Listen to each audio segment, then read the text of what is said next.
Welcome to the channel. You're in for an amazing audio journey today, packed with suspense and twists that will keep you guessing until the very end. Before we begin, don't forget to subscribe and hit that like button. It's the best way to back the channel. Ready for today's tale? Let's tune in. One Morgan wide. Tonight is the night. I can feel it in my bones and the way every nerve thrums with electricity. There's a magnetic pull towards something in his pocket, and I know it's a ring. The ring. The one I've craved my entire life. James Whittier is finally going to propose. We've been together for 6 months. But who says that's too soon for love? I've lost track of how many dates we've had. Surely that means something, right? He must feel what I feel. Must know that I am his forever just as he is mine. My heart's practically soaring as we dine at Descartes, the most exclusive restaurant in the city. It must have taken him forever just to get the reservation. And the bill will easily hit $5, an absurd amount for one dinner. James isn't wealthy. He's a plumber who works hard for what he has. Yet, here we are, candlelight flickering between us, the soft piano music dancing in the background. It's all so perfect. I can't stop smiling. I study him from across the table. His gentle features, his calloused hands, that tousled dark hair, those chocolate brown eyes, warm enough to sink into, spark with something that makes my breath catch. He'll be a wonderful father to the 3 babies. We'll have 2 boys and a girl, and we'll live in a house with a wraparound porch and white picket fence.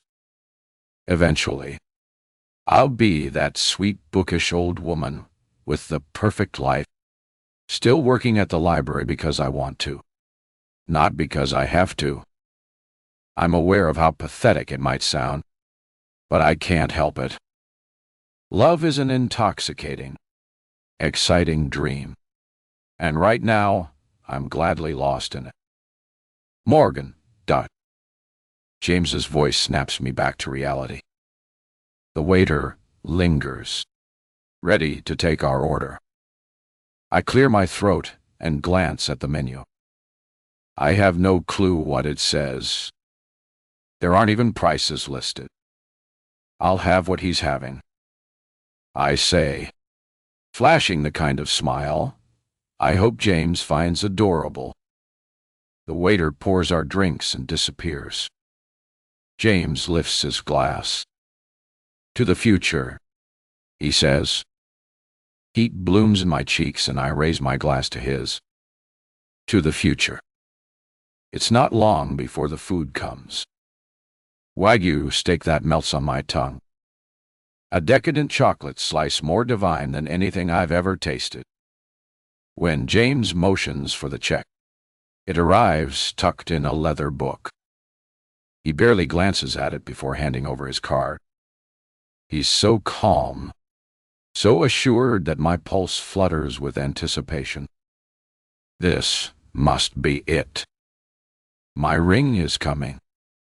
Within moments, the bill is paid, and we're stepping out into the crisp night air. Streetlights casting a golden haze around us. James guides me along the sidewalk, and I follow without question, heart pounding at the thought of a diamond on my finger. Truth be told, I thought he might propose inside Descartes, but maybe he wants a private moment, something that belongs only to us. He leads me to his truck. We stop, and he turns to me, his gaze settling on my lips before returning to my eyes. My heart nearly bursts. I rise on my toes, certain I'm seconds away from hearing the words I've waited for my whole life. Morgan, he says softly. I bite my lip in excitement. Finally, There will be someone there to hold me. Someone who will love me unconditionally, which is all I've ever wanted. My grin is so wide. My cheeks hurt. Yes. He kisses me long and slow, and my knees go weak, tears welling up in my eyes. He pulls back, his mouth opening and closing, like he can't quite find the words. My enthusiasm spills over, and I rush into the silence. Yes. I squeal, jumping on my toes. I will marry you 1,000 times. Yes. But he doesn't move. He doesn't drop to one knee. He doesn't bring out a ring. He just stands there. A flicker of something like guilt crosses his features, and a sick, cold feeling crawls into my stomach. "It's James," I whisper, my voice trembling. "You were going to say something, right?" "Ow." He exhales. The sound is empty and hollow. "Morgan, I never said I was proposing." The words knock the wind out of me. But cars, the toast, dinner, I thought. I drift off, unable to finish. His gaze darts anywhere but at me. He doesn't apologize, doesn't offer any explanation beyond a shake of his head. "You don't want to marry me." "Not now." His silence speaks volumes. Panic thrums in my veins. "James, you don't have to propose this second. We can wait." He just wrenches open his truck door, climbs inside, and slams it shut. My pulse spikes in desperation to save him, to save the dying dream of a love that'll last forever. But the engine roars to life, and I can only stand there helplessly, my dress and heels mocking me in the chilly night. "James, dight." I cry, my voice cracking, but he drives off, taillights fading around the corner. I don't know how long I stand on that sidewalk, shock freezing me in place. It's long enough for the chill to seep into my bones, and for my feet to begin aching. Eventually, I forced myself to move, all too aware of my pathetic reflection staring back at me from the shop windows. Mascara streaking down my cheeks. Strangers giving me sidelong glances as I pass them. But I don't care. I don't have the capacity to. It's a long bus ride home to my rundown apartment. It leaves me numb, heartbreak having ripped through me like a buzzsaw. And despite all that, when I collapse onto the sofa, I check my phone, praying that James has reached out. Nothing. One. A fresh stab of pain slices through me. Why does no one ever choose me? Am I too needy? Too boring? Too ugly? My gaze drifts to a glossy flyer on the coffee table. Eden, where love begins, at first sight. The photo shows a couple in a sun-drenched field gazing at each other, eyes shining with love. I should laugh. No dating. Marrying the moment you meet. It's ridiculous. But, still, the thought of a love that's effortless has me holding a breath. If something like that worked out for me, I would never have to worry about being left heartbroken and alone on the curb. I numbly reach for my phone and pull up Eden's homepage. The website is bright and cheery, full of couples beaming at the camera. Maybe they're stock photos. Maybe they're not. I don't care. I just fill out the form, tears burning my eyes as I admit how desperate I am for a future that I can't seem to get on my own. Thank you for choosing Eden. We will be in touch. The automated response glows on my screen. I close my eyes, letting the darkness of the apartment wrap around me. My mind flickers back to James driving away. The sound of his peeling tires driving home the nail of realization that I wasn't worth the proposal I'd so foolishly imagined. I should slow down, think this through. But the hole James left behind aches. It's so raw that at this point I'll do anything to fill it, including marrying someone at first sight. Maybe that's what it'll take to be loved. Maybe this is how I skip the heartbreak and go straight to happily ever after. And who knows? If I'm feeling like this, then others could be too. Possibly even the perfect man who will be able to give me that white picket fence dream and those 3 perfect kids. Outside, a car door slams in the distance, the sound echoing like a gunshot. I should have taken that as my warning. Some things are better left as dreams. 2. Morgan.D. I'm almost late to work the next morning, but not because I've overslept. In truth, I barely slept at all, lying awake until dawn, staring at my phone's blank screen. I half expected James to call, maybe to say he made a terrible mistake. Or, more realistically, I hoped Eden would send a confirmation email about my application, saying that there was a perfect man out there for me. Of course, there was nothing. Not a word from either. And really, why should there be? The application was only submitted that same night. And as for James, well, why would he call me after leaving me stranded on the curb like that? A man doesn't do that unless he's well and truly done with you. And yet, I hoped. It's not lost on me how pathetic and desperate that makes me. But I tell myself this: there's not a soul alive who hasn't felt this kind of craving. At least, that's what I want to believe.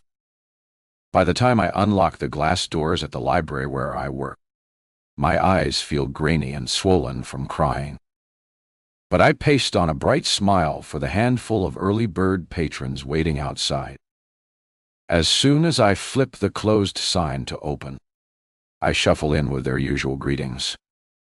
I slip behind the circulation desk, my heels clicking softly on the tiled floor. The space is familiar. Wooden counters, the hum of computers, a decade behind modern tech, and the faint beep each time someone scans a library card. Usually, the comfort of routine helps me find my center. But now, all I can think about is how there seem to be so many people checking out romance books, stories so unlike my own, where no happy ending seems to be on the horizon.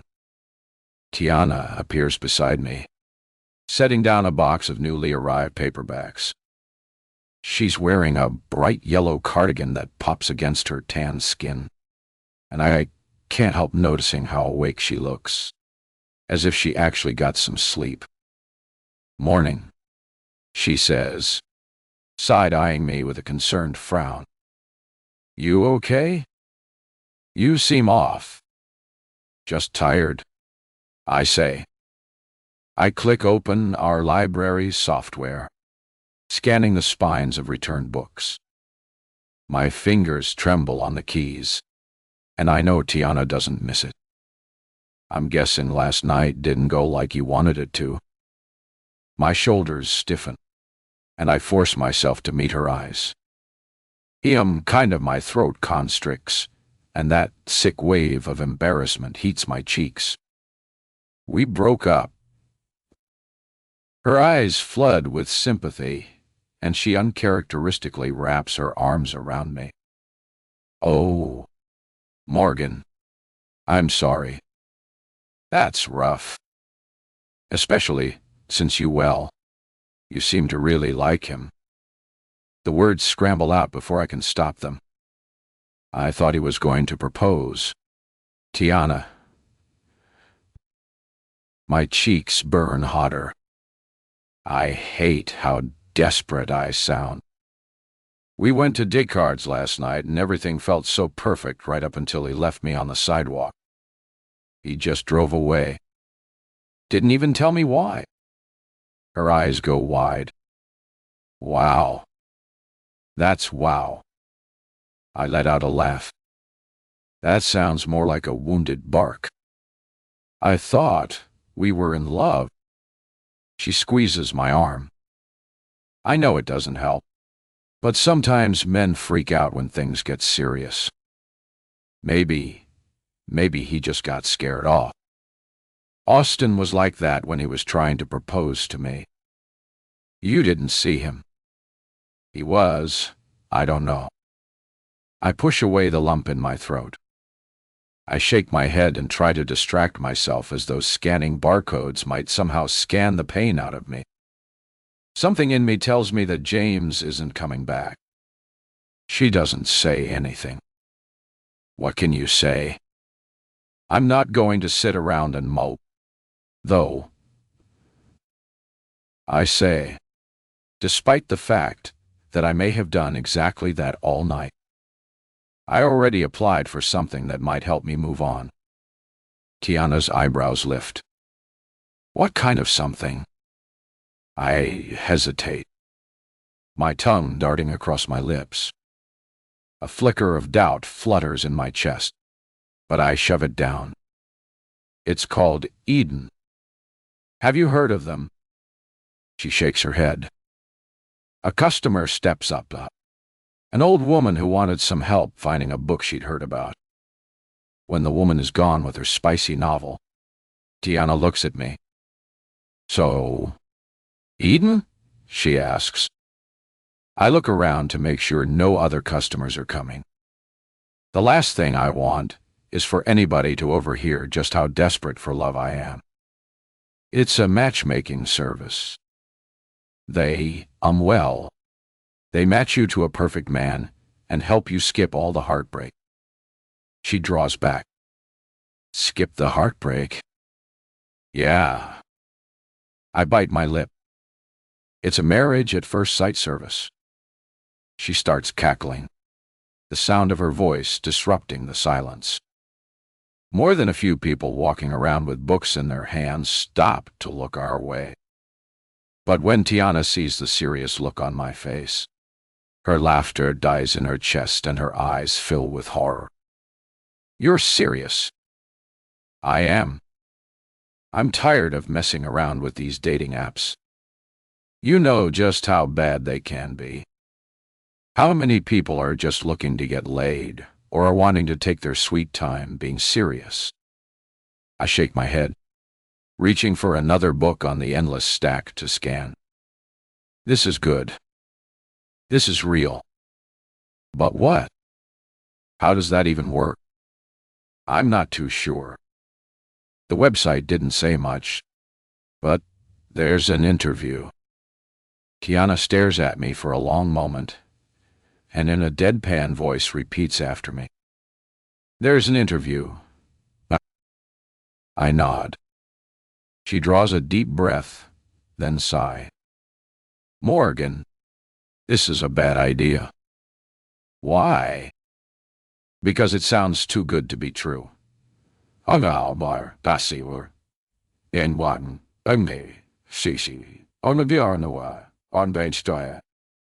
How can you honestly expect them people who don't even know you to find you the perfect man? They're experts. It's supposed to be an elite service. Tiana leans back against the counter and crosses her arms. You know that real relationships are messy, right? Hey, you can't just do something like this and expect a fairy tale ending. Love takes work. Two people getting to know each other's flaws and insecurities. Deciding they're worth sticking around for anyway. My jaw tightens and I look down at the chipped polish on my nails. I know that, but I don't have a great track record with love. Okay? I'm always the one who ends up blindsided. And forgive me if I don't want to end up alone on the side of the road with my heart in pieces again. Her expression softens, and she rounds the counter to stand right next to me. Listen, I know what you're going through. I'm just saying be careful. Okay? It feels like there's got to be a catch to this. I appreciate the concern. I manage, offering a tight smile, but I've already signed up, so I'm going to follow through. Who knows? It might actually work. She holds my gaze for another beat, then nods. Okay, she says quietly, stepping back to gather a stack of returned magazines. But if something feels off, promise me you won't ignore it. I promise. She disappears into a far aisle. The sound of her footsteps swallowed by the hush of the library. As the clock inches toward 10, the library becomes busier. Mothers with toddlers in tow, elderly patrons who use the public computers, students on break, ... It's a steady hum of life that distracts me from the raw ache in my chest established. But every so often, I catch myself checking my phone screen. And each time I see nothing until my phone starts to ring and a name flashes across the screen. Eden Deutsch. I practically vault away from the checkout counter, ignoring the exasperated looks of patrons coming to stand in line. My heart drums against my chest so loud I swear everyone in the library can hear it. But at this moment, I can't bring myself to care. Hello, I say, my voice trembling with barely contained excitement. A smooth, reassuring voice responds on the other end. Hello, Morgan Sloane. I'm Dexter, your dedicated Eden representative. I understand you're interested in our service. My breath catches. Right. Yes. I manage, trying to steady my voice. I'm very interested. I can almost picture Dexter smiling. Excellent. Before we go further, may I ask why you're looking into Eden? We like to ensure every participant is fully committed. I'm sure you understand. I nod, even though he can't see me, clinging to the phone like it's a lifeline. And in a sad sort of way, it is. Of course. I just went through a bad breakup. Honestly, I thought he was going to propose. Turns out he wasn't even close to that. The words tumble out in a rush, and I release a shaky breath. Anyway, I'm tired of the games, of hoping and being disappointed. I just want something real and permanent. Your site mentioned love at first sight without the heartbreak. That's exactly what I need. I see. Thank you for sharing. Eden can indeed match you with someone who values commitment just as strongly as you do. Music to my ears. Are you available for an in-depth interview soon? We do require these be done in person so that we can gather everything we need to get you the best possible match. Yes, I say without hesitation. But then see and worry creeps into my voice. Sorry. I just realized you said the interview would have to be in person. Where are you located? Dexter chuckles from the other side of the phone. Don't be worried, Morgan. We come to you to conduct the interview. I blink. Oh, You do? We stick by our mission. We believe that love comes to you. The corner of my lips creeps upward into a smile, and I start to feel the pieces of my shattered heart coming back together. A little silly, I know, given that James broke up with me just late last night, but the prospect of all this was exciting. Tiana returns to the counter and sees the line of customers waiting. She flashes me a look of annoyance, but is kind enough to handle them herself while I'm on the phone. That's great, I say, aware that I need to get back to work. So, when should we do this? I hear the click of a keyboard in the background, and Dexter offers me a few dates. We schedule something in, and Dexter wraps up the call with the kind of polished politeness you'd expect from a first-class concierge. A tiny spark of hope flares in the emptiness James left behind. Maybe, just maybe, Eden really can offer me what I've been searching for all along. Unable to wipe the grin off my face, I take my place back at the counter. My heart is still pounding in excitement because right now I'm choosing to believe in that sliver of possibility. Maybe I am foolish. Maybe I am desperate. But I'm also not ready to give up on the idea that this time it was my turn for a happy ending, and I'd do anything to have it. Hey, Salmon. Morgan. Morgan. A few days crawl by before I find myself sitting with Dexter in the library's cramped conference room, a windowless space tucked behind the archives. The distant hum of the ventilation system only makes the hush seem louder. It's not the ideal spot for an interview, but I couldn't think of anywhere better. A bustling coffee shop would have been too public for something like this, and my apartment felt too personal. I don't want Dexter to see how barren lonely my life really is. I'd rather he see me as someone who has it together, someone ready for the next big step, because the last thing a man wants to marry is a miserable wreck. Dexter sits across the table, posture ruler straight, a sleek black folder open before him. He's dressed in an immaculate suit that looks so expensive. I find myself wondering how much a match specialist at Eden must earn. With one fluid motion, he clicks his pen and leans forward. All right. Shall we begin?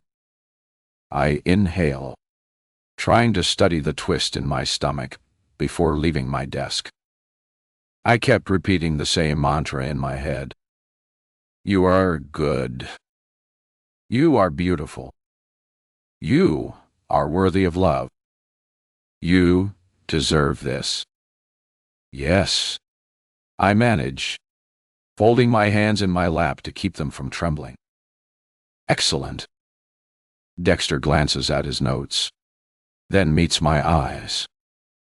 As we discussed, Eden uses a thorough personal interview to gather information about you, your psyche, habits, preferences, and any past experiences that might impact a long-term commitment. I want to remind you, everything is confidential. He lifts a finger, as though suddenly recalling an important detail, sliding a small black briefcase from under the table. He sets it between us and flips it open. You'll be subject to a polygraph throughout this interview, he says, removing a device that looks like something straight out of a police drama. We go to extraordinary lengths to ensure our clients are honest, committed, and accurately matched. It will only benefit you. I stare at the machine, feeling a ripple of uncertainty. A polygraph? It's an advanced model, he assures me. It monitors subtle changes in voice, heart rate, and body language. Think of it as a safeguard that ensures you're paired with someone truly compatible. That can't happen if one party isn't entirely truthful. I'm hesitant, but eventually I nod, swallowing hard. After all, people lie every day on dating apps about their age, their photos, their finances. At least Eden is being transparent about verifying the truth. I'm an honest person. I have nothing to hide. Someone else might, though. Dexter clips the sensors to my fingertips and secures a thin band around my arm. It's awkward. Every shift in my seat rustles the wires, but I push back the flutter of nerves, reminding myself why I'm here. Once he's satisfied, everything is in place. He settles back in his chair and consults page in his folder. Let's start with your upbringing. You mentioned in your application that you have no immediate or extended family ties. Is that correct? My mouth parts, but I pause, unsure of how to phrase my response. Anxiety flutters in my chest as I glance at the blinking polygraph device. His gaze flicks up. Is there a problem? Should I just answer yes or no? A faint smile tugs at his lips. Our system is quite advanced. You can speak normally. I'll ask for clarification if needed. Oh, okay then. Yes, it's true. My parents passed away when I was young, and I'm an only child. He flips to another sheet. Any extended relatives? Grandparents? Uncles? Aunts? Even distant cousins? I shake my head, then remember to speak aloud. No, none. His eyes stray briefly to the polygraph's readings. Understood. Who would you say is closest to you in life right now? A lump forms in my throat. I hate saying it, but I can't lie. No one really. I've moved around a lot, so I never formed lasting friendships. My coworker, Tiana, is the only person I talk to regularly, and even that's just casual. So, objectively, you are alone. I bristle at his blunt phrasing, but manage nod. Yes. He offers me a look that I suppose is meant to be sympathetic. Thank you for your honesty. These are kinds of details we need because your perfect match might come with a supportive family who will welcome you wholeheartedly. That's often crucial for someone in your position.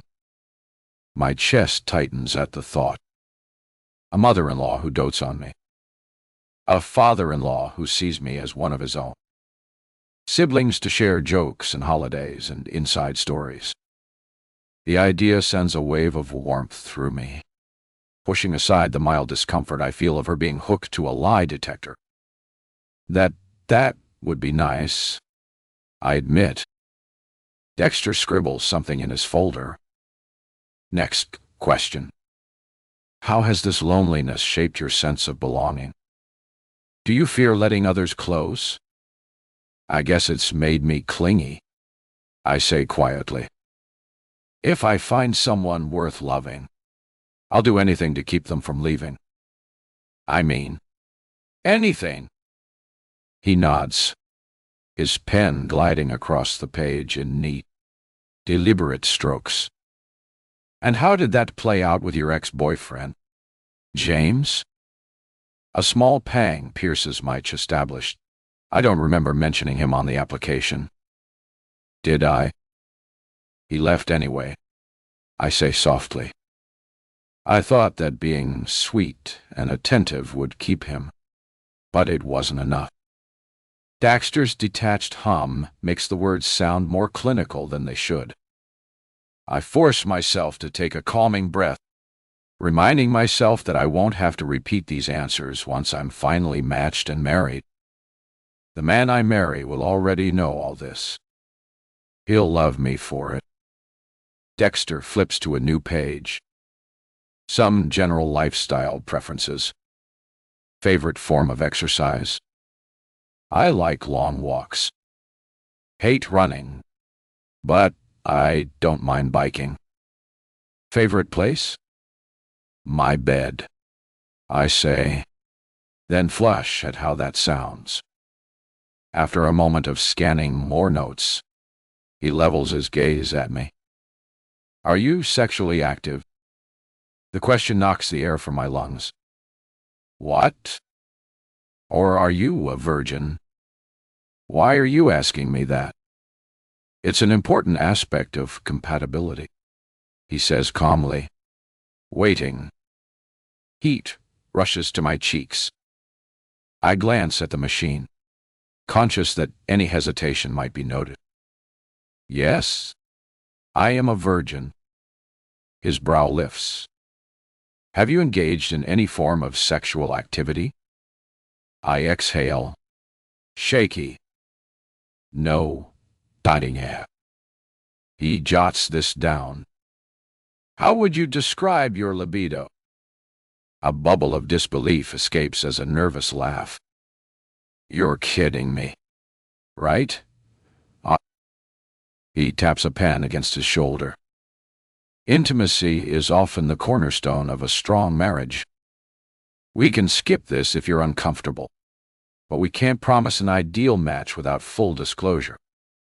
My chest tightens as I picture another lonely night in my apartment. James' memory haunting me. I suck in a breath. Fine. I'd say I have a high libido. His gaze flickers over me and I can't read his expression. It makes my pulse stutter uncomfortably. He notices. I see his eyes drift the polygraph's readings. Moving on to finances. Are you in ownership of any property or hold substantial assets like stocks or crypto? A roof of laugh escapes me. No, just student loans. Credit card debt. The usual. Librarians don't make much money. I see. My shoulders tense, though I can't figure out why. Children. Do you want them? Yes. I answer immediately, thinking again of that picket fence dream. At least 3 eventually. He lifts his gaze from the folder. Would you compromise if your match wanted fewer or none at all? My heart constricts. The notion of letting that dream slip away stings. But losing a potential partner stings worse. I'd be open to discussing it. But, ideally, yes, I want them. Dexter sets the pen down and meets my eyes. Last question. Morgan.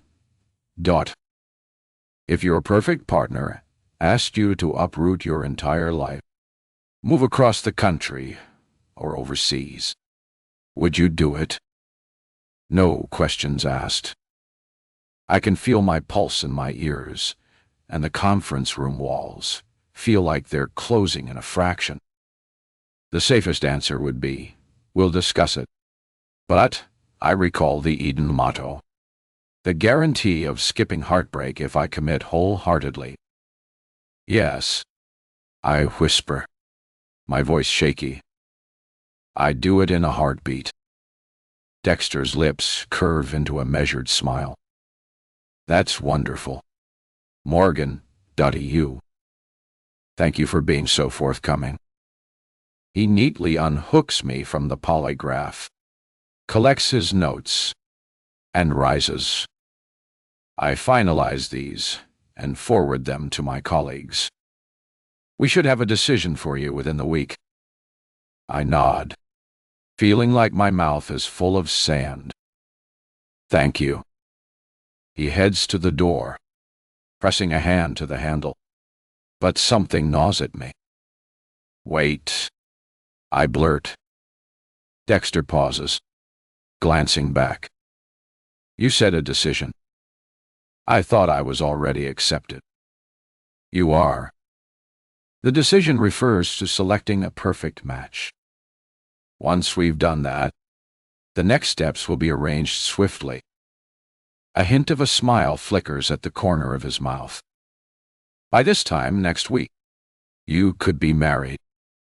My mind spins at the word married. I echo. He inclines his head. "We'll be in touch soon. Morgan. ... Then, with that same polite measure of confidence, he slips into the hallway and is gone. I stay there for a long moment, the fluorescent lights humming faintly above me. My heartbeat thuds against my ribs. That was easily the most invasive round of questions I've ever faced. But it's for a good reason. I remind myself. Eden needs this information if they're truly going to find me the perfect man. Isn't that what I've been longing for? A guarantee of love and commitment. I'm a double, a newie, a cheers to our Josh, Andawi. A life free of the heartbreak James left behind. Still, a knot of unease tightens in my stomach as I flick off the light and step into the corridor. It isn't just the questions that linger. It's the fact that not once did Dexter mention a price.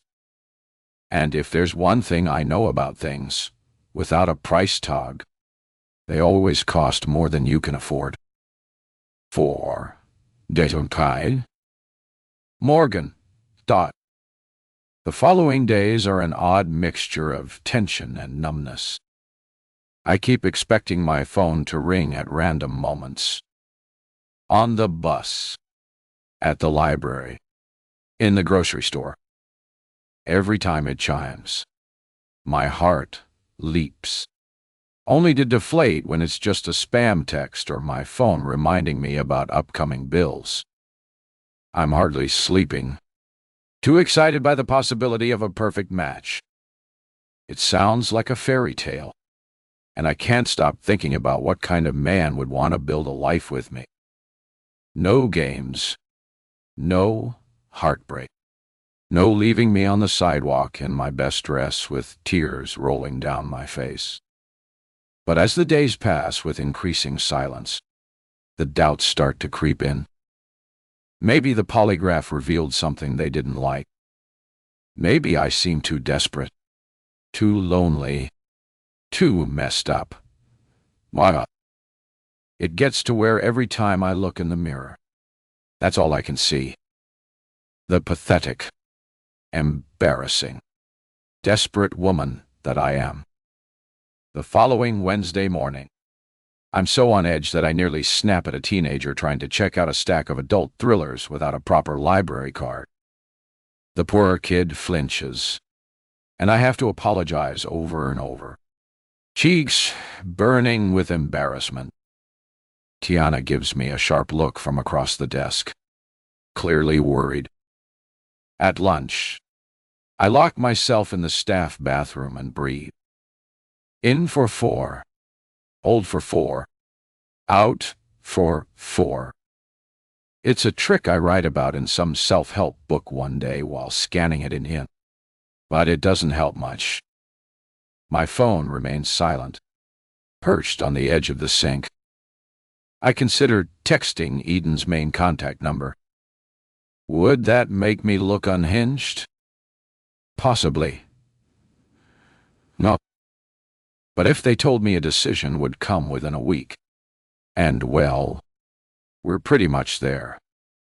So, why hasn't Dexter called? My phone suddenly rings, startling me so badly, I almost drop it in the sink. The screen flashes with Eden's name. I scramble to answer it, pressing the phone so tightly to my ear. It aches. This time, I look in the mirror and spot the fear in the green eyes staring back at me. Hello? I manage, voice trembling. Hello? Morgan.Byte. Dexter's familiar tone replies, smooth and calm. How are you today? I'm fine. I stammer. I was starting to wonder if maybe I'd ever hear from you again. Thought maybe I failed your interview or something.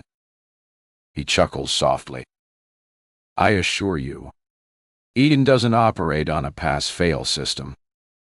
We've just been finalizing some crucial details for your match. My breath catches. So, you found someone. A short pause. We have indeed. Someone who meets your preferences in every category. From emotional needs to lifestyle compatibility. A truly perfect man for you.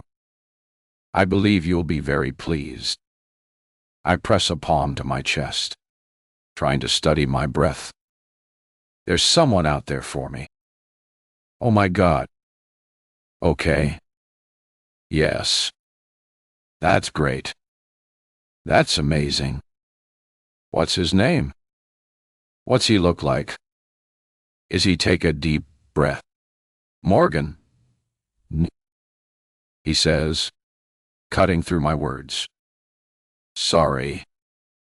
I laugh, my hands shaking and my jaw chattering with excitement.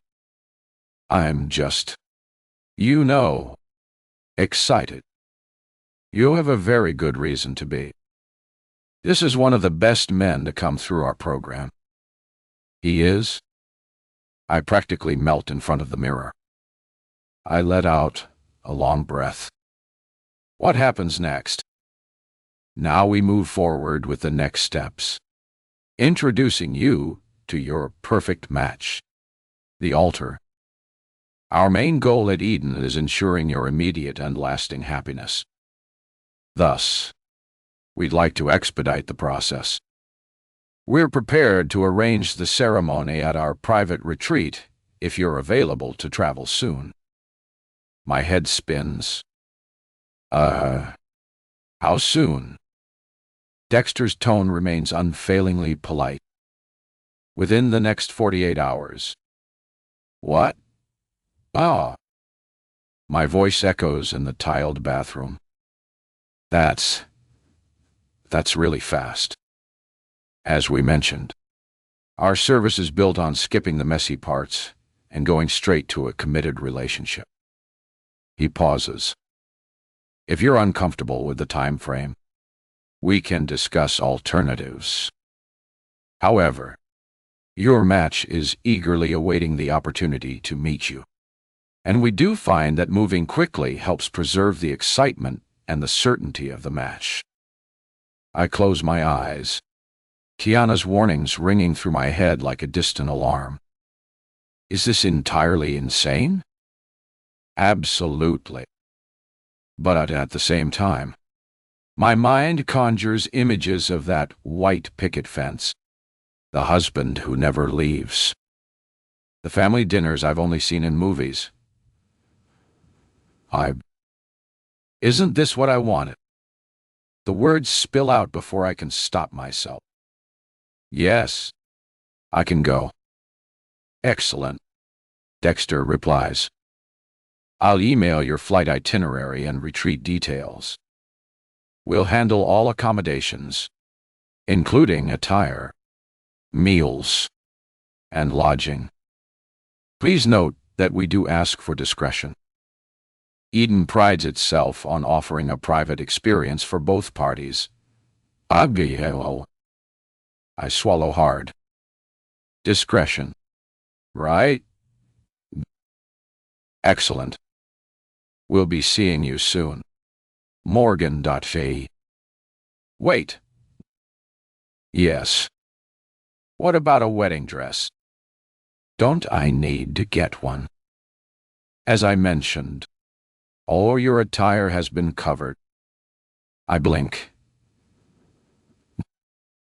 You're covering my wedding dress. Yes, that's correct. Oh, well, what if I don't like the dress? I very much doubt that will be the case. Morgan.I. Should you be displeased with it, though, please inform me and we'll make whatever arrangements necessary. I start to hear the tension in his voice, the impatience and annoyance. So, I let loose the shaky breath and forced myself to relax. What am I being so difficult for? Not only were they paying for everything, they'd found me the one thing that mattered most. A perfect man. Thank you, Dexter Dortinol. Words can't really express how excited I am. Nervous. Yes, but excited. I bite my lip, debating on my next question, not wanting to be any more bothersome than I've been already. But I can't help myself. Can you tell me his name? I could, but I think it would mean more coming from him. You're only 2 days out now. Morgan.I. From the rest of your life. We'll see you soon. The call ends, and I stare at my phone. A private experience at a resort with a man I've never met. I didn't even know his name. It sounds like a delirious fantasy. And maybe it is. I stare at my phone for what feels like forever. Frozen in the library staff bathroom. My reflection in the mirror looks exactly how I feel. Wide-eyed, breathless, teetering between terror and exhilaration. This is happening. I'm really going to leave everything behind in 2 days to marry a stranger at some secret resort. I tug open the bathroom door and step out into the hallway, my entire body busting with adrenaline and my skin tingling. Before I can collect myself, Tiana nearly runs into me. Whoa. You okay? She asks. I swallow. I need to talk to you. I'm going to need a leave of absence. Her eyebrows shoot up. For how long? How long? I don't know. Morgan, what's going on? Eden found me a match. I'm headed to a private retreat for the wedding ceremony tomorrow. She stares at me, disbelief washing over her face. You're actually marrying a stranger just like that. This is what I've been waiting for. Someone who won't leave. Who wants commitment. Someone who's Eden. Guaranteed.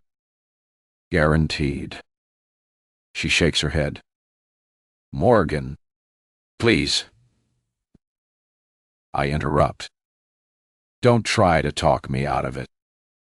I have waited my whole life for someone to choose me. Just trust me. She runs a hand over her forehead. Fine, Dada. Promise me if something feels off, you'll get out of there immediately. I promise. I'll cover your hours and tell Margaret it's a family emergency. She sets a hand on my shoulder. I think this is crazy, but I hope you find what you're looking for. My throat thickens.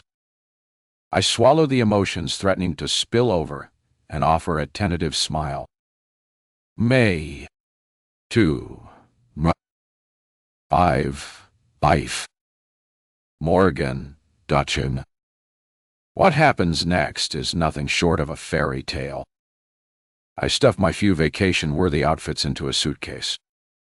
My bikini, my cutest dresses, and the only pair of sandals I own that don't look like they've been through a war. Then drag it to the curb outside my apartment. I expect to haul it onto a bus, maybe fight off a roach or two, and pray no one sits too close. But then, a black Rolls-Royce glides to a stop in front of me. I freeze, gripping the handle of my suitcase like I might be hallucinating. The car is easily the nicest thing I've ever seen outside of the movies. For a second, I wonder if there's been a mistake. If maybe some influencer is doing a segment on Where the Poor Live, and I'm about to get yelled at for standing too close to their car. But then, the driver, an older man in a crisp suit, steps out, rounds the car, and opens the door for me like I'm royalty. A slow, giddy grin spreads across my face. I tuck my nerves into my back pocket and step inside. The leather seats are butter soft. A crystal glass of wine waits in the cup holder. Condensation still clinging to the rim like it was poured just moments ago. This is already 1,000 times better than cramming into a sweaty bus seat. And I haven't even left my neighborhood yet. As the car hums to life and pulls away from the curb, I glance out the tinted window, watching the familiar streets pass by in a blur. A nervous, excited energy flutters through me. This is real. This is happening. But as the minutes stretch, something tugs at my mind just enough to tighten my stomach. I don't recognize the route we're taking. I hesitate before speaking, not wanting to sound ungrateful. But finally I clear my throat. We're going to the airport, right? The driver meets my gaze in the rearview mirror and offers a polite smile. Of course, ma'am. Except it's not my airport. The Rolls-Royce glides straight through a security gate, stopping in front of a private jet. I stare. A private jet for me? This must be some kind of mistake. Maybe there was a miscommunication. I thought I'd be taken to a normal flight with normal people, squeezed between someone's crying toddler and a guy who refuses to use deodorant. But no, they usher me forward like this is completely routine. The stairs lined in gold trim. Inside, jet is empty. No one else is in sight. A thick plush blanket is draped over my seat. Nicer than anything I own. Softer than I'd ever imagined. I sink into the chair, inhaling the faint scent of something expensive, something clean and new, and let my eyes drift toward the window. I should have asked more questions, but a numb thrill courses through me. Marriage first. Questions later.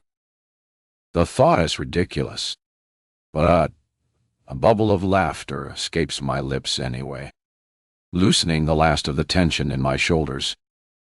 What's the worst that could happen? A flight attendant. Because of course, there's a flight attendant. Approaches with a warm smile and tucks the blanket around me. Her movements gentle, practiced. Would you like anything before takeoff? Ma'am? I shake my head as the engines hum to life and the world outside the window begins to blur. I close my eyes and let the sunlight warm my face. Before I know it, I'm asleep, dreaming of a faceless, perfect man waiting for me at the altar. I can feel the warmth of his hands over mine and the sweetness of his breath on my face, like he just eaten cherries and strawberries. And when I wake up, a smile spreads across my face. Not because of the man in my dream or the fact that we've arrived at the resort according to the polite announcement of the flight attendant, but because for once James was nothing but a distant hazy fog. Dexter waits for me at the bottom of the stairs, still dressed in his perfectly tailored suit with his hands interlaced in front of him. But I barely notice him because past him, stretching endlessly like a vision stolen out of a travel magazine, is the most breathtaking resort I've ever seen. The beach is flawless, The kind of perfection that doesn't seem real, where the sand is smooth and untouched, and the water laps at the shore in a gentle rhythm. Each room has its own private infinity pool, turquoise water spilling so seamlessly. It looks like it merges with the horizon. I realize every room is angled to catch both sunrise and sunset, with greenery spilling in and around the architecture. Then there's the smell. The crisp, salty ocean breeze intertwines with something warm and mouth-watering, drifting from the central building. Grilled meat, fresh bread, maybe something sweet. My breath catches. My eyes flutter shut. And before I can stop myself, a soft, involuntary moan of delight slips past my lips. I can't even begin to fathom what this place costs per night. I hope it's to your liking, Morgan. Dexter's voice pulls me from my daze, and I blink, realizing I was probably standing there with my mouth open, seconds away from drooling. He creeps into my cheeks, but he only looks politely amused. I let out a breathless laugh, shaking my head in disbelief. It's absolutely stunning. Good, he says smoothly. Now, if you'll come with me, we have a busy day ahead. As I follow him, I watch my bag being lifted and carried away like it's priceless cargo, which is funny considering I nearly broke my back hauling it down my apartment stairs this morning. We reach a sleek little car waiting near the runway, and once we're seated, Dexter outlines the day's events. We'll take you straight to your fitting to ensure your dress is perfectly comfortable. From there, we'll go through the compliments. Jewelry, shoes, your bag. You'll also receive a selection of clothing for the resort, custom fitted based on your measurements. I nod slowly, but my brain is still reeling, struggling to process everything. It feels like I've stepped into someone else's life.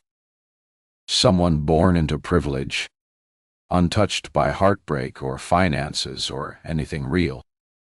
New clothes, custom fitted, a wardrobe waiting for me before nightfall. How is any of this real? Dexter continues, entirely unfazed by my stunned silence. Those items will be delivered to your room before the evening along with the contents of your bags. Of course. I doubt you'll have much need for them. His tone is light, but something about his words makes my stomach tighten. My fingers flex against my lap. Dotton. Why not? He smiles, indulgent. Because you'll be focused on other things. Other things. You're a perfect man. Morgan. My brain stalls like an old engine. It sputters to life far too late. Wait. I'm getting married today? Dexter chuckles like I just said something adorable. Of course. Do you think it'd be delayed? I blink. My mouth opens, but no words come out. Today, but my makeup isn't right. I stutter. My stomach rumbles, and suddenly I want to stress eat as every anxiety flares in my head. What if my perfect man takes one look and decides I'm not worth the trouble? Being refused at the altar in a place like this might kill me. Dexter rests a hand on my shoulder in a comforting manner. You're worried. I understand. But do you have faith in Eden? I look up at him. It takes a moment to respond. But eventually I whisper, I do. Then trust we've done our due diligence. You have nothing to worry about. Not even my dress? Not even that, Dexter says, and the certainty in his voice sends a ripple down my spine. The car slows as we arrive. Without thinking, I reach for the door handles, but Dexter's voice gives me pause. One moment, Morgan, he says. There is one last thing I must ask of you before we continue. What is it? He smiles almost apologetically as he holds his hand out. Your phone. I blink. My phone? What do you need that for? Eden has gone to great lengths to ensure that you have the perfect match, and that you'll be said to have a successful marriage beyond this resort. But we have found that links to the world beyond this can be a detriment to our matches, particularly in this early stage. So, you want my phone? I can just turn it off, tuck it away. I wish I could allow it, but unfortunately, temptation draws even the best of us. It is a policy of Eden's to collect all personal devices upon arrival. I glance down my phone and worry. What if I need to call someone? The thought is laughable because I didn't really have anyone to call besides Tiana. And even with her, it's not like we were close. Don't worry. Morgan. We'll ensure that you and your husband both receive your devices back before you depart the resort. Husband? I let out a sigh and passed my phone to Dexter. He was right. I'd seen it a million times in the library when a wife wanted to talk about certain books with her husband, only to find him glued to the screen. Addiction to our screens was an illness that hardly anybody recognized these days. But maybe that's because we were all affected by IT. Even me. Dexter takes my phone and slides it into a Ziploc bag and tucks it away. Then he ushers me out of the car and into a suite so lavish, I almost forgot how to breathe, let alone worry about my phone. Floor-to-ceiling mirrors gleam beneath the glow of chandeliers, while rows of pristine white gowns line the walls. But there's only one that matters. The dress. It's in the center of the room, bathed in a soft, flattering light. It isn't the ball gown I might have pictured, but rather a mermaid silhouette with a sleek bodice that hugs my waist. Delicate lace embroidery drapes like ivy over the fabric, and below the hips, the gown flares in layers of chiffon that pull at the feet like sea foam. I'm not sure I could have dreamed up anything like this on my own. It's the perfect dress, clearly meant for the perfect bride. A consultant steps forward with a warm but professional smile. Measuring tape draped around her neck, a pin cushion strapped to her wrist. She leads me behind a partition where a silky robe awaits. My old clothes vanish, snatched away by hand so quick I barely see them. When I step into the dress, it molds to me flawlessly, like it was made for me, like it already knew me. I lift my gaze to the mirror and my breath catches in my throat. I don't recognize the woman staring back at me. She's beautiful, ethereal, a woman worthy of a fairy tale. Even Dexter gives me a nod of approval. At the consultant's soft instruction, I turn, the train sweeping behind me. The motion is effortless, but something thick and unsteady rises in my throat. I blink away. Tears. No crying. No puffy eyes. Even if I only found out I was getting married an hour ago.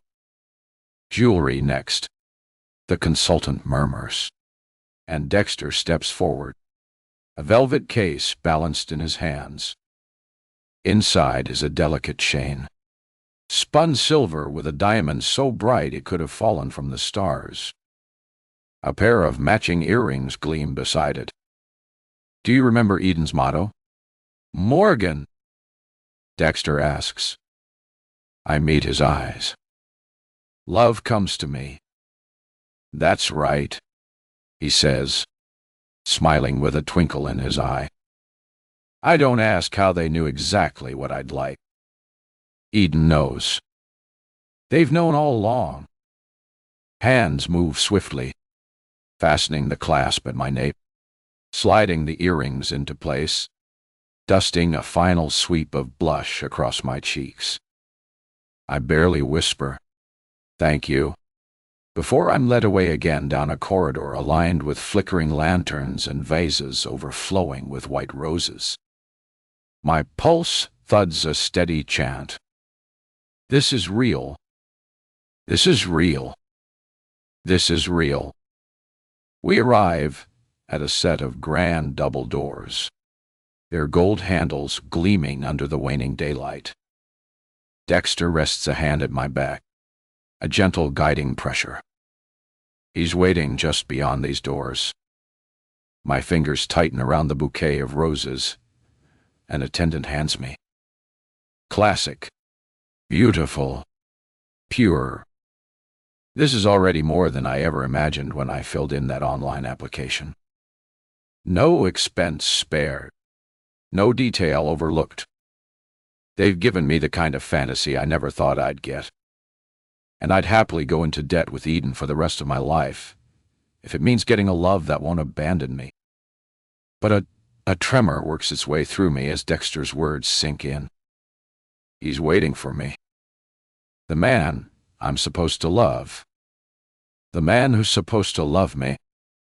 Dexter leans in, his voice soft under the rising swell of music, beyond the doors.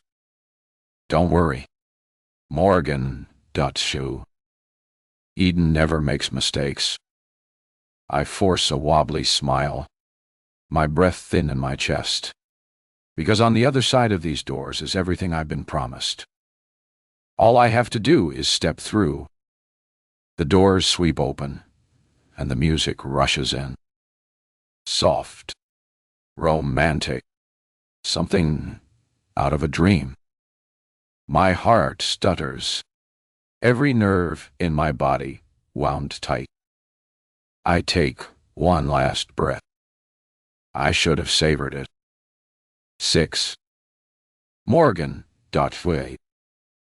I take the first step forward onto the red velvet carpet, then the second. I can feel his gaze on me and my pulse hammers against my ribs. I don't dare look up. Not yet. What if I meet the wrong eyes? Some goth-obsessed man with a neckbeard who thinks he owns me now. Or worse, what if I look up and see disappointment flicker across his face before he schools it into something polite? The thought makes my stomach lurch, and for a terrifying second, I stumble. My ankle wobbles, but I catch myself just in time. I suck in a breath. Too sharp, too shallow. Black dots swim at the edges of my vision. Do I trust Eden? My gaze flickers over the room, realizing there's nobody else in the wedding hall except the officiant. I can feel him waiting, too, perhaps more patiently than my perfect man. I imagine he's been through this before. Day after day with Eden. He's probably seen people turn away out of pure fear of the unknown, who turn their backs against this seemingly airbrushed reality. But I can't bring myself to do that. As much as I don't want to admit it. I need this. I need him. So why does my skin crawl? Slowly, hesitantly, I lift my gaze. Shoes. Polished black leather. Expensive, but not flashy. My eyes trail upward over long legs wrapped in navy slacks. Subtle, tailored, expensive in a way that whispers rather than shouts. His hands rest one over the other, a Rolex swinging on his wrist. I don't know why it's his hands that make my breath catch. Maybe it's the veins, the dusting of hair, the quiet strength in them. Hands that could be gentle, hands that could break things. My pulse skitters. I take in his broad chest, the fit of his suit, the sharp, clean jawline that hints at power. And then his eyes. My breath catches, stolen in an instant. A jolt of something electric snaps through me, drowning out everything I thought I knew about love, about attraction, about fate. I don't know his name. I don't know his voice. I don't know if that mouth will ever curve into a smile meant just for me. But I know this. He is the one. The perfect man, capable of the kind of love that cannot be real. And yet as he looks at me, something inside me screams, "Run, don't say." Oh, they got your skies on your eye. LB7. Henry. She is absolutely perfect. I know it the moment she nearly stumbles, her body jolting with uncertainty before she catches herself. The way her eyes flick up, the way they lock on to mine, it punches the breath from my lungs. Green, wide, luminous with something I want to believe is awe. She's everything I dreamed of when I paid for Eden's services. The soft curve of her lips, the delicate line of her throat, the way she moves like she doesn't yet realize she belongs to me, just as I belong to her. But beneath it, there's something else. Fear. Oh, well, why'd ya?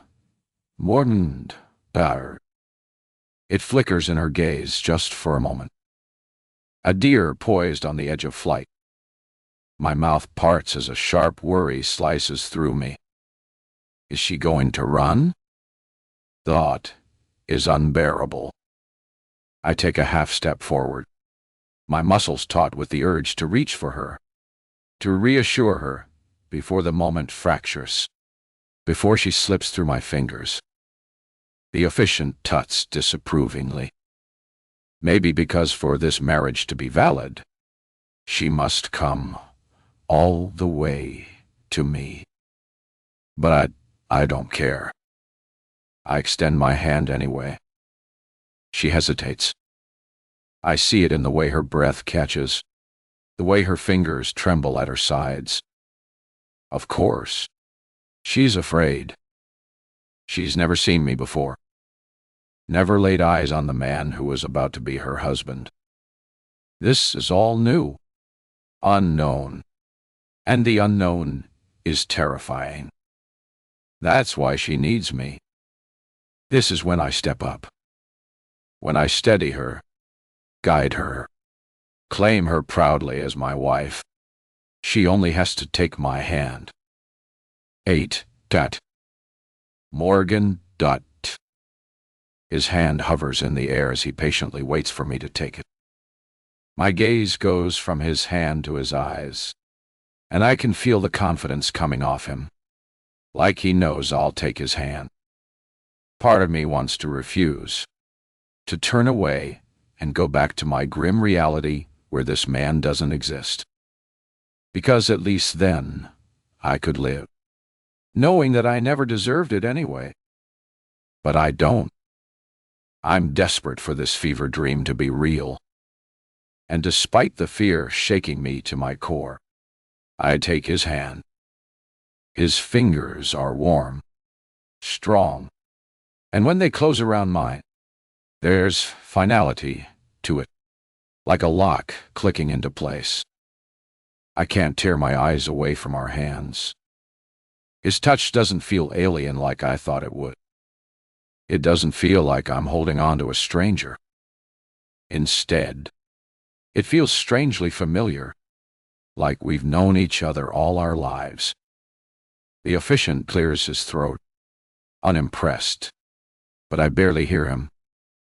My pulse is hammering in my ears as I force myself to finally look up.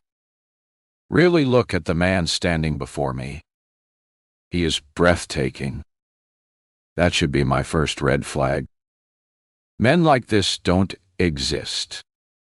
Not outside of books or movies or the unrealistic airbrushed romances that show up in advertisements for places like Eden.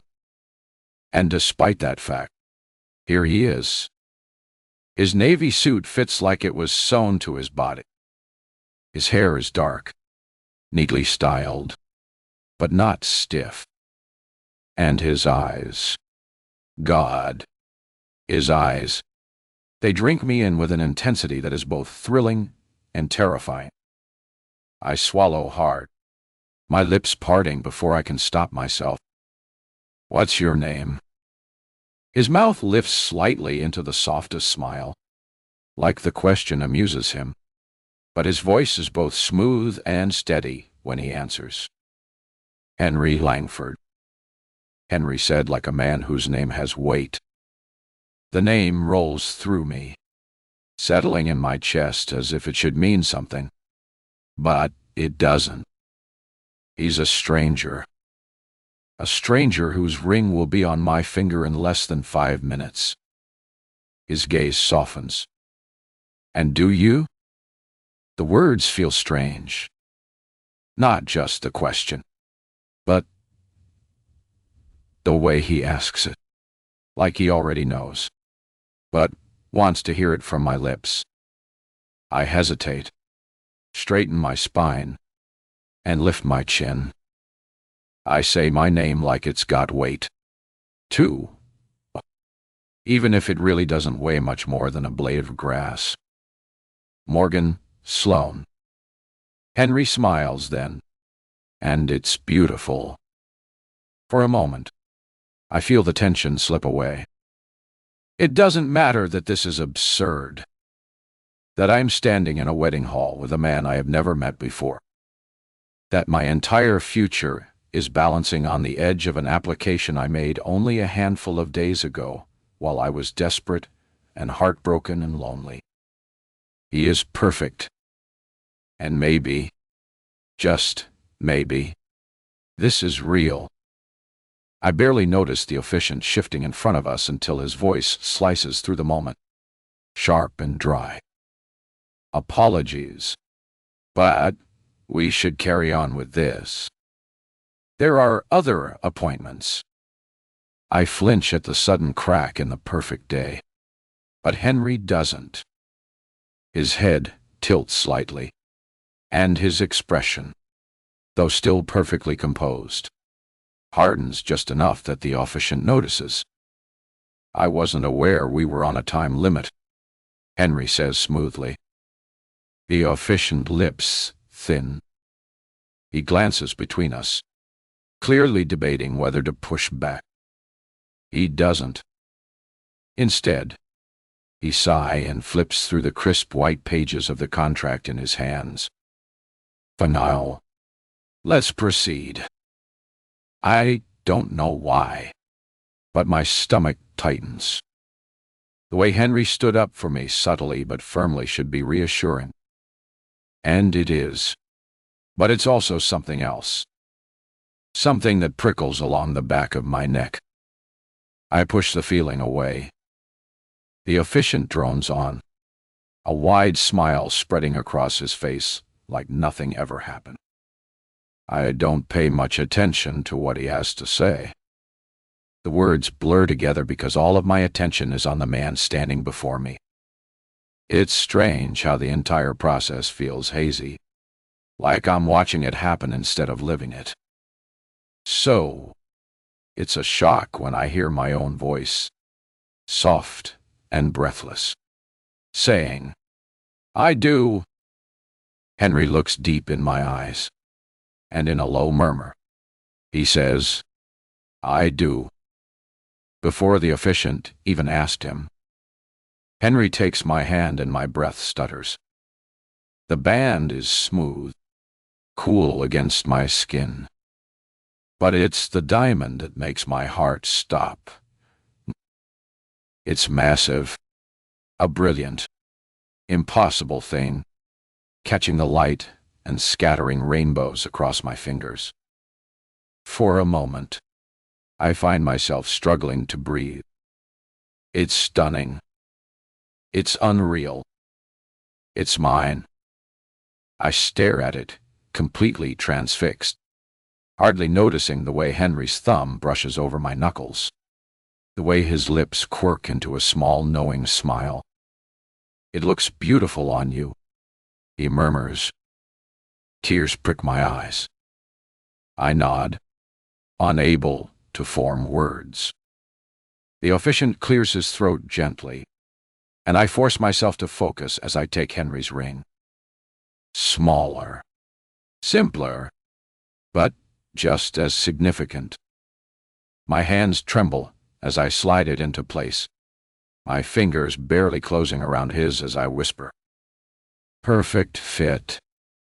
Henry's eyes soften, something warm and unreadable flickering in them. Then the fatal words come. "You may now kiss the bride." For a second, neither of us move. And then, slowly, Henry reaches out, one hand cupping my face, his fingers brushing along my cheek with such reverence, such certainty that I nearly shudder. I should be nervous. I should be questioning everything. But when his lips meet mine, my mind empties. Heat surges through me, melting away the last threads of hesitation. He kisses me like he already owns me, like I am something rare and precious that he has waited his entire life for. And maybe that should be another red flag. But right now, it feels like a promise coming on silent angel wings. When he pulls back, my lips are tingling and my heart is hammering against my ribs. And I know without a shadow of a doubt that I made the right choice. He is perfect. And this is real, isn't it? I lean into him slightly, letting the warmth of his body steady me. He presses his hand against the small of my back, guiding me away from the altar, away from the officiant, who was already gathering his things, muttering something under his breath with that performative smile having evaporated. I don't care. All that matters is Henry, my husband, the man who was chosen for me. I glance up at him and know that whatever Eden wants to charge me, whatever price they demand, I would happily pay it. Henry smiles down at me, and before I can say anything, he leans down, lips brushing against my ear. "Let's find our room." The words send a shiver down my spine. Not because I'm afraid, but because for the first time in a long time, I'm not. A laugh bubbles out of me, light and breathless. And before I even realize what I'm doing, I lurch forward, grabbing Henry's hand and pulling him with me.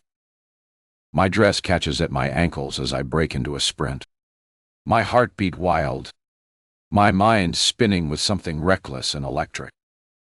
Henry's deep chuckle rumbles behind me. And then, suddenly, his arms wrap around me. A gasp rips from my throat as my feet lift off the ground.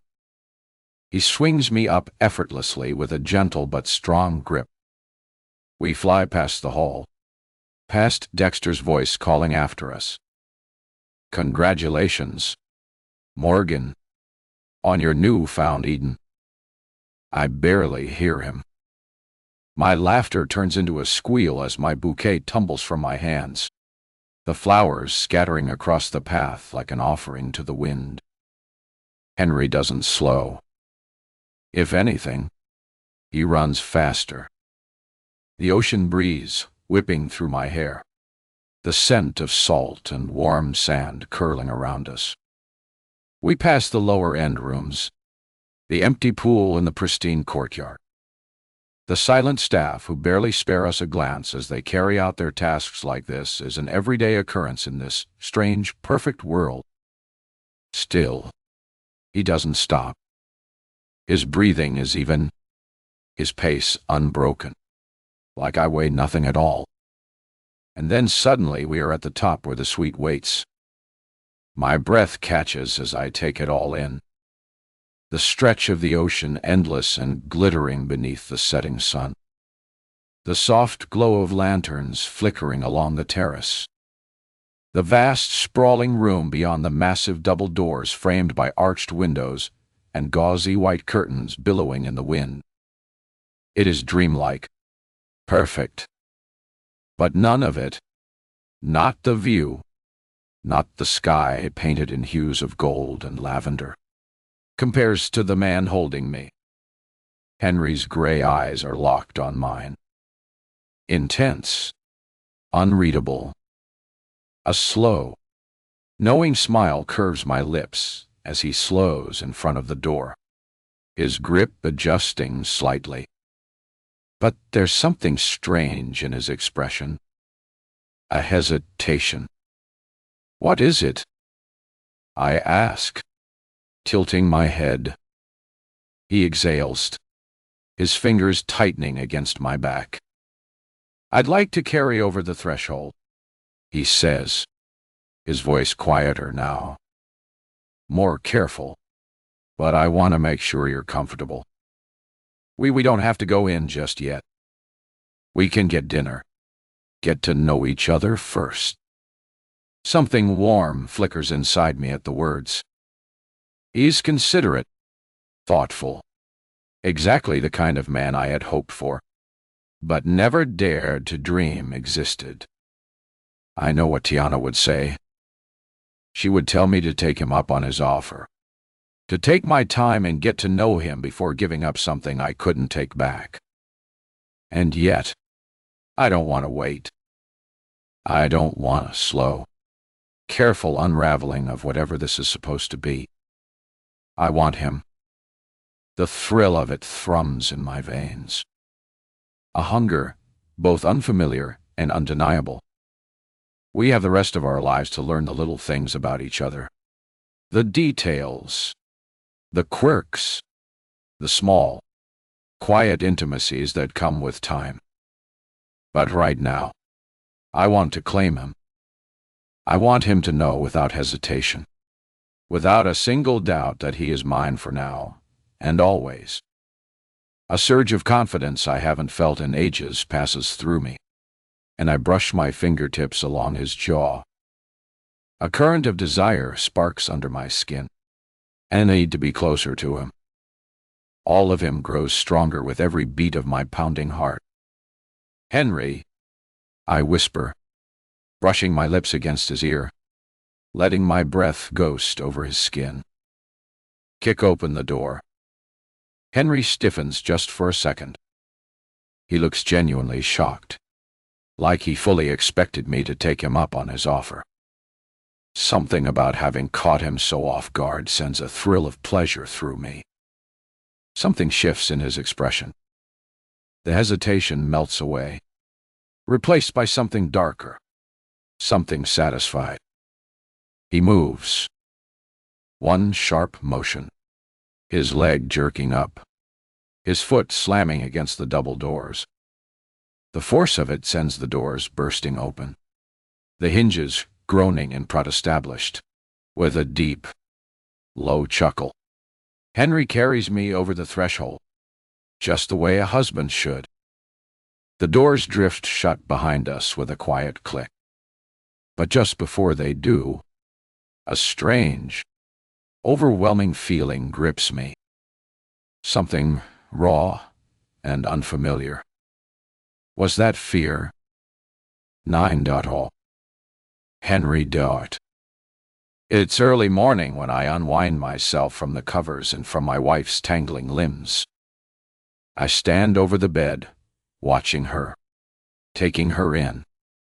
I wasn't sure what I expected when I signed up for Eden's service, but it's all paid off because last night was more than I ever dreamed of.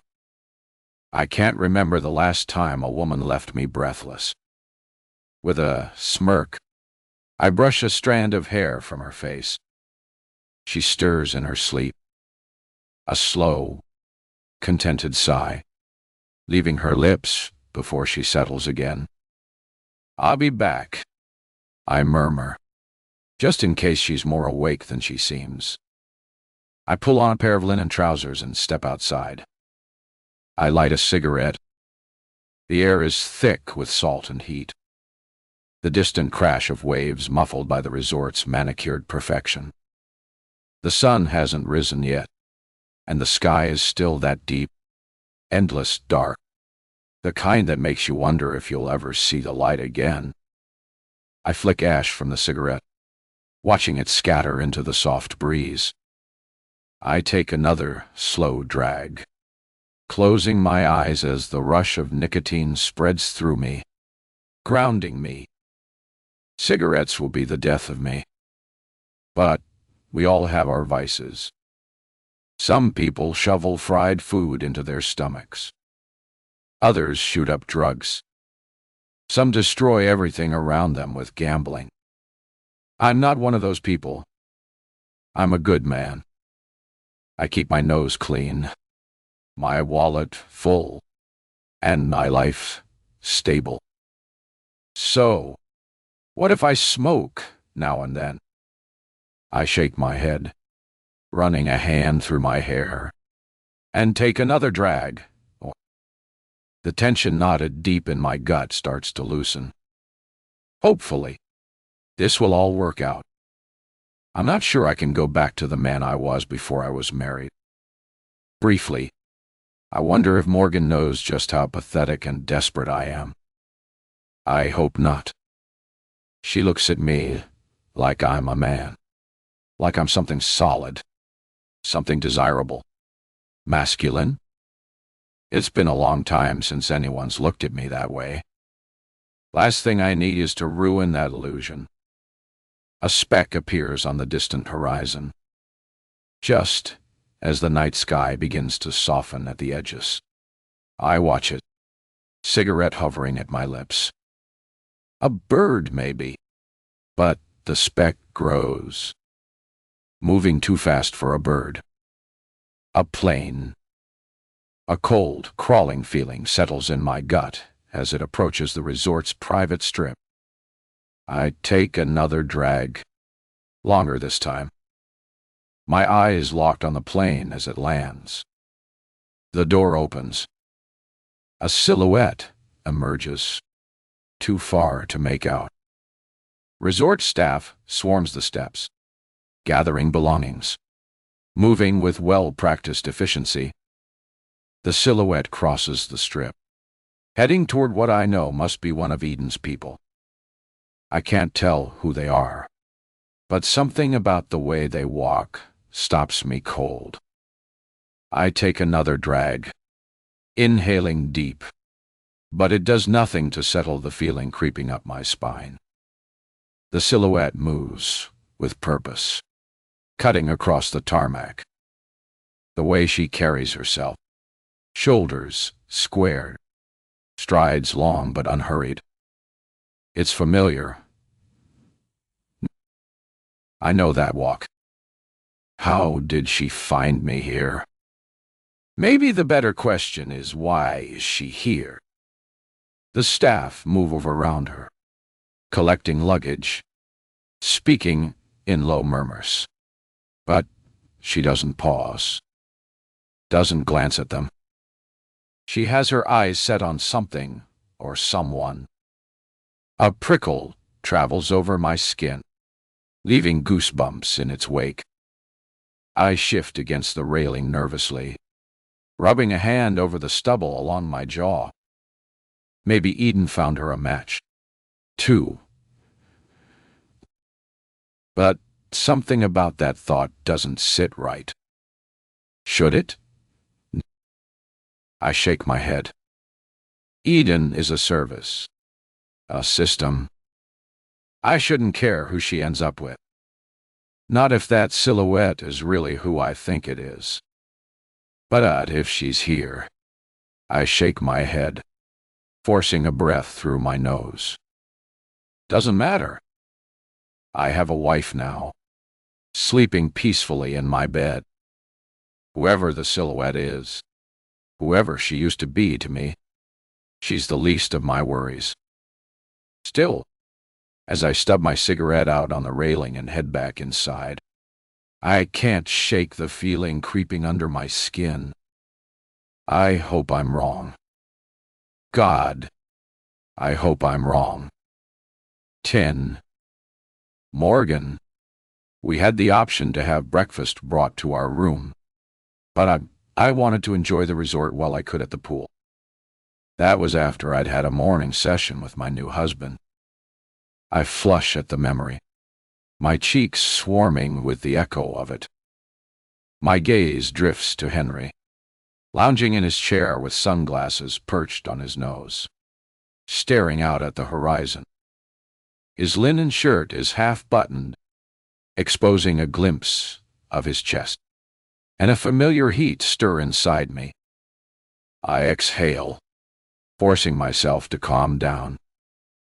Now I see why people glorify not just sex, but that deeper connection everyone craves.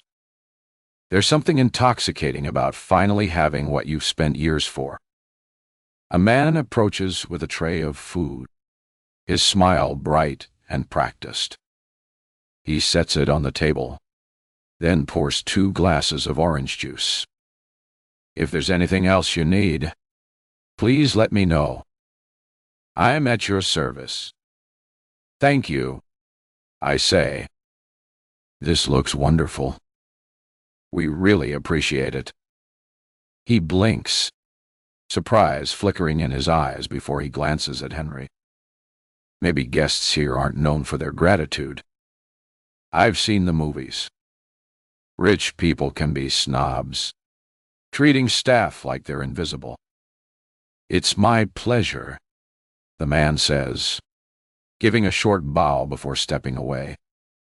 I grab a piece of pita bread and scoop a generous dollop of hummus onto it. I must be farther from home than I realized, given that everything on the table screams Mediterranean. If I'm honest, I was expecting something more American, maybe even touristy. I guess I'd hoped for pancakes at the very least. But the second the hummus hits my tongue, I let out a small moan of pure satisfaction. Forget pancakes. This is incredible. I barely notice the rest of the food. I just keep going for the hummus. And Henry laughs. You like it? I nod, swallowing before answering. The Mediterranean food back home is nothing like this. Not good. Worse. I wrinkle my nose. It's terrible. So, where are you from? I hesitate, feeling a little shy. Des Moines, in Iowa. Our public transport's not great, and the Mediterranean food is even worse. He smiles. What about you? Texas. My brows lift. You're from Texas? He shrugs. I've been everywhere. My family moved around a lot, but I figured Texas was a good place to settle. Why? I try not to sound too skeptical, but I've heard my share of stories about Texas. Taxes, better roads, friendly folks, lots of reasons. I glance down, reminding myself this is my husband now. Chances are I'll be moving there, too. And soon. I push away the mild unease that creeps into my stomach, forcing myself to keep an open mind. Henry leans back in his chair, sunglasses hiding his eyes. But I sense he's watching me carefully. If you end up not liking Texas, we can always find someplace new. I blink. You'd be willing to move for you. Of course. I want you to be happy. Something about the way he says it so easily with such certainty makes my stomach twist. But what about your work? Your business? Or whatever? He laughs low and amused. What makes you think I have a business? Come on. Take a look at yourself. I scoff. You scream money. Not in a flashy way. No gaudy designer logos or anything like that. But in a quiet way. And that tells me you've got serious money. He tilts his head, considering the corner of his mouth lifting just enough to let me know I'm right. Well, I'm a lucky man and a free one. My work doesn't require my constant attention. What does that mean? He exhales, rolling his shoulders back like the conversation is almost boring him. Most of my wealth comes from real estate and oil. The rest is tied up in businesses I have a vested interest. Sure. But that's why I sit on the board and hire a CEO to run them. I stare at him. You hired a CEO? He leans in slightly, his voice dropping like he's letting me in on something intimate. I'm a newlywed Morgan. I have more important things to focus my time on than mundane work. I wait for him to laugh, to smirk, to say he's joking, but he doesn't. He just looks at me perfectly serious. He leans back, crosses his ankles, and pops a grape into his mouth like he doesn't have a care in the world. I shake my head, turning my focus back to my food. It looks surreal, like something ripped straight from a Hallmark movie. I can practically see the blurb now. Poor librarian, desperate for a fresh start, signs up for marriage at first sight, only to find herself paired with a man wealthier than she ever imagined. All that's missing now is a little conflict. But that's a movie. And somehow, this is real life. I exhale, forcing myself to relax. I should be grateful. I'm lucky. That's all. As I take another bite, the atmosphere around us begins to shift. More couples begin filtering in for breakfast, settling at tables beneath the large white umbrellas lining the poolside. A few venture toward the water, their laughter low and indulgent. There's something strangely elegant about it all. No kids running wild, no screaming, no chaos, just adults enjoying a morning in paradise. I lean back, sipping my juice, letting myself soak in the luxury. A waiter approaches, holding a small folded card with a courteous nod. He places it beside Henry's plate. A message. Sir, from your Eden representative. He says, smoothly, as part of your package, Eden provides marriage counseling sessions with an on-site therapist. They suggested that you appear 5 minutes before the listed time. What? I asked, reaching for the folded card. As I unfolded, I asked, what do we need a therapist for? I'd hoped to see more information, but the card only listed a location on the resort and a time we were expected to appear. Worried, I glance up at Henry. I wouldn't overthink it. Morgan. Nigh. Henry says, it's part of the process. It is. I don't remember reading anything about therapy, nor do I remember Dexter mentioning it. Maybe I hadn't been paying attention. I bite my lip in concern. but forced myself to get over it. I'd always heard that early marriage counseling provided some really good benefits to the long-term health of the marriage. Maybe this wasn't a bad thing. In fact, maybe this was actually necessary given that Henry and I still had so much to learn about each other. It's supposed to strengthen our bond as newlyweds. Henry says, "What time is it supposed to be? 30 minutes from now." He nods. "We can finish breakfast, then go." He looks to the waiter. "I trust that you'll escort us to our first session. If that is what you wish, I would be happy to put myself at your service and pleasure." "Perfect," Henry says, settling back into his chair and adjusting his sunglasses. "Come, get us in 20 minutes when we finished our breakfast." "Of course, sir." The waiter dips his head and retreats. "Therapy? Eden's more thorough than I thought," I say, attempting to keep my tone light. He chuckles. "I suppose they want to make sure we stay happy." "Ah." I hum in agreement, but something about it nags at me. Not in a bad way, just in a "this is odd" right kind of way. Still, I push the thought aside. This is a luxury resort, and Eden was an ultra-luxury exclusive service.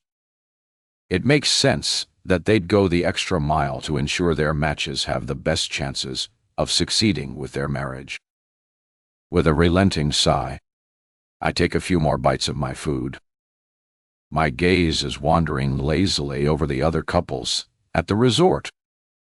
Henry's closed his eyes, taking a moment to rest in the sun. I don't blame him. I must have worn him out last night, and I know he'd gotten up early to smoke. Didn't love that. But, hey, it was part of who he was. If a little smoky smell on him was the worst thing I had to deal with from time to time, then I was a lucky gal. Then, from the corner of my eye, I see her. A woman stands at the edge of the pool, smoothing a sheer cover-up over toned legs, dark hair cascading over one shoulder. Even from a distance, she's striking. The kind of beauty that makes you look twice. I feel something sharp and uncomfortable. Jealousy? Doubt? I don't know. All I know is that I wish she wasn't so beautiful. I sneak a glance at Henry. He doesn't seem to notice her. He's still lounging, still completely at ease. But she notices him, and she's staring. Not a casual glance, not a passing look, but full-on staring. My stomach twists. I push the tray of food away, my appetite having suddenly soured. I try to take another sip of juice and shake the feeling. Maybe I'm overthinking it. Maybe I'm being ridiculous. After all, Henry was an extremely attractive man. And, as his wife, I suppose that this wasn't the first time I was going to find another woman staring at my man. This was normal, but still, I wish she'd look somewhere else. 11. Ostino. Morgan. .1. The therapy office is sleek, modern, and nothing like the sterile, overly bright spaces I always associated with counseling. The walls are a soothing shade of taupe, and the large floor-to-ceiling windows overlook a garden filled with exotic plants, small fountain bubbling in the center. It's weird to think, but it's almost too perfect. It feels like I'm sitting on a movie set or something. But, to be fair, this entire place was that way. I suppose those movie sets were made to resemble something. And this would be great inspiration to capture an ideal that most people could only ever dream existed. Henry and I sit side by side in comfortable chairs. The kind that it swallows you just enough to make you feel at ease, but not enough to make you forget where you are. Across from us, in a single sleek armchair, sits our therapist. She smiles warmly, her dark hair smoothed into a pristine bun, a simple pearl necklace resting at the base of her throat. Welcome, welcome, Mr. and Mrs. Langford, she says, folding her hands over the tablet on her lap. It takes me a second to remember. That's me. I'm Mrs. Langford now, not Miss Sloane. I'm Dr. Elise Warren, your Eden counselor, and I'll be guiding you both through your first session. Her voice is soft, measured, like someone who has perfected the art of making people feel safe in her presence. I already know her type. Calm, collected, that reassuring half-smile that makes you feel like no matter what you say, she's already heard worse. I know therapy can feel daunting for someone, she continues, but think of this as a continued wellness check for your marriage. Here at Eden, we believe that a strong foundation leads to lifelong success. And as part of our exclusive service, these sessions will ensure that you two start on the right path together. I nod, shifting slightly. Makes sense. It'd be great if I had my phone so I could look her up, check her reviews, and her credentials. Unfortunately, I don't, so I'm forced to trust that she knows what she's on about. But if Eden picked her to ensure the success of their matches, then I'm sure she does. Good, she says, tapping something onto her tablet before looking back up at us. Now, let's begin. How was your first night together? I blink. Our first night? Beside me, Henry chuckles, reaching over to rest his hand on my thigh. There's only one word for it. Spectacular. Oh. I feel my cheeks warm. It was great. Doctor. Warren tilts her head at my response, her eyes staring deep into my soul. Honesty is going to be a pillar of your success here. Are you sure it was great? Morgan. Out of the corner of my eye, I see Henry's smile falter, and a little doubt creeps into his expression. I bristle as I focus my attention back on Dr. Warren. You. I'm positive. It was like Henry said. Spectacular. Henry's smile returns and I breathe a sigh of relief. That's wonderful to hear. Would you say you felt the spark? That instant connection you both craved? I glance at Henry as he answers. Absolutely.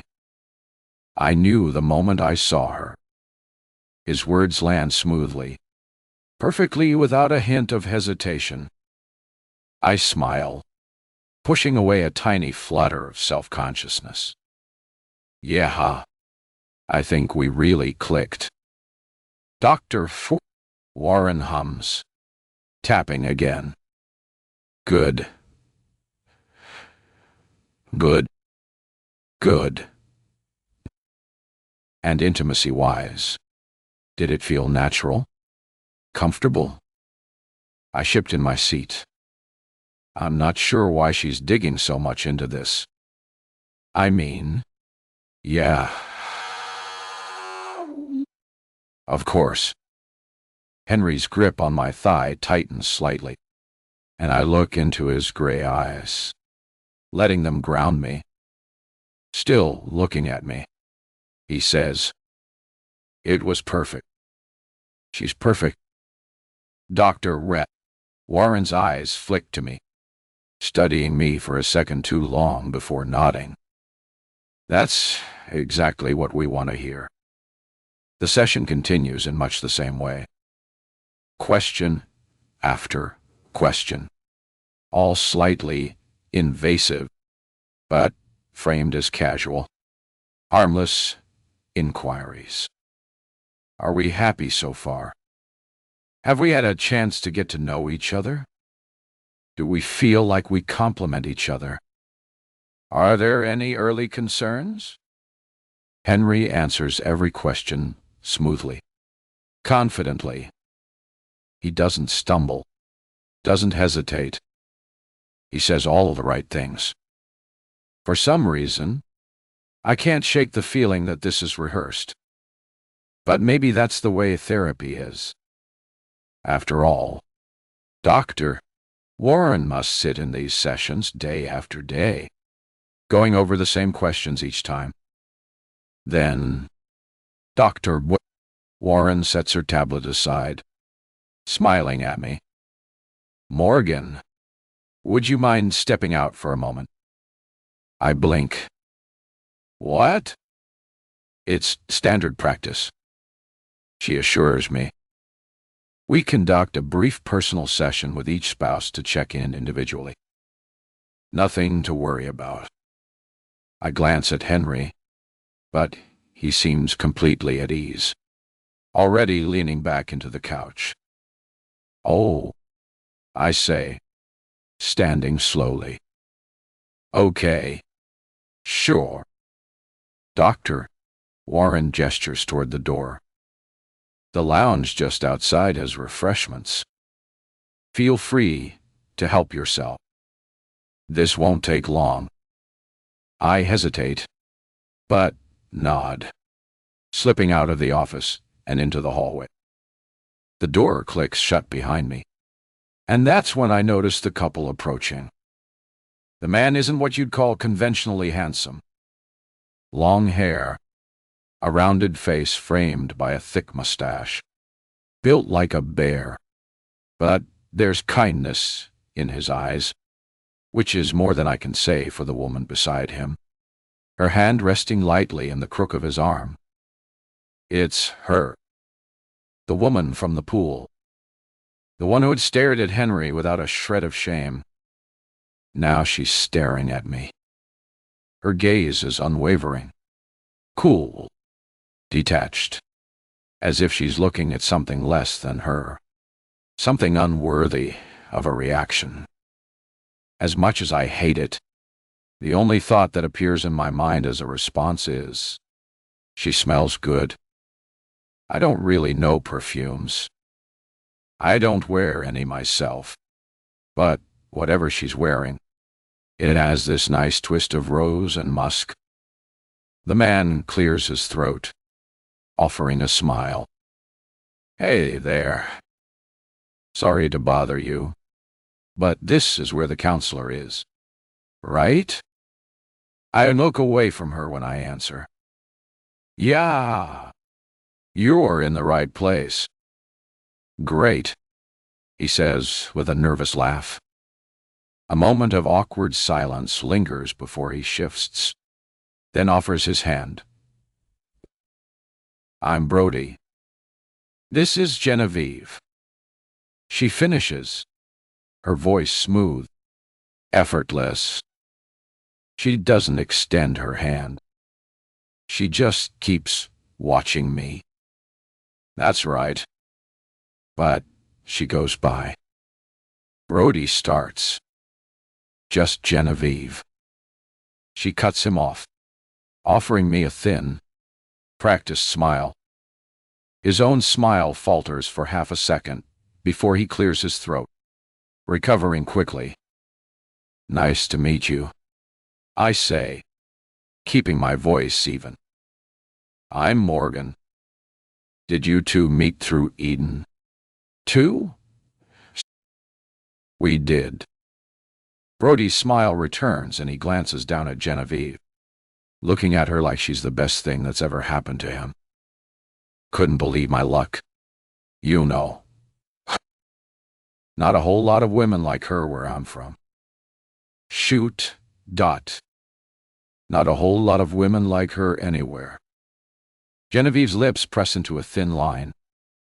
She tilts her head, looking up at him. You're too kind. Poor Brody. He has no idea she's not into him. Not even a little. Then, again, who am I to judge? Maybe she's just going through an adjustment period. They're still here, still married. And if Eden matched them, then they must know something I don't. Maybe this is exactly why the marriage counseling sessions exist, to help couples struggling to settle into their new reality. Genevieve turns back to me, slipping her hand from Brody's arm and folding both in front of her. Where's your husband? He's inside, I say, trying to keep my tone neutral. They're just wrapping up. Her eyebrows lift slightly. You're not in there with him? No, I answer, shifting on my feet. I hate that she's making me feel on edge. Individual sessions are a part of it, I guess. My blood heats. I really do not like her. I tilt my head. Didn't I see you earlier? She doesn't blink. Maybe. We hold each other's stare for a beat too long. There's something unsettling about the way she looks at me, like she's waiting for something. A reaction. Maybe some sign that I'm intimidated by her. I'm not normally one for confrontation, but this time, I forced myself to stand my ground. Henry was mine. I shift my weight, tilting my head just slightly. Not quite a challenge, but not backing down either. If she's expecting me to flinch, she'll be waiting a long time. Genevieve's lips twitch, but she doesn't smile. Before either of us can say anything else, the office door clicks open behind me, and Henry steps out the door, running a hand through his hair, still lost in thought. His gaze lifts, quickly, finding mine, and his lips curve into a gentle smile. Warmth floods through me, dissolving some of the tension. There you are, he says, taking a step closer. Before he can say another word, I close the distance between us, sliding my hand to the back of his neck, pulling him into a deep, possessive kiss. Surprise stiffens his posture for just a second before his arms slide around my waist, his lips softening under mine as he leans into the embrace. When I pull away, I brush my fingers over Henry's jaw, letting my lips linger close to his. Everything go okay? I ask, keeping my voice just soft enough for only him to hear. His grip on me tightens before he exhales a short breath, recovering. Yeah, he murmurs with a soft smile. Then I feel him tense, suddenly, his grip tightening. Pulling back slightly, I glance up to see his gaze locked onto Genevieve and Brody, still watching us. A faint flush rises to Henry's cheeks, his expression shifting to something unreadable. Unease slithers into my stomach. Genevieve's eyes narrow slightly, flicking from Henry to me. I sense the calculation beneath her calm exterior. I meet her gaze evenly, lifting my chin just a fraction. Brody clears his throat and takes a step forward, extending his hand toward Henry. Hey, man, Todd. Nice to meet you. I'm Brody, and this is Genevieve. Henry blinks like he's just snapping out of something. He releases me and shakes Brody's hand, his usual smile slipping into place. "Henry Langford," he says. He turns to Genevieve, but she doesn't extend her hand. She simply watches. There's a strange sort of tension in the air that I don't like. I thread my fingers with Henry's and lean in. "Ready to go?" Henry turns his attention back to me, and his shoulders relax. "Yeah, let's head out." Genevieve's eyes linger on us a moment longer before she offers a smooth, insincere smile. Brody remains oblivious, still grinning like a man who believes he's won the lottery. "Nice meeting you both," I say, my voice steady despite the thudding of my heart. "Likewise," Genevieve responds, her voice a soft murmur, but her eyes betray something else entirely. "Good luck with the counseling," I say to Brody before Henry leads me away. He's got a firm grip on my hand, and a tight silence hangs between us. I'm not sure why he's so tense. Maybe he's just not comfortable with public displays of affection. I met men like that before. It always puzzled me. But I had to acknowledge that everyone was different. Behind us, Genevieve's eyes burn into my back.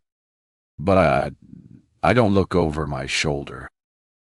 I know I've made my point clear enough. Henry belongs to me. 12. Morgan.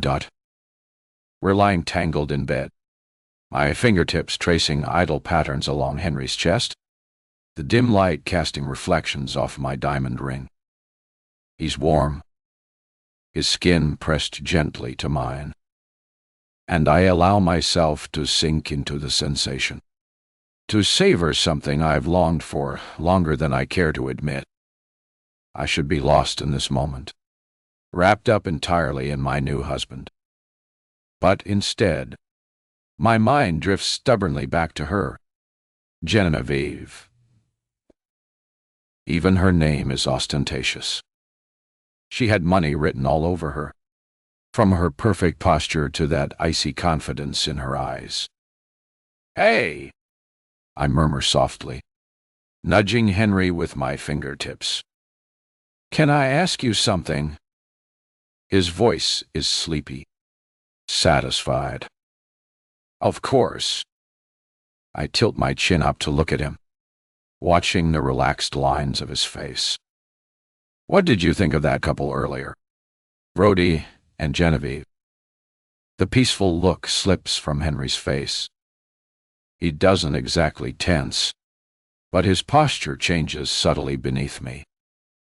Just enough to let me know this isn't a topic he wants to discuss. My stomach tightens. "They seem nice enough," he says carefully. I scoff lightly, propping myself on my elbow to study his face better. "You really thought they seemed nice?" He shrugs, brushing a strand of hair from my eyes. "I didn't notice anything unusual." "Why did you?" I consider lying, shrugging it off, pretending Genevieve's cold gaze hadn't bothered me. But instead, I pressed my lips together and gave a half-hearted shrug of my own. "I don't know." She seemed a little intense, kind of cold. "You know." He studies me for a beat too long. "Did she say something to upset you?" "No, not exactly." I shake my head, embarrassment flushing my cheeks. "But I did see her at breakfast, full on staring at you." He holds his breath for a moment, then lets it out in an exasperated sigh. "Can you really blame her?" I blink at him, frowning slightly. "What's that supposed to mean?" He wiggles his eyebrows playfully. "Have you seen me?" "I've got abs." My love. I roll my eyes, smacking his arm lightly, but a reluctant smile creeps across my lips. You're ridiculous, and you love it. He grins, effortlessly, disarming me. He reaches forward, brushing a loose strand of hair behind my ear, fingertips lingering on my skin. Listen, we don't have to worry about other couples. We're here for us. Remember that. I nod slowly, letting his words settle my racing thoughts. He's right. This is about us, not some random woman whose opinion shouldn't matter at all. Yet, even as I nestle back against him, I can't entirely shake the unease.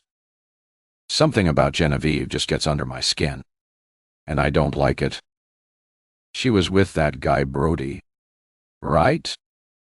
Henry says after a moment, voice casual. Yeah, Brody died. I pause, smiling a little. I actually liked Brody. He shifts suddenly, rolling himself on top of me. He braces himself on his arms, looking down into my eyes, a teasing glint in his. Oh, you liked him. Huh? Huh? I laugh, wrinkling my nose. Yeah, I did. I liked him a lot. His eyes narrow playfully, and then his lips find mine. His kiss is firm, deep, almost possessive, stealing the breath from my lungs in an attempt to chase away all the doubts. When he finally pulls back, I'm breathless beneath him. What was that for? I asked. Just reminding you who your husband is, he murmurs, smirking against my lips. Wouldn't want Brody getting any ideas. I laugh again, pulling him down for another kiss. You're ridiculous. And you like it. I do. I really do. But even as Henry kisses me again, slow and deep and lingering, I can't help but think about Genevieve's cold stare. And for some reason, it still bothers me. 13. Henry Dot. It's only when Morgan finally falls asleep that the uneasy feeling returns. I stare up at the ceiling, my fingers gently stroking through her hair as her breathing evens out, her soft warmth grounding me in reality. Throughout dinner, I'd managed to forget all about Genevieve's presence, focusing instead on the woman beside me. My beautiful, charming, unexpectedly perfect wife. Everything about Morgan draws me in deeper. The idea of her cozy little apartment, the softness in her voice when she talks about the books she loves, and even the simple fact that she's a librarian. She was different from every other woman I'd met before, and I was falling hard for her. She was everything I'd hoped Eden would find for me, and so much more. I could tell she felt the same. She wanted to know everything about me, what my parents were like, if I had any pets, if I liked to read, what I did for fun. We even spoke about my twin sister, who I'd lost a long time ago. Somehow the conversation had flowed easily between us throughout the served courses of dinner, with no awkward pauses or uncertain silences. It moved effortlessly back and forth like waves against the shore, just as things should be. But now, in the silence and the dark, I can't push her from my thoughts. Those unfeeling eyes, that barely there lift at the corner of her mouth, a subtle mockery that only I seemed to notice. She was hiding something. She knew something. It was clear now how she was here. Supposedly, she'd found love in that man. Rhodey, Dada. I'm not naive enough to believe it. Though, don't get me wrong, he seemed decent, earnest even. But Genevieve wasn't someone who'd settle for earnestness. The remaining question still lingers in my mind. Why was she here? A heavy sigh escapes me, and I run a frustrated hand over my face. I can't dislodge the dread pooling deep in my stomach, whispering to me that things are about to unravel quickly and violently. My gaze shifts down to Morgan, sleeping peacefully, her dark hair cascading over the pillow, her lips slightly parted in gentle breaths. The thought of losing her after finally finding someone who makes me feel alive again sets my teeth on edge. Carefully, I ease myself away from her and slip outside, smacking the cigarette pack against my palm before pulling one free.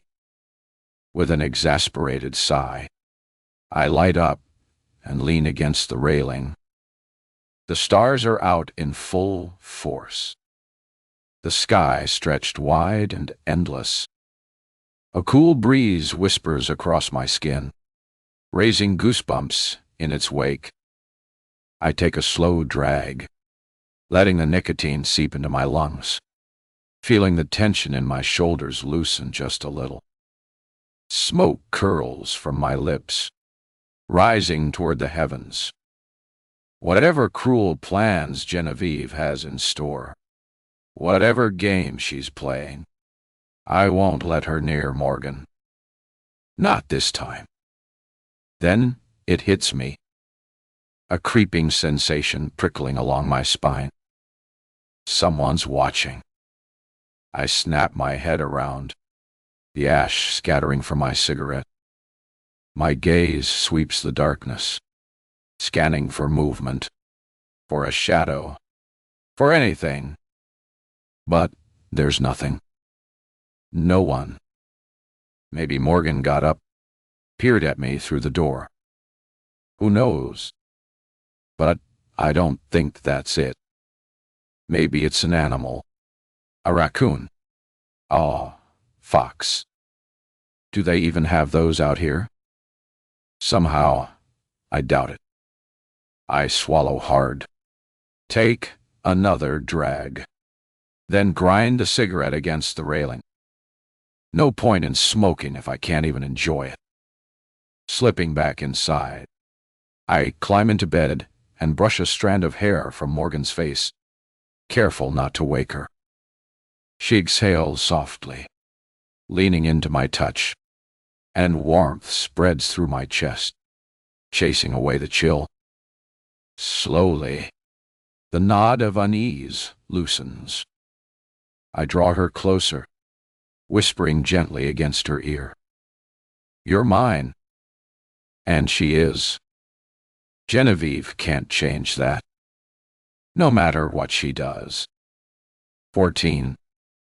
Morgan. I can't remember the last time I spent this long away from my phone. Away from technology entirely. No notifications buzzing.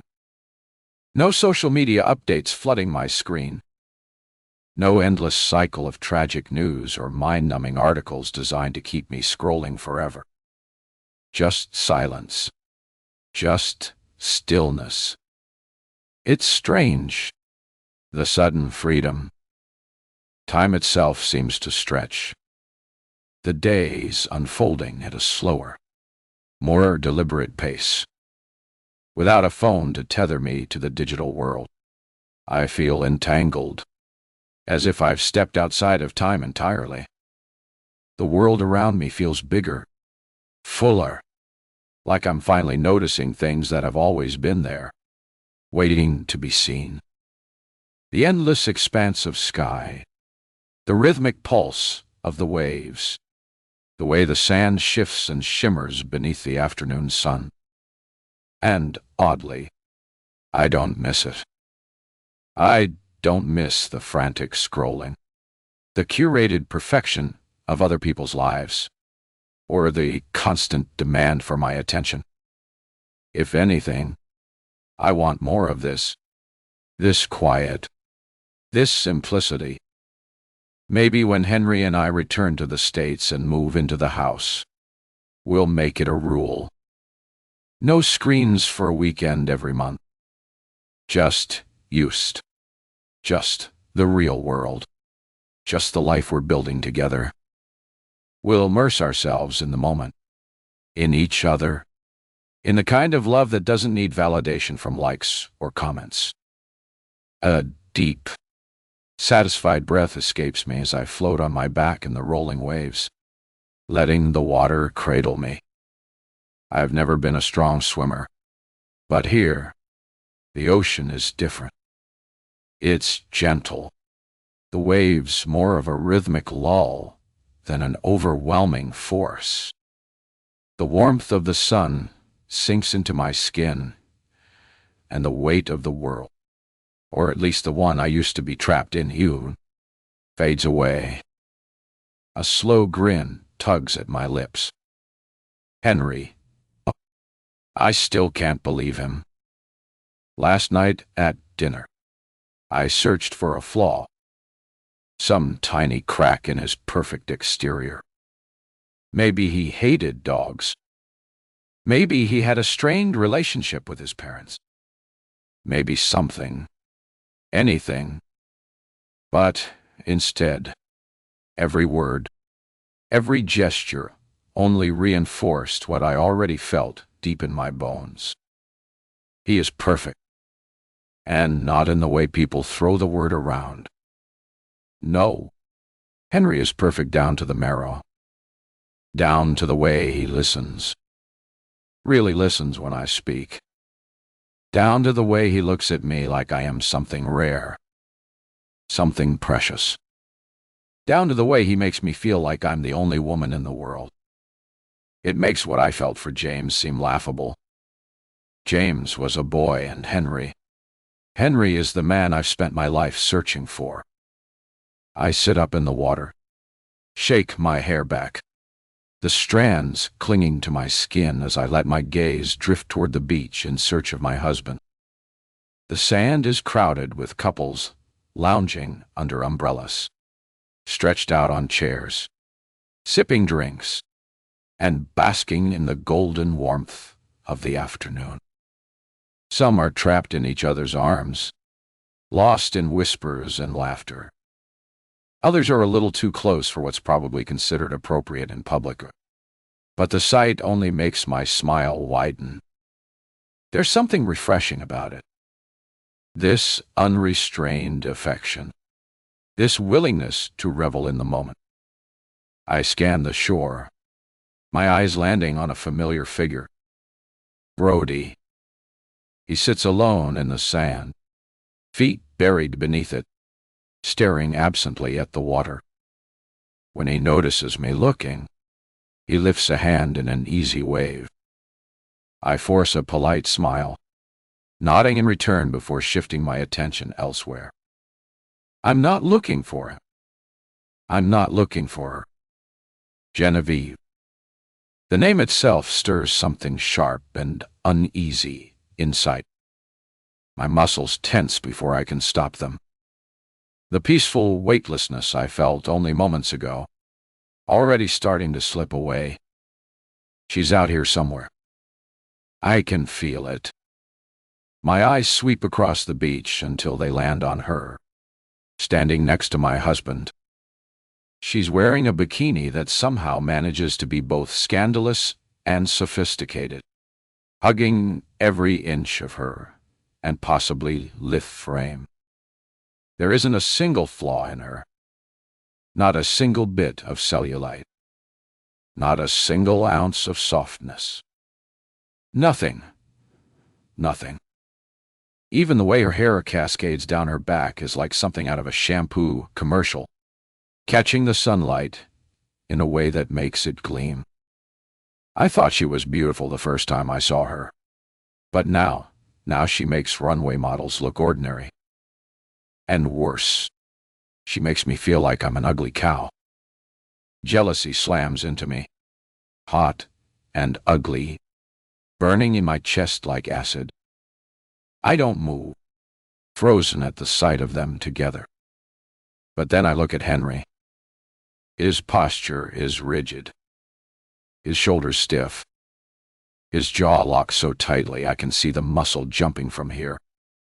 He won't even look at her. The jealousy dissolves, replaced with a sharp, exhilarating thrill.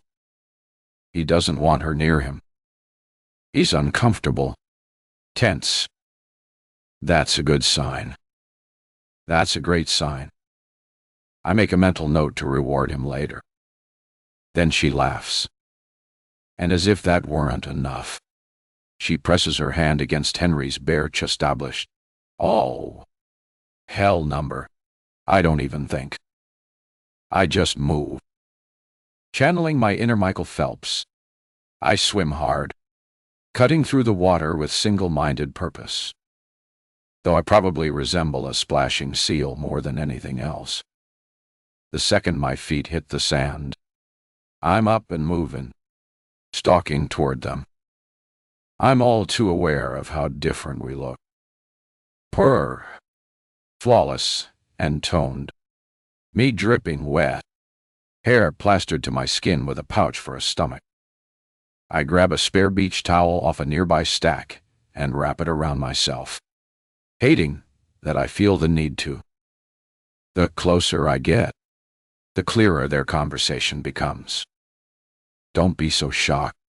Henry, she says, her voice of breathy, teasing Lil. Henry. She says his name like she knows him. The familiarity of it grates against me. She flicks her hair back over her shoulder, throws a smug little glance toward Brody. A sneer, really? Before turning back to Henry with a perfectly curated smile. Of course. I found someone. Brody's a wonderful man. Henry shakes his head, his hands curling into fists at his sides. She sees me approaching. I know because she shifts ever so slightly. Just enough to block me from Henry. Just enough to make me pick up my pace. So, how is Charlie these days? She asks, voice as smooth as glass. Charlie, Dorik. I don't hesitate. I step forward right into Henry's face, pressing my body against his before tilting my head up to look at him. He glances down at me, and for the briefest second something flickers across his face. Relief, I think, like he's just been handed a lifeline, like I've saved him from drowning in whatever toxic game Genevieve is playing. Still, I latch on to the name, my yay snapping back to her. Charlie, I ask, my tone sharper than I mean it to be. It sounded like a pet name, but the way she said it, but I knew it couldn't be. His cat's name was Skylar, if I remembered right from dinner last night. So, who was Charlie? Genevieve's lips curl at the edges, eyes glinting. She murmurs, tilting her head. She doesn't know. I bristle, every muscle in my body tightening, but I refuse to take the bait. She lets the silence stretch, savoring it, dragging it out before delivering the punchline with a lazy smirk. Charlie's the name of his private chef. His chef. He never mentioned having a chef in the house. I glance up at Henry. I didn't know about Charlie. He grimaces. A shadow flickers across his face. But before he can say anything, Genevieve steps in again, ever so helpful. Well, Henry's closer to Charlie than just about anybody. Charlie was his parents' chef, taught, practically raised him. Is that true? My voice comes out sharper than intended. I can't help it, How come you didn't mention Charlie last night at dinner if he was so important? Henry exhales slowly like he's measuring his words. But before he can respond, Genevieve laughs, tossing her long hair over her shoulder. Charlie, is a woman. Megan. My spine stiffens. My name is Morgan. I snap. She waves a hand, dismissive, like I'm beneath her notice. So, Charlie, I press, turning back to Henry. His hesitation stretches a beat too long. Then, finally, he says, "You know, my parents worked a lot when I was younger. They hired Charlie as my nanny at first, but soon they needed a chef, too. She sort of became both." Sort of. Genevieve echoes with a chuckle. Charlie is a wonderful cook. Is she whatever? I say, cutting her off. Her laugh dries up, and she turns to me, eyes flashing. For a split second, the mask slips and I see it. The pure, unfiltered hatred beneath. Then, just as quickly, it's gone. Didn't realize the two of you were so close. I murmur. Henry shakes his head. We're not. Genevieve lifts a brow as if she might disagree. Babe. Henry pauses, his teeth clenching. A flicker of frustration crosses his face, like he just stepped into a trap. He exhales. Genevieve and I used to know each other growing up. But life happened, and we grew apart. I stare at him. Babe. He'd called her Eve, not Genevieve. Life happened, and they grew apart. I don't buy that. Not entirely.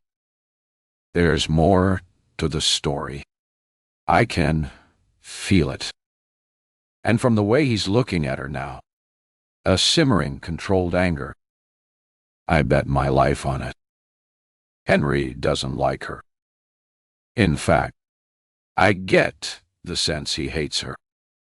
Like she's not supposed to be here. Like her presence is a violation of some rule. And now she's here. I say slowly, watching his reaction. His mouth tightens. Yeah. I wait for an explanation. It doesn't come. The heavy silence stretches. A voice cuts through the hesitation. Hey guys, Brody. He comes jogging up to us, sand kicking up in his wake, his broad smile as bright as the afternoon sun. We all turn to him. He's slightly out of breath as he slings an arm over Genevieve's shoulder. The moment his fingers touch her, she tilts her head toward him, her mouth curling at the corner in something that looks like affection, but isn't. Not quite. It's subtle, fleeting, but I catch it. The expression is gone in an instant, wiped clean, replaced with something softer, sweeter. She looks up at Brody, her eyes sparkling with love. He doesn't notice. I do. What's happening over here? He asks, looking at each of us in turn, his usual affable charm on full display. Henry steps back like he wants to disengage. Genevieve smirks up at Brody, fingers idly tracing patterns along his arm. Nothing? She hums. Just catching up. Catching up? I echo, my gaze sliding back to Henry. His shoulders are rigid, his expression unreadable. But I know what I saw, and I know what I felt.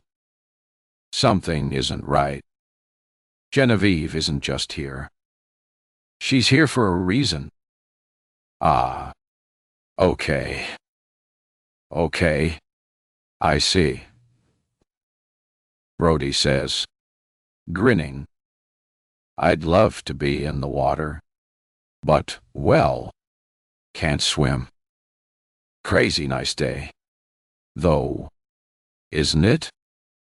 Brody, let's go back to bed, she states, her gaze locked onto Henry before she turns, sauntering away with slow, deliberate sways of her hips. It's a performance, and we all fall for it. Watching.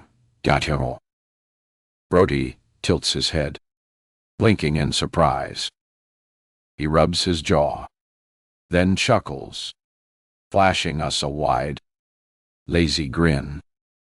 Well, when your woman calls, I'll see you guys later. He jogs after her, and the moment he's gone, I hear the sharp exhale of breath beside me. Henry is still staring after them, his eyes filled with hatred. He drapes his arm over my shoulder, but, for the first time, I don't feel warmth in his embrace. I feel the heat of my own frustration curling tight in my stomach like a slow burn.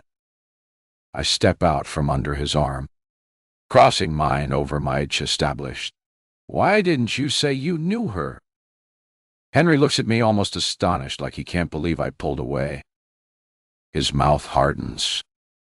He digs into his pocket, pulls out his pack of cigarettes, then whips one free and lights it with practiced ease.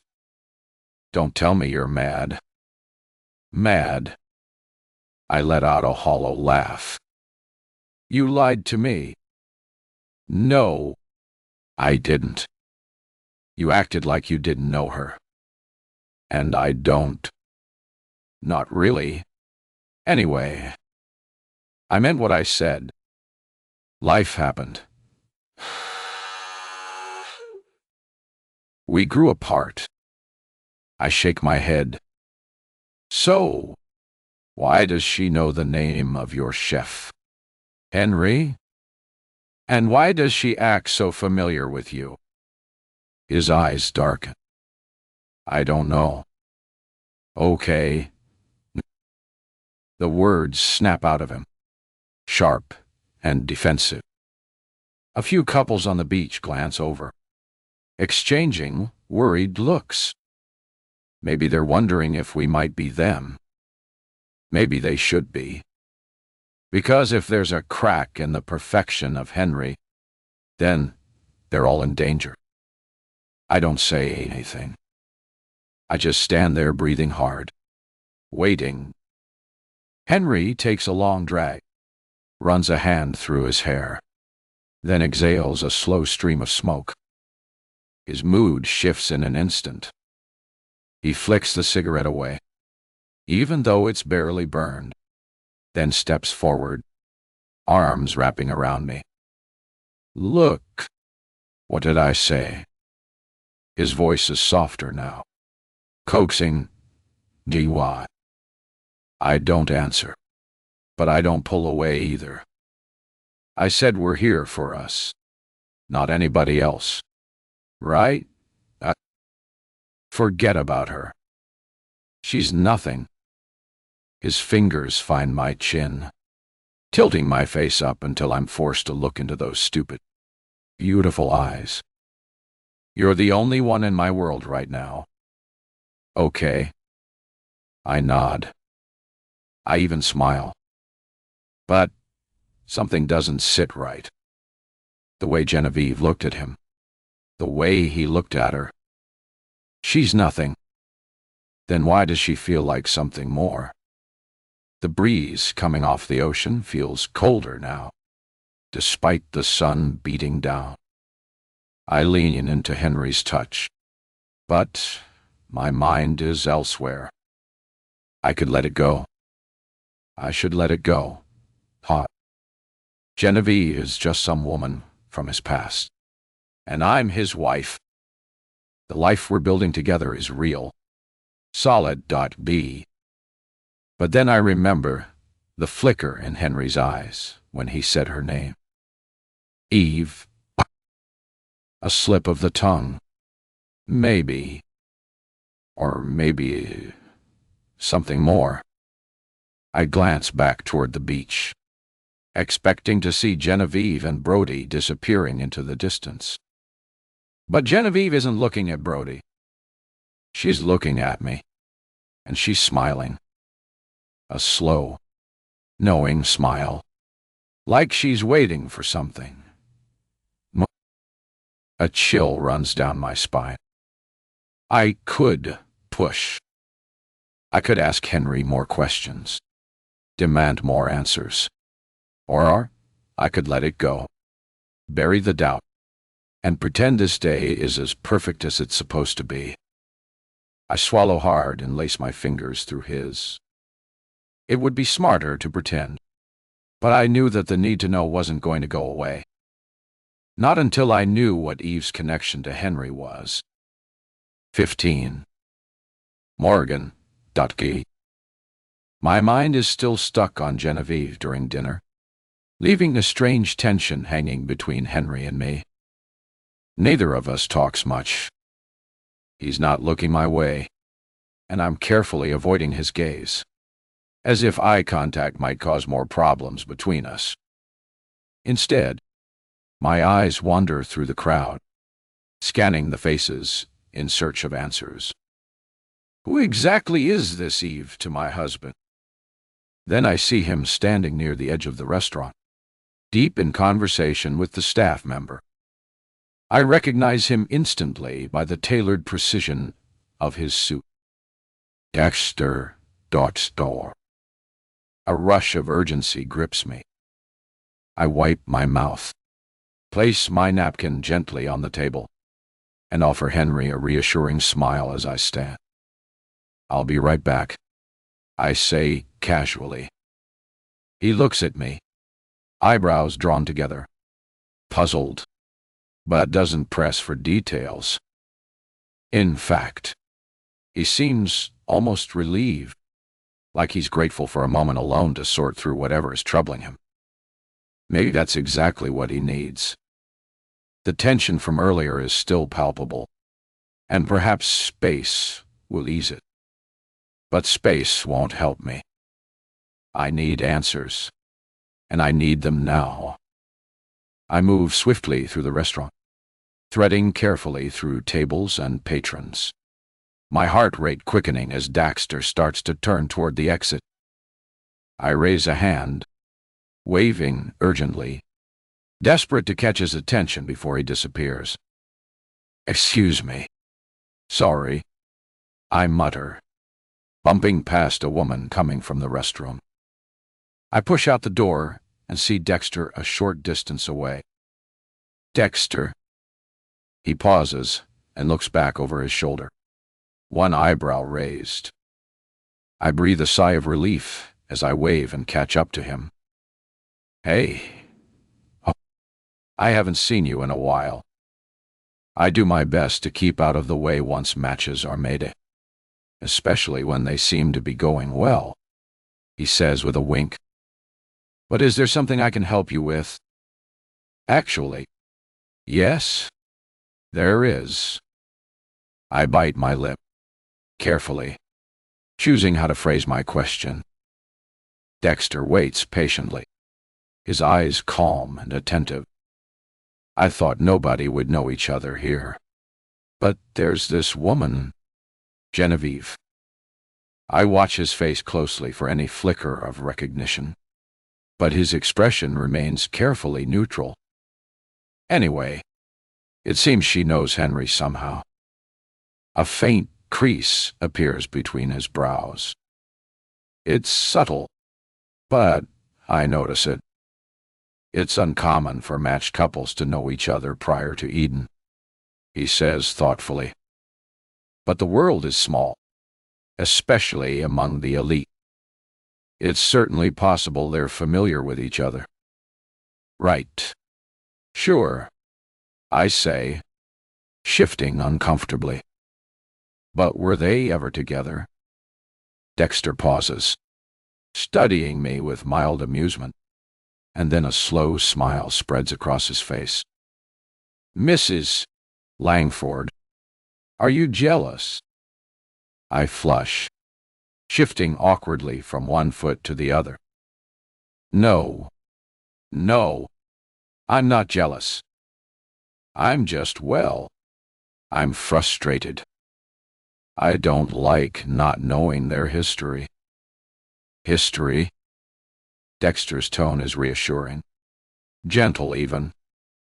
I assure you, there's no reason to worry. But perhaps you should raise these concerns during your marriage counseling sessions. Doctor, Warren can guide you through these emotions and help you build stronger trust in your relationship. I deflate slightly, disappointment sinking in my stomach. Maybe he's right. It is a small world after all. Eden services only a small portion of the population, and it makes sense that some paths would inevitably cross. But still, as Dexter offers another confident smile, I can't help feeling like he's dismissing a concern that's more serious than he wants to admit. Okay, maybe I will. Thanks. Dexter tort. I sigh. Is there anything else? He asks. I shake my head and offer him a farewell wave, turning away with a forced smile. My heart still flutters in uneasy beats as a small voice in the back of my mind warns me to not let this go. But I push it aside and head back into the restaurant. There won't be any answers out here. Henry glances up when I reach our table, worry etched into his face. He sets down his fork, leaning forward slightly as I sit. Everything okay? He asks quietly, eyes scanning my face. My throat feels tight, but I manage a nod. Yeah, I say, mustering a small smile. I'm fine, just tired, I guess. I think I might head back early and run a bath. Of course, he says gently, his expression softening. Are you sure you're all right? Though, I don't want to lie, but I can't bring myself to be honest. Either. Not yet. I promise, I reply, reaching across the table to squeeze his hand. You stay and finish dinner. I'll see you back at the suite. He studies me for a moment longer, then sighs and gives me a little nod. Okay, I'll settle the bill and join you soon. Take your time, I say, rising from my chair and slipping through the dining room. Part of me still wants to stay and press Henry for answers, but forcing the topic now will only escalate my anxiety. And the last thing I need is more eyes on us in a crowded restaurant. Outside, a warm breeze brushes across my skin, bringing the scent of the ocean. I walk briskly across the resort grounds, my sandals clicking against the stone path. The moon shines overhead, pale and serene. Despite the questions swirling around in my mind about Genevieve, maybe Dexter's right. Maybe this is all just a coincidence, and nothing is as big as it seems. It would be incredibly uncharacteristic of Eden to make a mistake like this. By the time I reach our suite, I've worked myself into a half-hearted acceptance. This is something I can't solve in one frantic night. I think Dexter had a point. This might be best addressed in counseling, where we could air our baggage piece by piece until all the worry unraveled. Inside, the soft glow of recessed lighting soothes me somewhat. I drop my evening clutch onto the entry table and head straight for the bathroom. The tub is massive, outfitted with chrome fixtures and sprinkled with flower petals by the staff. A typical Eden flourish that usually makes me smile, but tonight I barely notice them. I turn on the taps, letting hot water spill into the porcelain. My reflection in the mirror catches my eye. A subtle frown wrinkles my forehead, making me look older, wearier, darting. With a deep breath, I slip out of my dress and lower myself into the steaming bath, water lapping around my tense muscles. I draw a deep breath of the steam swirling through the air and feel myself relax. Everything would be fine. Everything would work itself out. After all, we both come here to build a future together, not to bury secrets. I sink lower, allowing myself to drift off until the faint click of a suite door pulls me back to full awareness. "Hey."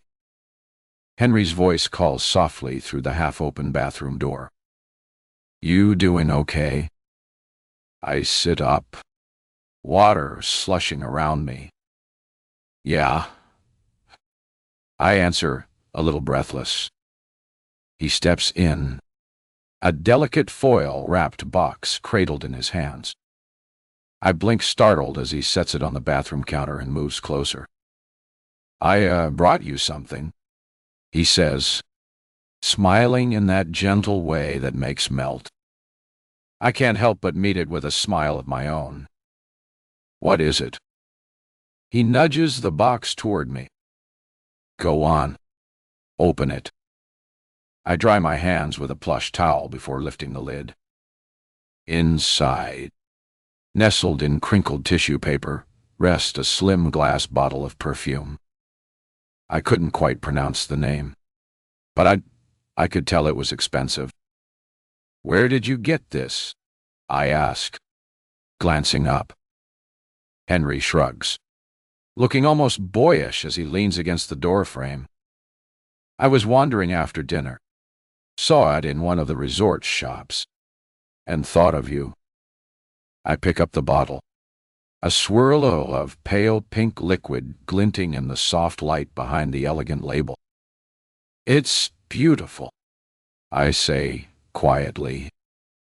My fingertips brush over the top before I give a small spritz onto my wrist. The scent rushes forward. Sweet, soft rose layered over a darker undercurrent of musk. It's instantly warm and strangely familiar, tugging at my memory. A pang flutters in my chestablished. Something about it sets every nerve on edge. I inhale again, more deeply this time. Rose and musk. My heart clenches. Where have I smelled this before? Then, like a flash of lightning on a dark horizon, it hits me. Genevieve. A sliver of confusion slices through me, followed immediately by a spike of dread. My mouth goes dry as I search Henry's gaze. Is this deliberate? He smiles, stepping forward to brush a damp lock of hair from my forehead. "You like it?" I swallow hard, forcing a nod. "Yeah." I manage, though my voice sounds distant to my own ears. It's lovely." "Good," he says, relief evident in his tone. "I just wanted to do something nice for you, especially after today." A tremor works its way through me, but I keep my face as placid as I can. My mind is already spinning with questions, doubts, and the uncanny realization that the very essence of that snake is now on my skin. The bath's warmth feels subtly stifling. "Thank you," I say, inhaling slowly to keep my composure. "I really appreciate it."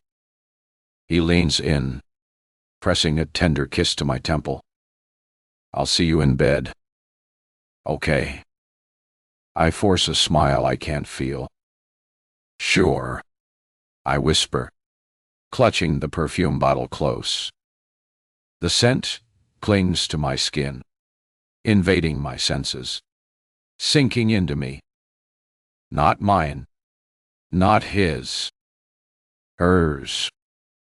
Oh, 16. Henry. God.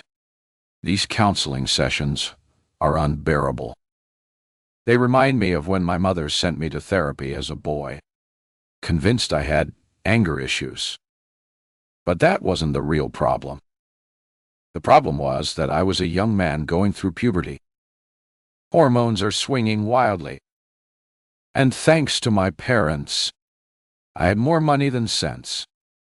Most people dream about what they'll do when they grow older, how they'll earn a living, spend their money, and find purpose. I never got to have that. I knew exactly what would happen.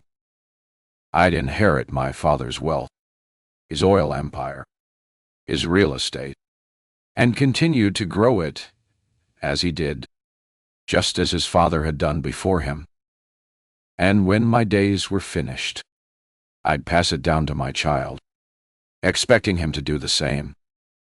Just to paint the picture more clearly, my first car was a Ferrari Super America. It sounds like something made up, but it's real, and it costs more than people could ever dream of affording. And that was just the beginning.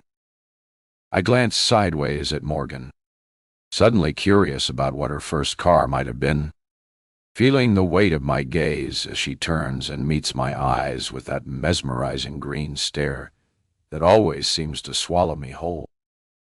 She's stunning, and she doesn't even know it. The door opens, interrupting my thoughts, and Dr. Warren crosses the room, settling elegantly into her armchair. "Apologies for keeping you waiting," she says calmly. "Shall we begin? Please," I say, conscious that I've been drumming my fingers restlessly on the arm established. Dr. Warren's eyes flick to my fingers, a slight crease forming between her brows. Not wanting her to analyze me too closely, I slow my movements, becoming deliberately precise. She shifts her gaze to Morgan instead, waiting expectantly. Silence stretches heavily between us until Morgan finally clears her throat. "Am I supposed to speak?" Dr. Warren smiles gently. "Yes, my dear. Why don't you start us off? How have things been since our last session?" "Good." I answer quickly, almost automatically. I sense how uncomfortable Morgan is. She must hate these sessions as much as I do. I find her hand to give it a reassuring squeeze. "We're good, are we?" Morgan's voice is so quiet I almost think I misheard. It's only when she looks at me, vulnerability shimmering in her eyes, that I realize she's serious. "Dr. Warren tilts her head slightly, curiosity lighting her face. "Morgan, is there something you'd like to discuss?" I can't tear my eyes away from Morgan as she takes a shaky breath, looking away from me as though afraid to hold my gaze. "It's nothing major. Everything's fine, really. It's just I brace myself knowing exactly what name she's about to say, my jaw clenching in preparation. Genevieve. Evoto." "Doctor," Warren repeats the name softly, jotting it down.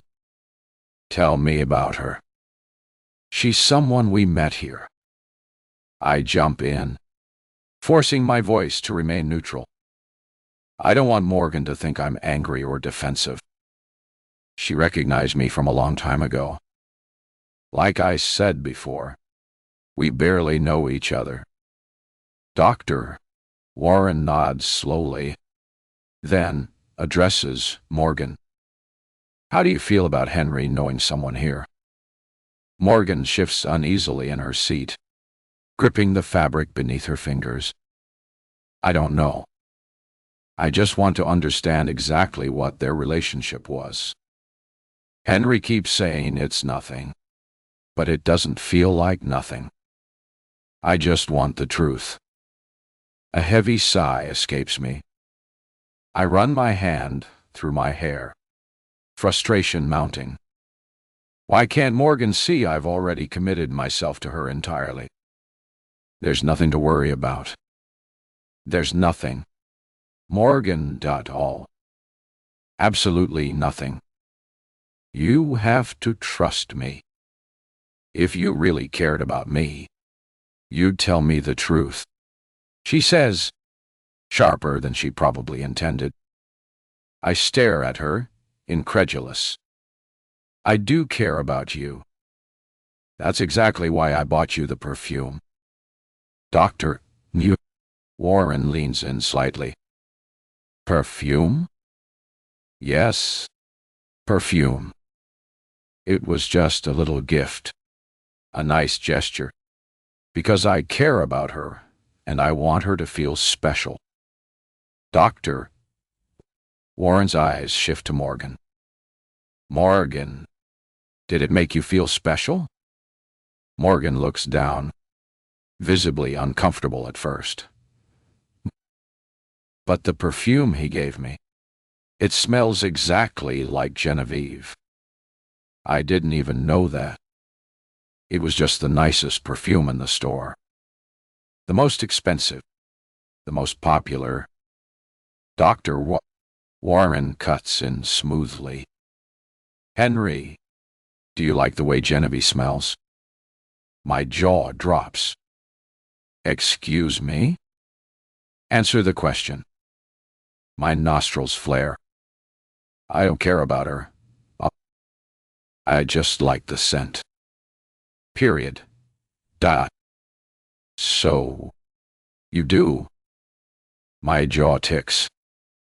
Can you see why Morgan might feel unsettled by that? It was an innocent mistake. I turned to Morgan, my voice softening. You're letting her get into your head. She's not in this relationship. It's just you and me. Morgan's voice lowers, barely audible. I'm not obsessed. But she's not just some random woman. There's something more. Henry. I feel it. A muscle ticks in my cheek as I look away. There isn't. Then tell me. Her voice is desperate now. If you care about me, just tell me the truth. I lean back, my shoulders sagging under the weight of things I can't say. Eve has always haunted me, even when I believed I was free. She won't stop until she ruins everything, especially my chance at happiness with Morgan. I've told you everything I know. I whisper. Dr. Warren allows silence to gather before speaking again, thoughtful and measured. Morgan, uncertainty is unsettling. Trust is delicate. You think I'm just being paranoid? Morgan cuts in. No, I'm actually suggesting that perhaps your best course of action is direct confrontation. Why not meet with Genevieve yourself? Get to know her better. Clear the air. Morgan considers this suggestion thoughtfully, and I can see the resolve settle into her expression. My stomach plummets. Dr. Warren's solution feels less like advice and more like an invitation to my worst nightmare. Morgan getting to know Eve directly. I want to grind my teeth, tear out my hair, every carefully hidden secret. every carefully buried lie, all teetering on the edge of exposure. Instead, I force a smile, nodding weakly as Morgan agrees, even though every instinct I have screams and established, but it's too late. Truth be told, from the moment she set foot on the tarmac, she'd already slipped beneath our skin. And now, there's nothing I can do but watch helplessly as my world begins to crumble. Connie 17th. Morgan. While Henry's getting his miles in at the gym, I'm sitting at the poolside bar, clutching a passion fruit mocktail in one hand, a paperback balanced precariously in the other. I've stared at the same page for 30 minutes, rereading the same few sentences without absorbing a single word. My mind keeps drifting, stubbornly stuck on the one person I wish I could forget. Genevieve. As much as I try to push her away, her presence keeps resurfacing, burrowing beneath my skin. I can't shake the image of her standing so confidently beside Henry, the intimate familiarity between them gnawing at my peace of mind. Dr. Warren's suggestion still echoes in my head. Meet with Genevieve and confront the issue head-on. It sounded good when I was seated in front of her when it was just an idea. But now that I was out from the protection of that armchair, the very thought, I hate to say it, I really do, intimidates me. It makes my stomach twist with anxiety because I was never good at confrontation. Growing up, whenever bullies took aim at me, I'd make myself small and just take it. Back then, it never felt worth the fight. I didn't have anything important enough to protect or care about. They mostly went after my books, and I knew that the few books they tore had plenty of copies. But now, it's different. Now I have Henry. As much as I want to deny it, I'm terrified of losing him. Terrified this woman from his past might take him from me. Despite his insistence that there's nothing between them, the uncertainty has me tightly wound, anxious, wondering if it's paranoia or instinct. I sigh heavily, setting my book down on the polished wooden surface of the bar, admitting defeat. My mocktail sits half forgotten, a ring of condensation spreading beneath it. Something on your mind?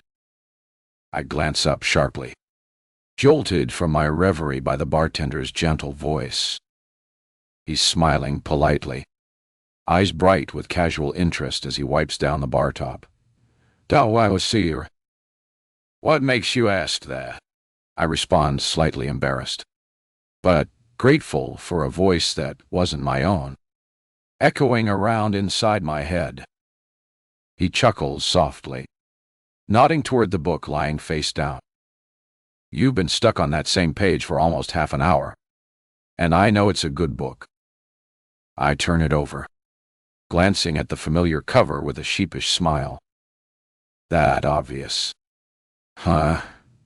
A little," he says with a sympathetic grin, polishing a clean spot on the already immaculate bar top touch. "Wanted to talk about it? Or would you prefer another mocktail?"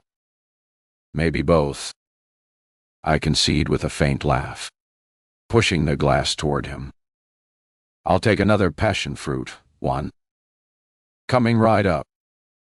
He sets to work, his movements practiced and efficient, filling the shaker with ice and juice. Relationship troubles. "Or Joel, and I knew him a mile." "What makes you think that?"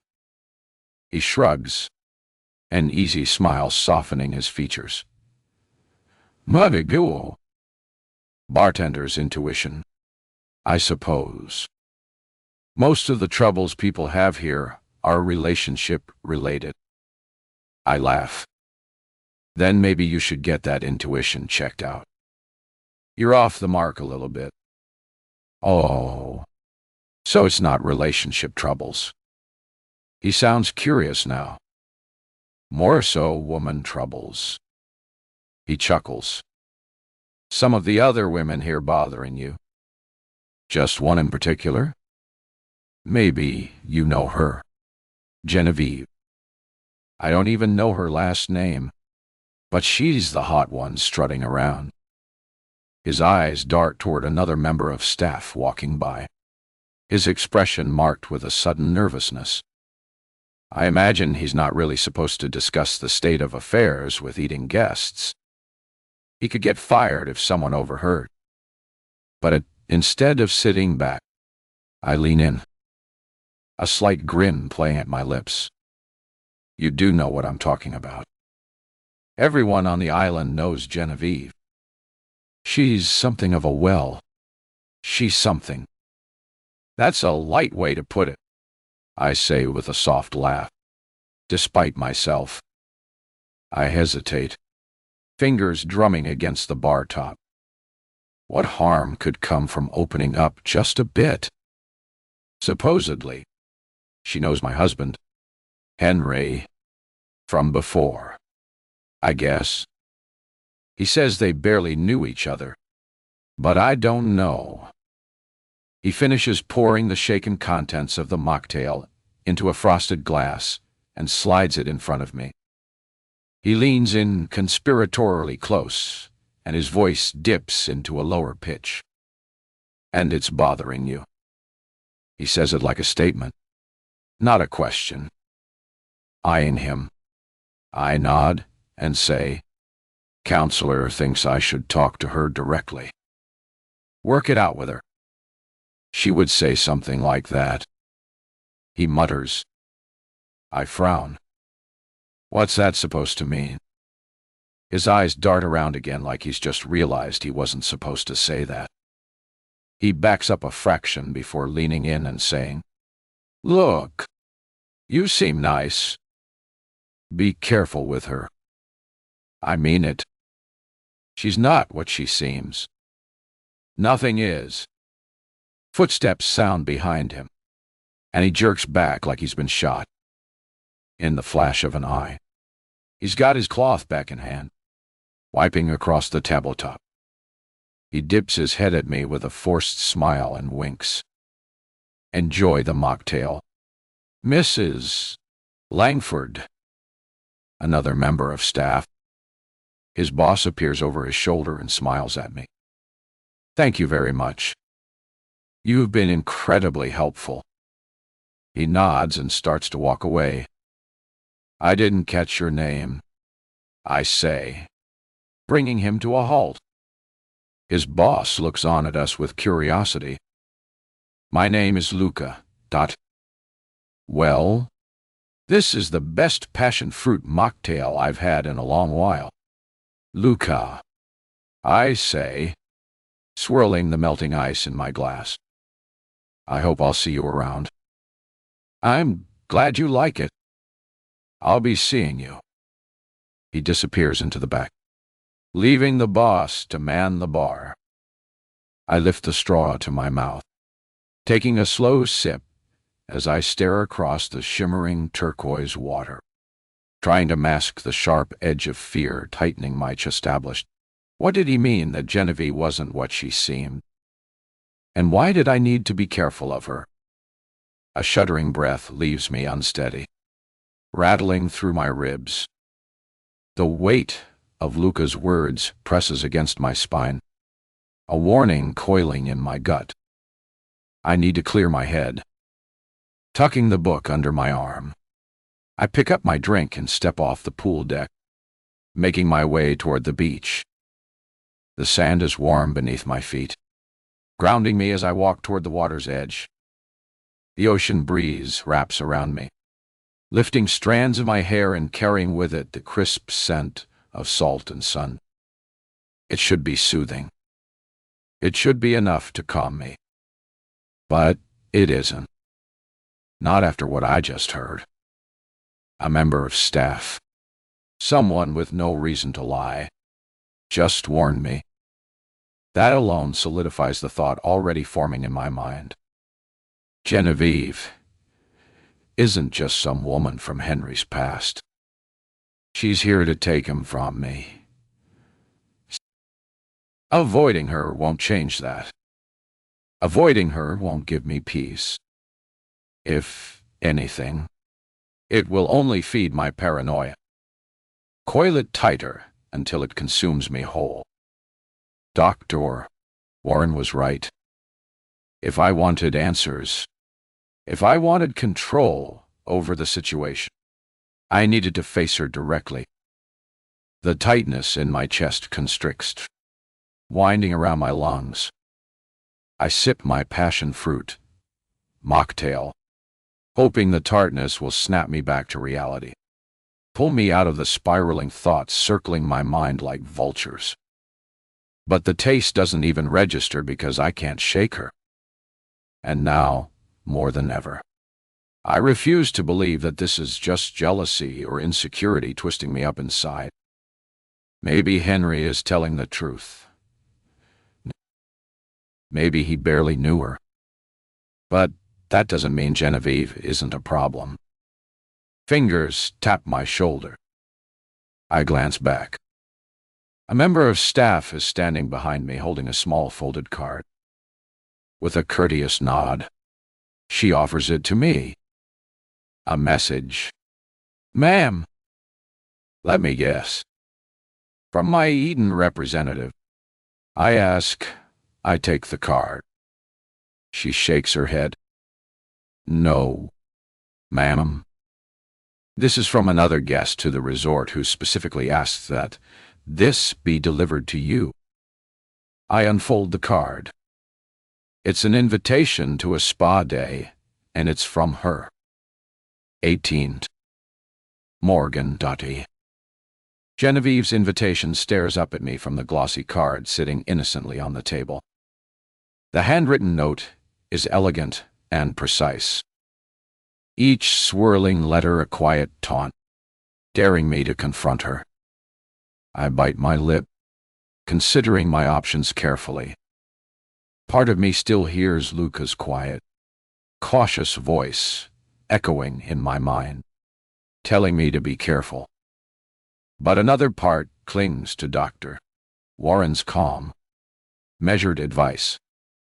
Confront the situation directly. Take control. Stop letting Genevieve try to pull the strings in the shadows of my marriage. But was meeting her at the spa really the right move? On one hand, a spa was neutral ground, calming, peaceful, maybe even reassuring. But on the other, it felt oddly vulnerable, almost too intimate. Maybe that was exactly why Genevieve had chosen it. Did she plan to soften me up, break down my defenses?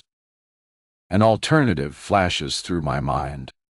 Decline the invitation, and instead meet somewhere public, somewhere safer, somewhere I can regain control.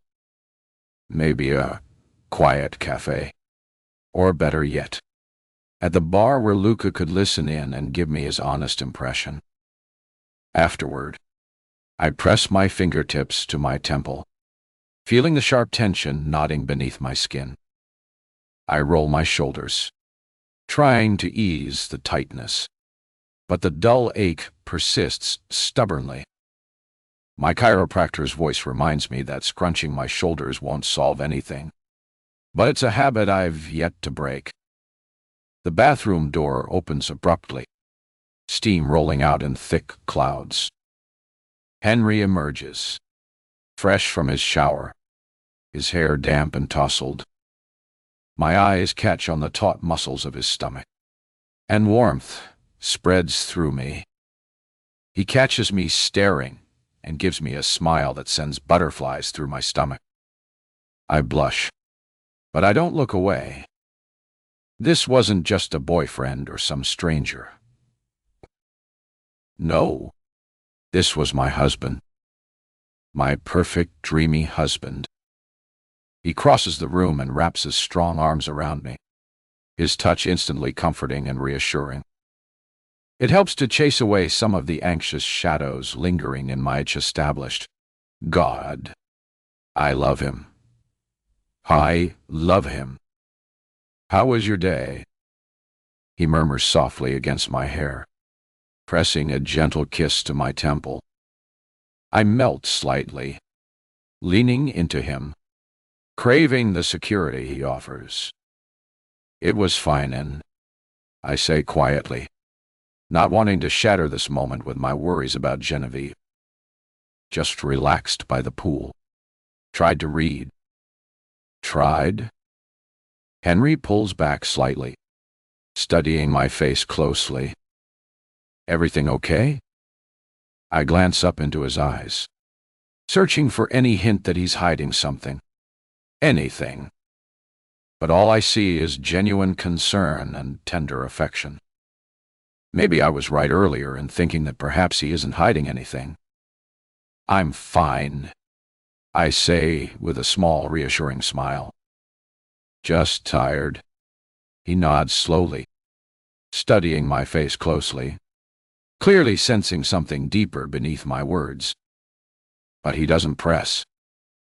Instead, he pulls me closer, running a comforting hand up and down my back, soothing the tension lingering in my shoulders. Maybe we should go out tonight, he suggests softly, brushing his lips against my forehead again. Dinner somewhere nice. Just the two of us. I'd like that. It feels good to focus on him again, to lose myself in Henry rather than my relentless doubts. Maybe that's exactly what I need to step away from it all, even if just for an evening. But then, from the corner of my eye, the invitation catches my gaze again, taunting me silently from where I placed it down on the dresser. Genevieve's invitation. My stomach twists sharply, anxiety seeping back into my veins. Henry's voice is soft against my hair, oblivious to the turmoil swirling within me. Perfect. I'll make a reservation at that place you liked the other night. The one on the water. Sounds perfect. Henry nods, raking a hand through damp hair as he heads to the closet. I chew my lip, staring at the invitation in my hands, the beautiful writing taunting me. Hey! Henry, don't. Yeah? He calls from inside, his voice slightly muffled. I hesitate, gripping the card a little tighter. I think I'm going to do a spa day tomorrow. He pokes his head out. He smiles easy. That sounds like a great idea. Could be relaxing. Want me to come with you? We could do a couple spa. I hesitate, my fingers tracing over the lettering on the invitation. Actually, I think I'll be doing it with Genevieve. His smile vanishes in an instant, the warmth in his expression replaced by something sharp and tense. What do you mean you'll be doing it with her? I hold up the card. She invited me. His jaw tightens. Don't tell me you're actually going through with what Dr. Warren suggested. I think I am, man. Actually. Henry crosses the room in 3 quick strides, then drops to his knees in front of me, gripping my hands like he's afraid I might slip away. There's something unnerving in the way he looks at me, like he's staring at the edge of a cliff, and I'm the one about to jump. Morgan, you don't need to do this, he says, his voice low, urgent. You don't know her. You're not going to be fine. I cup his cheek, my thumb brushing against the sharp line of his jaw. Henry, you don't have to worry so much. I'm not walking into a war zone. I'm going to a spa. His grip tightens. Tell me you're not doing this to test me, to see if I've been lying about her. I sigh, pressing a soft kiss to his lips, trying to ease the tension brimming beneath his skin. Look, Henry, I believe you. I really do. But that doesn't mean I'm going to sit back and let her interfere in our relationship while we're here. I want to shut it down, set boundaries. Who knows? Maybe we can even get back on good terms. Henry lets out a sharp, humorless laugh, pulling away. Good terms. Morgan, ... There are no good terms with that woman. I frown, studying his face carefully. What aren't you telling me? He exhales through his nose like he's weighing his next words carefully. Finally, he looks up at me, something raw and reluctant flickering in his eyes. Remember how in counseling she recognized me from a long time ago? I nod slowly, a growing unease settling into my chest-established wide. Yeah. You said you hardly knew each other.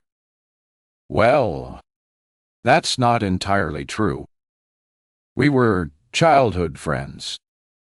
He begins cautiously, running a tense hand down his face. What's important for you to know is that Eve's crazy. Morgan. Actually, crazy. She was institutionalized for a while. A psych ward. A chill slips down my spine, but I forced myself to hold steady, though my voice trembles slightly. And you never thought to mention that? His gaze darkens, frustration coloring his expression. Because I was trying to keep you away from her. There's a reason I've been steering clear of her. His words hang between us, heavy with unspoken warning.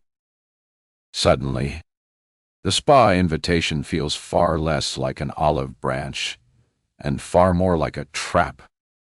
My fingers tighten around the card involuntarily. Oh, I whisper, unable to tear my gaze away from the elegant handwriting. Yeah. Henry replies softly.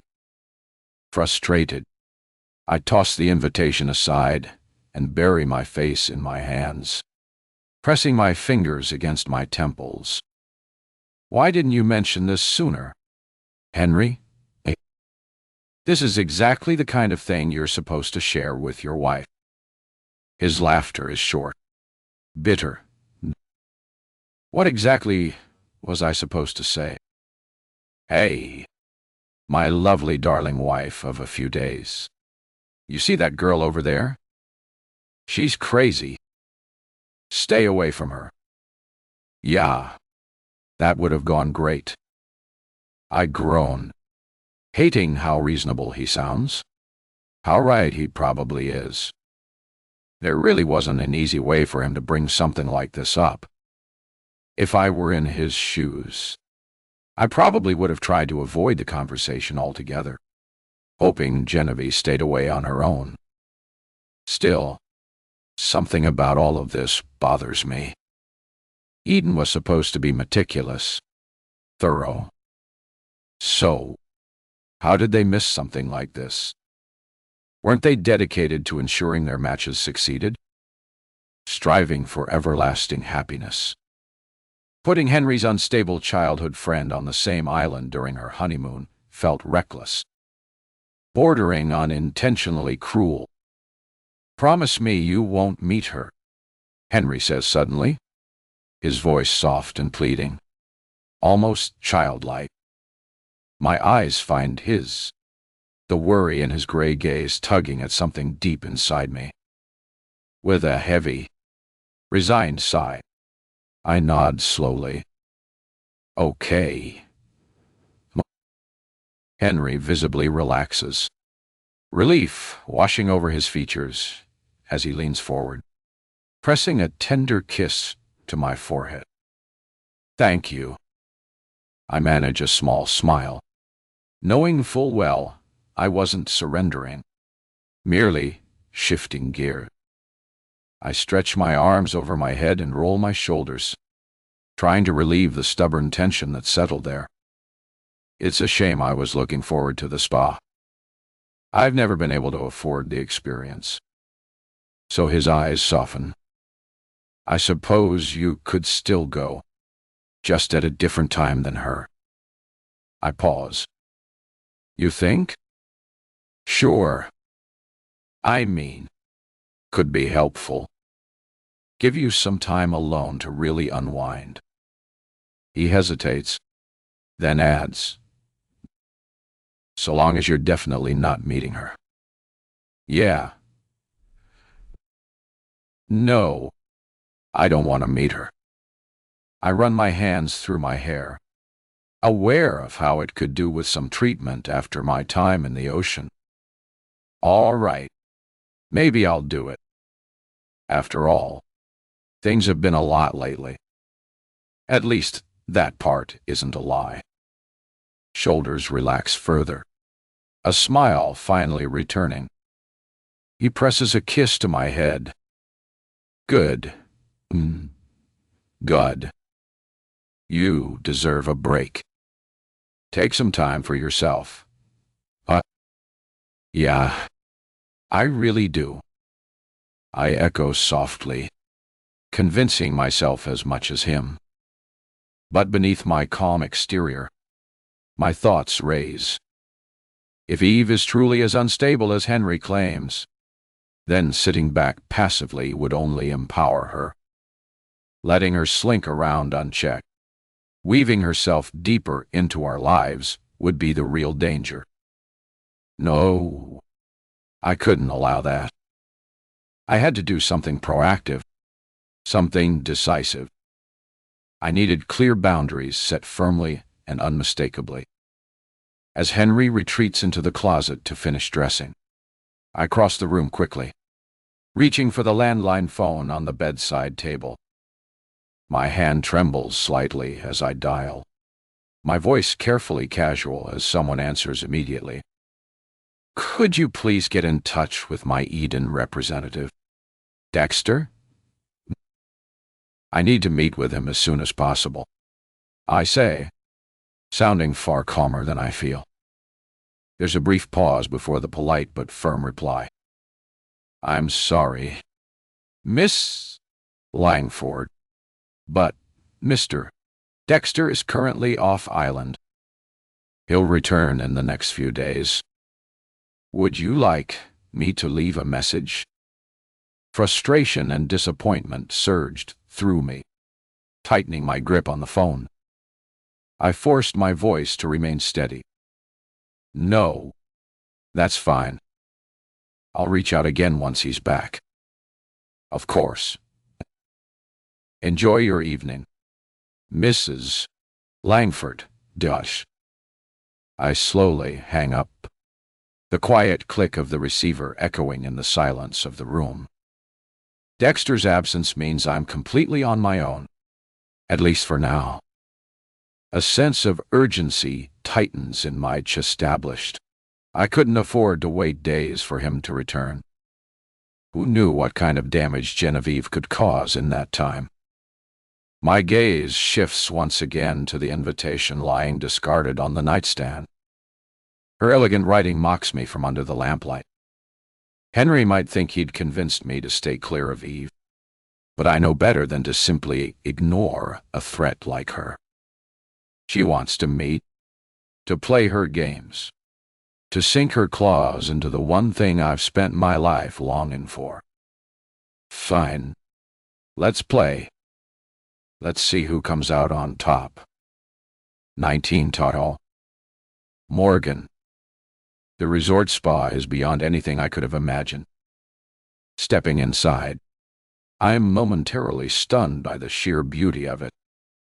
The cascading water features, the faint scent of jasmine and eucalyptus drifting through the air, the soft golden lighting that makes the space feel both intimate and impossibly luxurious.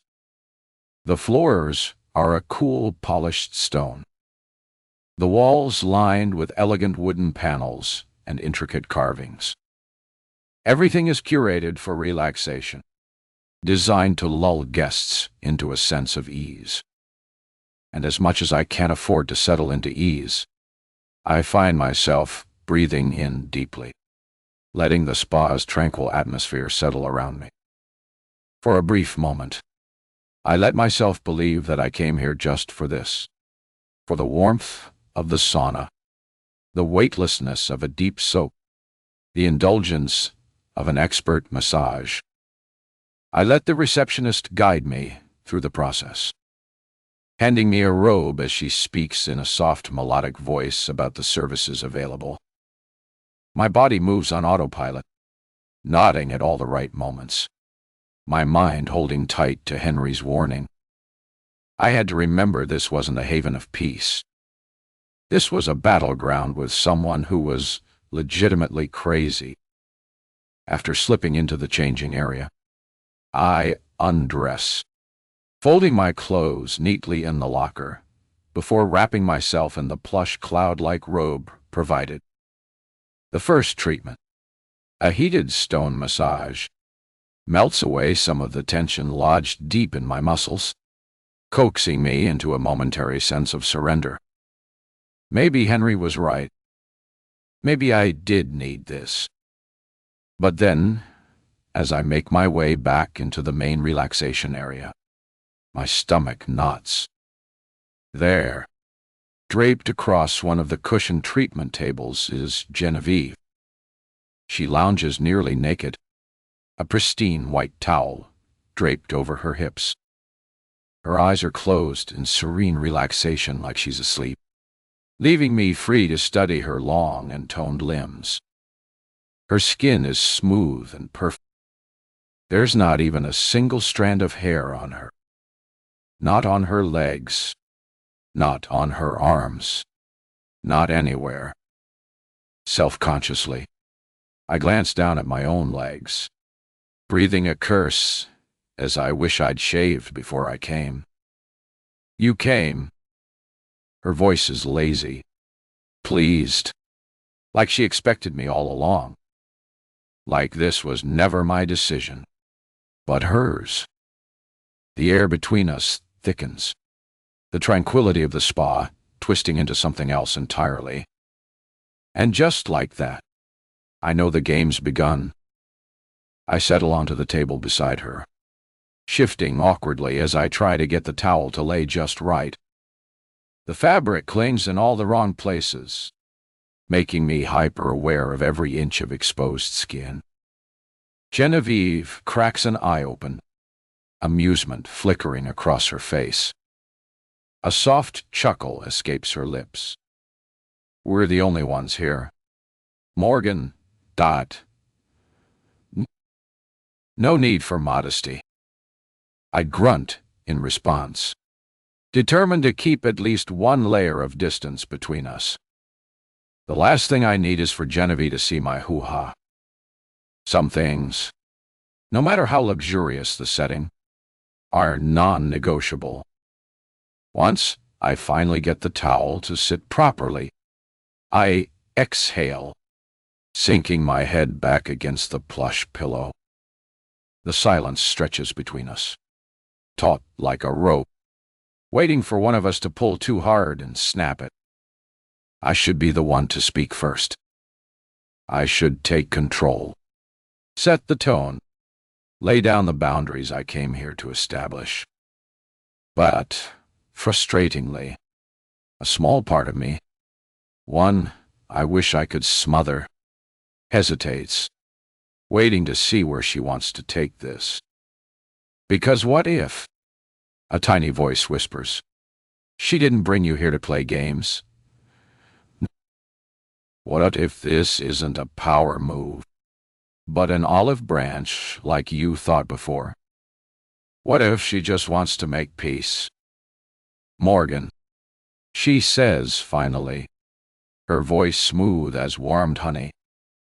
I think we got off on the wrong foot. I let out a breath, almost laughing at the wave of relief. It actually sounds like she's trying to make amends. A small smile tugs at my lips. I think you might be right. She sighs, stretching her arms above her head like a cat in the sun. I didn't expect to run into Henry here of all places, and certainly not with Brody. I'm sure you can appreciate how awkward that is. It's weird, isn't it? I say, something easing in my shoulders. Maybe it's the spa's thick, fragrant steam, or maybe it's the fact that this is going way better than I expected. But for the first time since arriving, I feel the tension in my spine start to unravel. Who knows? Maybe this will just be a relaxing spa day after all. Eden is supposed to be super thorough. I continue, the words coming easier now. They interviewed me with a polygraph, but somehow they let this happen. They missed something this big. Genevieve smiles but says nothing. Her eyes remain closed, her expression unreadable. Something about it worries me. How's Brody? I ask, searching for neutral ground. She waves a hand lazily through the air, the movement fluid and effortless, like she's swatting at something unimportant, like he's unimportant. Something about it puts a pause in me. Maybe this isn't going as well as I thought.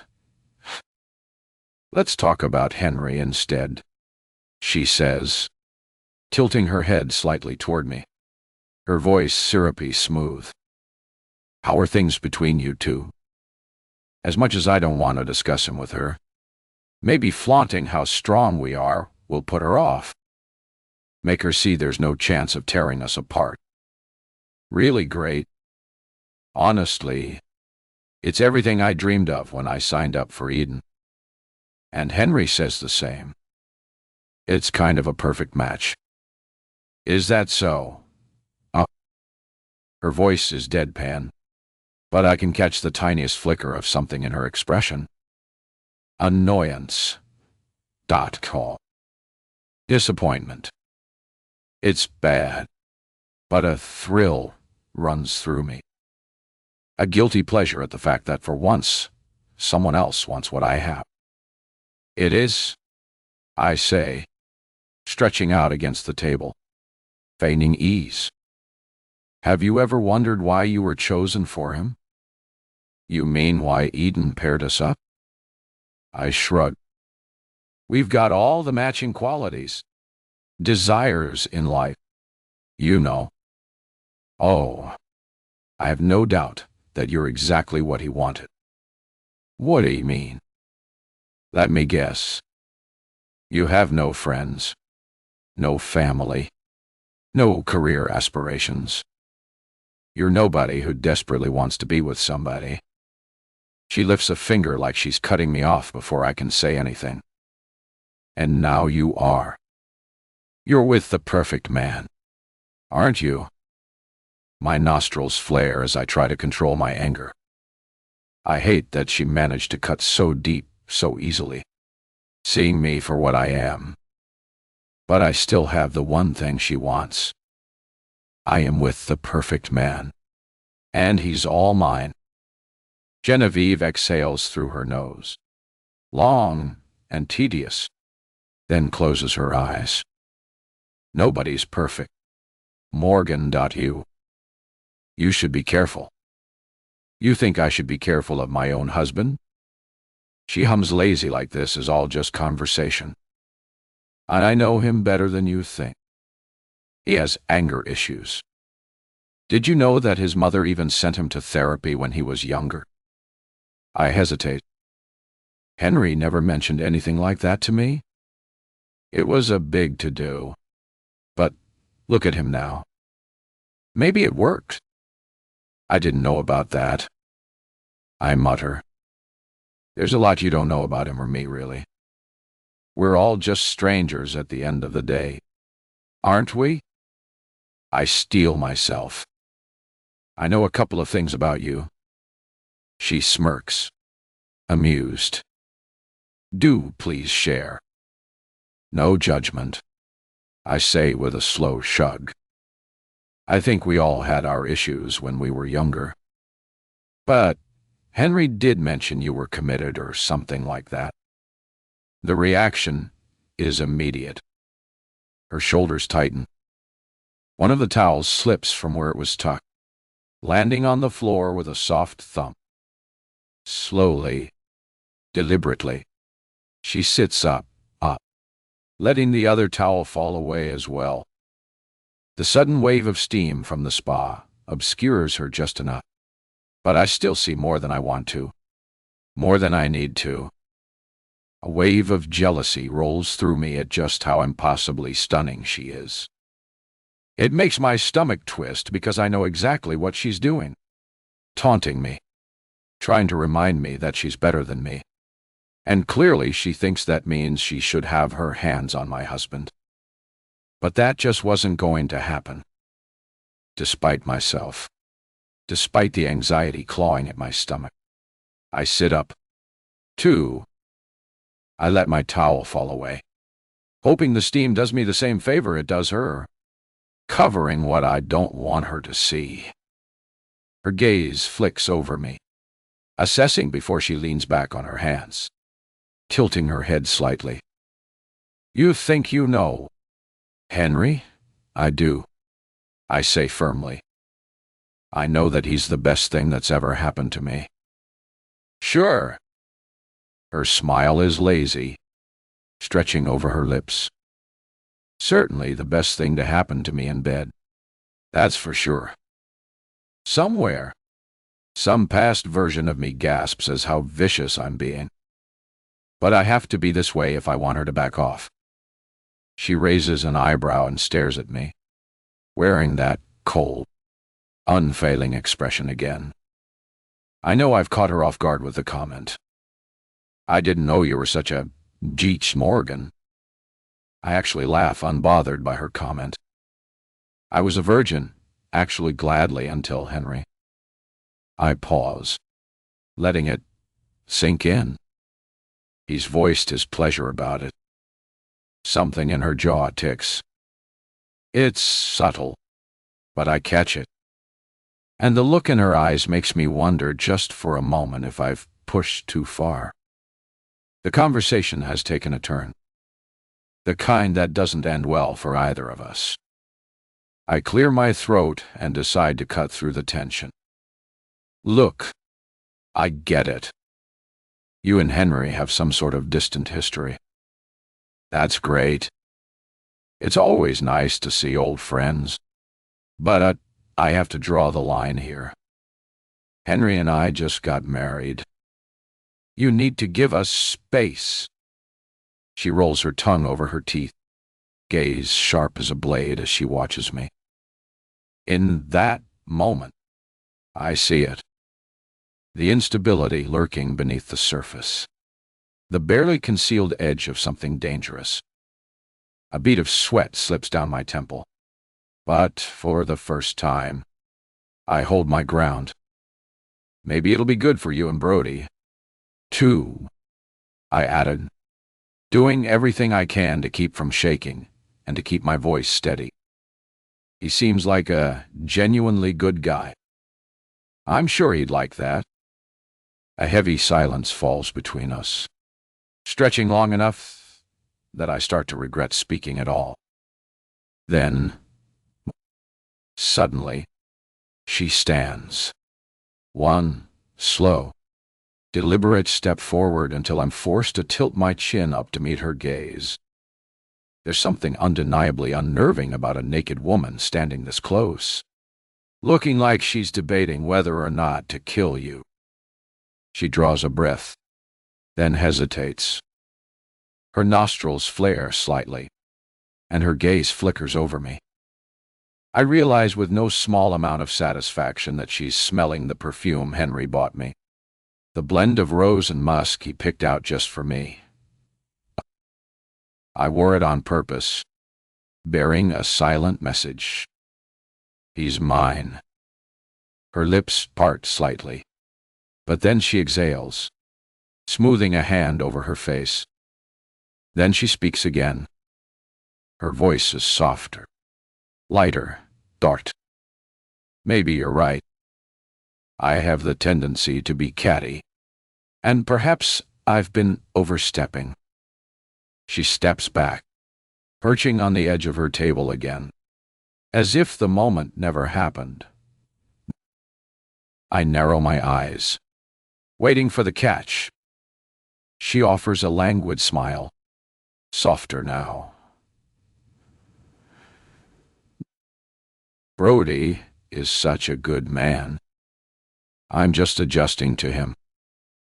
It's a process, which I'm sure you can appreciate. I don't believe her. Not for a second, but I nod anyway. That's good. A pause. Then she says, "Let's do something nice. A fresh start." In a tentative voice, I ask, "Like what?" Her gaze flicks to my hair, and then she smiles. "You have beautiful hair. You know. But haven't you ever wanted to do something with it?" Instinctively, my fingers comb through the strands still tangled from the salt air. Truth be told, I've considered changing it, but I never knew what I wanted. She watches me carefully, then presses on, her voice coaxing. "Let's have the staff do our hair. I need a little refresh myself, and I might have some ideas for you." I hesitate. Something about this, about her making me wary. But then she twinkles her fingers at me, almost teasing.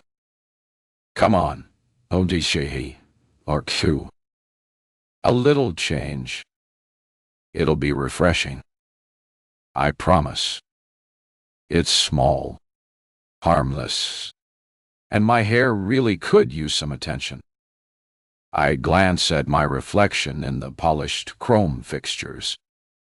Worn, wind-blown, ends frayed from too many ocean swims. "All right," I say finally, feeling some of the tension in my shoulders release. Maybe, for once, she's being genuine. Maybe this is her way of making peace. She smiles, signaling to the staff. "I think you'll love it."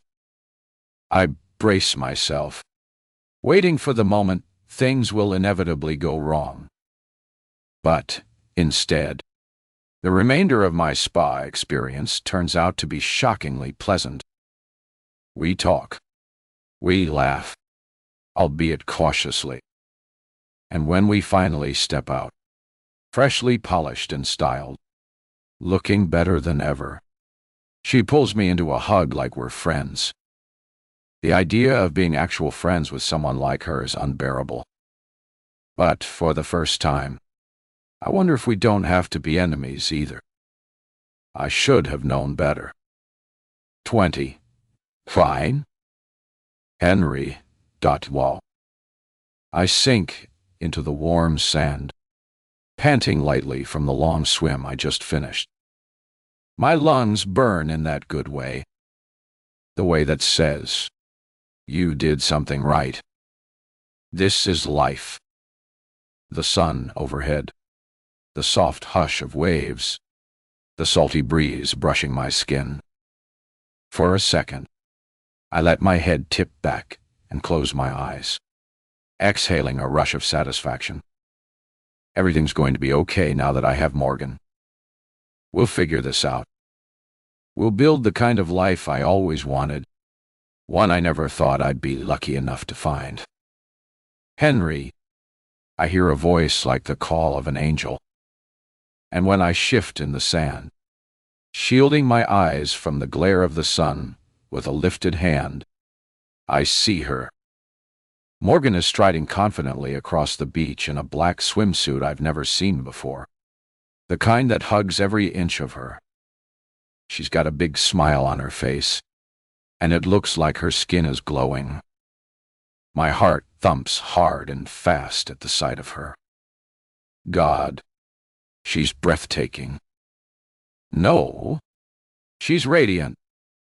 Then, as she gets closer, I notice the swimsuit isn't the only thing new about her. Her hair. My stomach twists sharply at the sight. Her hair is woven into an intricate crown braid, looping elegantly around her head before cascading into a polished fishtail down her back.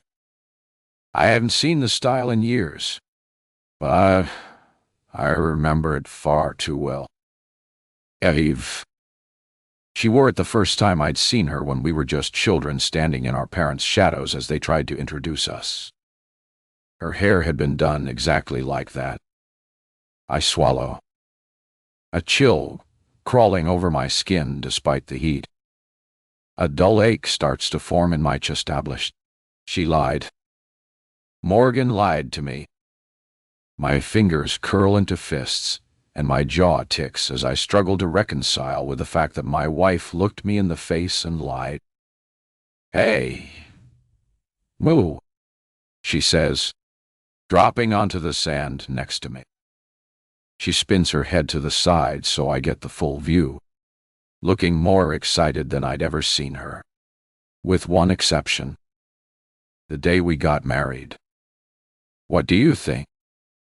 She looks back at me, expecting the usual flood of compliments. But when she meets my eyes, the excitement dancing in her eyes starts to die down. Her head, eyebrows furrowing. Then, her expression wavers. You don't like it? She must have seen the anger, the frustration. I open my mouth, telling myself to say something, to say anything, but nothing comes out. You don't. Her voice falls flat, and she looks away, a deep frown creasing her face. It pains me to see her hurting. So what if she lied and met with Eve? Maybe it went better than I imagined, but deep down I know that's not true. The truth is right here in front of me. Eve was leaving me a message. I press my hand over Morgan's, drawing her attention back to me. Sorry. It was just unexpected. She runs a hand over her hair. I wanted to do something different. Let me guess. Eve suggested it. She freezes. Morgan, I whisper, my voice barely carrying over the soft crash of the surf. You told me you weren't going to. I said I wouldn't meet her, but I changed my mind. I had to see her. Henry. She's been out of control lately. And well, now it's all handled. Morgan looks me in the eye with a sly smile. I handled it. We're on good terms now. She's the one who suggested this new hairstyle for me, and I think it looks great. My heart sinks further. She really doesn't know how badly Eve's played her. Morgan, can you just stay away from her? Please? My voice dips lower, and I know I sound desperate. For me? She frowns. Why? That hairstyle? I stop, swallowing hard. I've seen it before. Morgan's eyes widen, her lips parting in confusion. What do you mean you've seen it? I drag a hand across my face, unable to stop the unwelcome memory from flashing behind my eyes. Eve wore her hair like that when we were kids. The first time I saw her.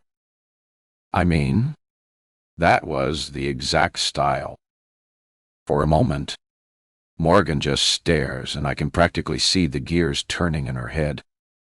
Oh, she finally breathes. So, oh. Her voice trembles with anger.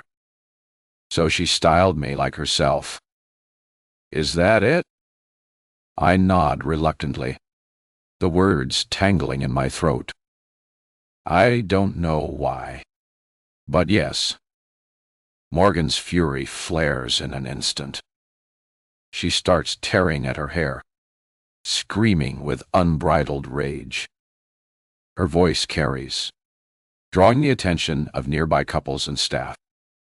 Worried, I reach for her hand, but she bats it away with a furious slap that leaves my hand stinging with pain.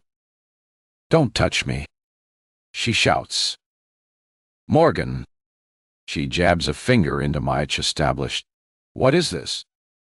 Who is she to you? I stumble over the words, trying to formulate an answer that could fix all of this. How does she know so much about you?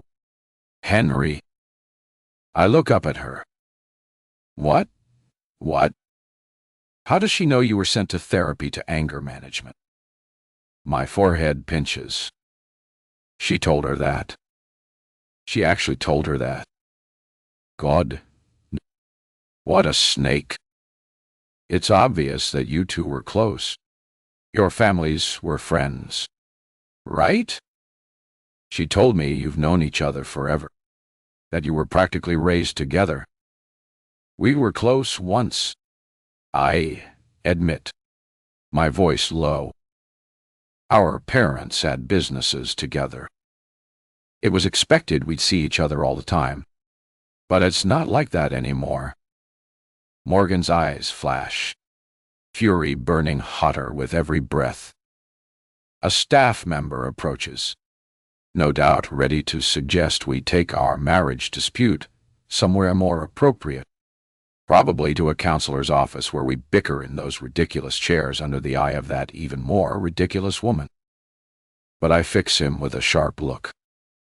He hesitates mid-step, reconsiders. Good. If I want to handle this here on my terms, then that's exactly what I'm going to do. Why is she still so obsessed with you? Henry? I look away. I don't have an answer for her. God, I wish I did. And why does everyone keep warning me to be so careful around her? Everyone? My gaze snaps back to hers. Who else has said that? But she's not listening. You keep dropping half-truths, giving me pieces instead of the whole damn picture. What's the story between you two? She draws a breath, chest rising sharply.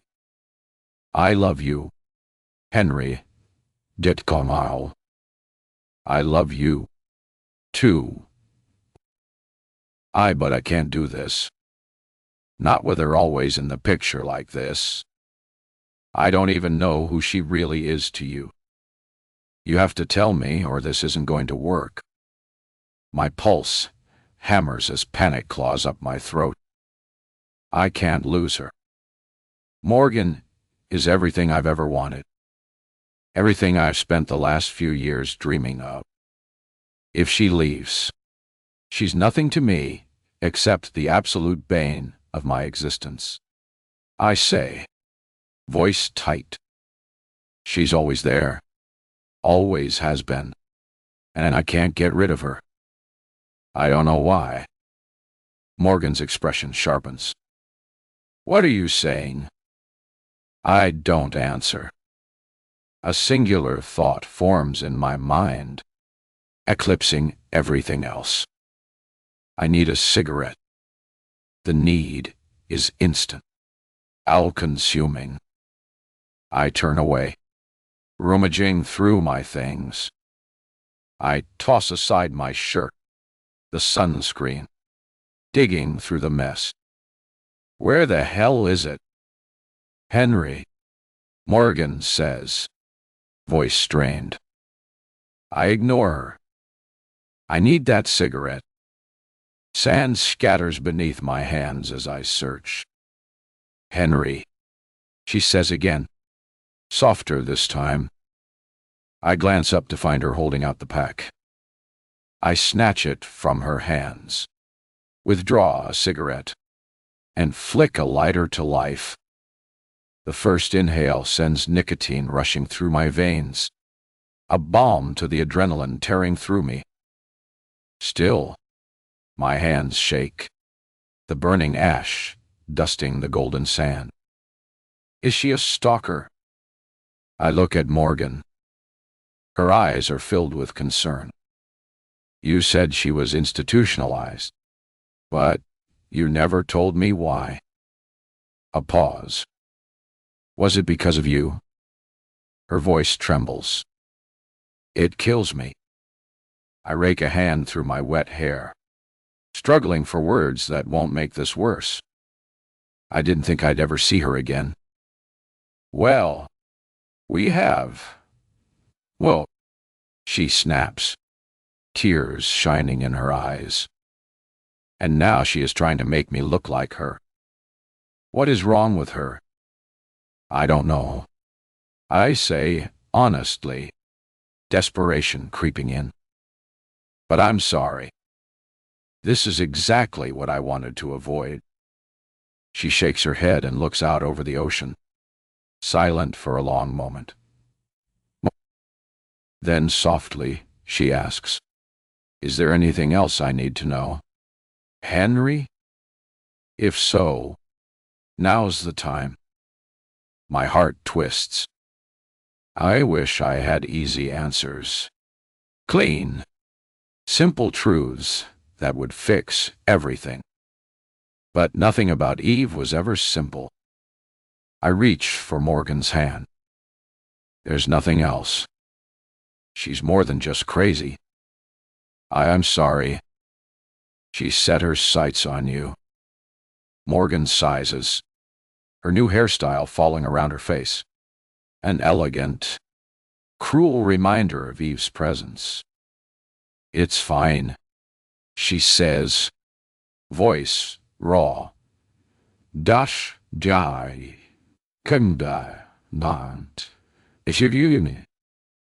I've asked the staff to get me in touch with my Eden representative. Once Dexter's back, I'll have him deal with this. Maybe get us off this island and back out there to real life. The sooner the better. I squeeze her hand. But she stands, slipping from my grasp. But are we okay? I ask.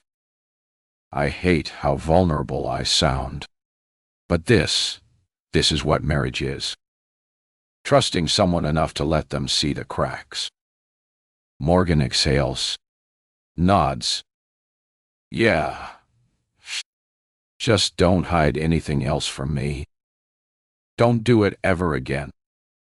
I nod, swallowing the knot in my throat.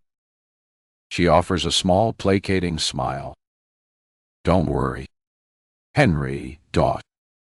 I'm not going to let her destroy what we have, no matter how hard she tries. But even as she says it, I know it's a promise she may not be able to keep. And since I can't control my wife, I can only hope that she's up to the challenge. 21. Morgan. I wait outside the door of the counseling session while Dr. Warren finishes with Henry. My reflection stares back at me in the mirror, and all I can think about is how Genevieve manipulated me. How obsessed do you have to be to give someone your haircut just so it would remind their husband of you as a child? Truth be told, I wanted to cut it all off, shave my head, enter my bald era. But Henry talked me out of it. Not that he had to try very hard. I'd never gone that short before, and the idea scared me more than I cared to admit. Besides, deep down, I knew the truth. As much as I hated to admit it, the hairstyle looked beautiful on me. When I left that spa, I thought, this is it. I finally felt beautiful. and I know that even Henry thought so. I sigh and force myself to look away from the mirror. It's frustrating how long they're taking with him. Maybe Henry has more issues to work through than I realized. Maybe they know about his history with the anger management and want to be absolutely sure he's in control. Who knows? But what I do know is that Dr. Warren has never once pulled me into a session of my own. Maybe I should be grateful for that. The woman unnerves me. Besides, I have bigger things to worry about. Any second now, I expect to hear footsteps echoing down the hallway, followed by the sharp click of Genevieve's heels. I can already picture her cold, assessing eyes slicing into me. That awful smirk tugging at the corner of her mouth. But then the door opens. Henry steps out, looking haggarded and drained, and there's still no sign of her. That surprises me. Genevieve and Brody's counseling sessions have always followed ours like clockwork. Maybe she changed the timing to avoid confrontation. The thought is almost laughable. Avoid confrontation? Please. That woman lives for it. And the idea that she'd willingly give up an opportunity to come face to face with my husband even funnier. Henry's eyes catch mine, and I realize whatever happened in his session took a lot out of him. He forces a weak smile, his hand rubbing the back of his neck. I could tell he was itching for a cigarette. Everything okay? I ask softly, stepping forward to lace my fingers into his, my other hand wrapping around his bicep in an attempt to comfort him. Yay. Just a long session. Did something happen? No. Just lots of questions. Lots and lots of questions. He gives me a sideward glance. I am surprised, though. About what? I thought you would bring Eve up whenever we were in there together. Talk about what she did to you. A wave of exhaustion rolls through me, and I realize how tired I am of all this. Just a short while ago, I was desperate to be married, desperate to have the perfect husband. And now I do. And don't get me wrong, I'm beyond happy. I just wish that he didn't come with baggage. The baggage being a stalker that's both stunning and crazy at the same time. No, there's no point in bringing that up. Those counseling sessions with Dr. Warren are for us, for the future of our marriage. This issue with Genevieve, that's between me and her. He presses a kiss against the top of my head, and we continue walking out of the building. My shoulders are tense, and for some reason, I feel irritated. Then I realize why. He said, Eve again. We step outside, leaving the sterile halls behind us. I pause, pulling him to a halt. He looks at me with those perfect gray eyes. Morgan, Waddy. You know, I say carefully, choosing my words.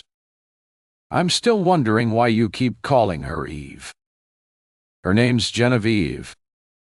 Henry blinks, as if the thought has genuinely never occurred to him. I don't know. It's just habit, I guess. I've called her Eve since we were kids. Maybe it's time you stopped. I say softly but firmly, looking directly into his eyes. It's part of moving on, isn't it? Reclaiming our lives, creating some distance. He swallows visibly, nodding with a solemn expression. You're right. I'll stop. Genevieve. Thank you, I say, squeezing his hand reassuringly. It might seem small, but it means something to me. We walk in silence for a while, making our way back toward the suite. I rest my head on Henry's shoulder, breathing in the salty ocean air. I'm not sure how long we were supposed to stay on the island, but it doesn't matter. Whenever Dexter gets back, that will be the end of it. And as crazy as this place has been with her here, I know deep down I'll miss it. After all, this is where I met Henry for the first time, where we made love, where we started something. Couples stroll past, hands entwined, their faces bathed in the soft glow of lantern light. They smile at us, easy and genuine, and we smile back. The tension from the session with Dr. Warren fades, dissolving into the air. Warmth seeps back into my chest. I trail my fingers along Henry's bare forearm, and he looks down at me, grinning. He's starting to recognize my tails. I return his smile, heat flushing my face with anticipation. Then his expression shifts. His gaze flickers past me, its grin faltering. I turn to follow it. Genevieve sits alone at the bar, her fingers curled delicately around a wine glass, swirling the deep red liquid as though she has all of the time in the world. She's staring right at us, and her hair is in the same style she tricked me into wearing. It's not a coincidence. Henry exhales, shoulders tight, like just seeing her knock the breath from his lungs. I feel the warmth drain out of me, too, replaced by a fierce, burning hate. Listen, I say, tightening my grip on his arm. Possessive. I'll see you back at the suite. His jaw flexes. For a moment, I think he'll refuse to insist on coming with me. Absolutely not. Or demand I go with him instead. But as much as I want to, I know it's time I had another conversation with Genevieve. Maybe I wasn't clear enough the last time. At last, Henry gives a hesitant nod. Be careful, he murmurs, lifting my hand to his lips and pressing a soft kiss against my knuckles. It's protective, maybe even pleading. Please, Morgan, .gal. Alkiyantsigant, Aradis. Dubstuts, on way. I manage a small smile. Always am. Releasing his hand feels harder than it should, like I'm stepping away from safety. And, in a way, I am. But this time, I don't care. As we move forward, Genevieve doesn't look away. She watches us with those unhinged eyes, and I wonder how I ever missed how crazy she is. I hate that we have to pass her to get to the suite. I hate that she gets to be close to him. Maybe she planned it that way. Brody, nowhere in sight, sitting here alone so that she'd see Henry when we left Dr. Warren's office. Her gaze flicks from me to him, and something shifts. It's like a switch flips. The tension in her face softens, and a slow smile tugs at her lips. Henry, she purrs, her voice warm, low, intimate. I feel his whole body tense beside me. Genevieve, he says stiffly. I squeeze his hand, trying to send him a silent message. Don't acknowledge this psycho. But then something unexpected happens. At the sound of her full name, Genevieve flinches, recoiling like she's been struck. Her expression twists with hurt. Real hurt. A sharp thrill of satisfaction zips through me.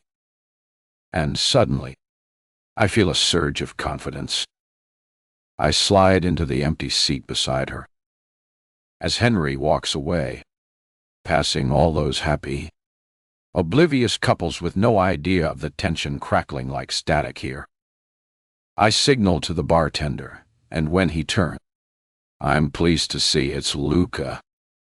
Passion fruit mocktail? He asks, his eyes flicking toward Genevieve. There's a warning there. I ignore it. I can handle her. That look on her face. The wounded, vulnerable look tells me something important. She can be hurt. And anything that can be hurt can be crushed. Yes. Please? I say, then turn to Genevieve. Oh. She's still watching Henry's retreating form like he's the only thing in the world. I tilt my head. So, I ask, my voice smooth and sharp as a knife. Oh. What is wrong with you? Even though I expect anger when she finally looks at me, I'm wholly unprepared for the sheer, unfiltered hatred burning in her eyes.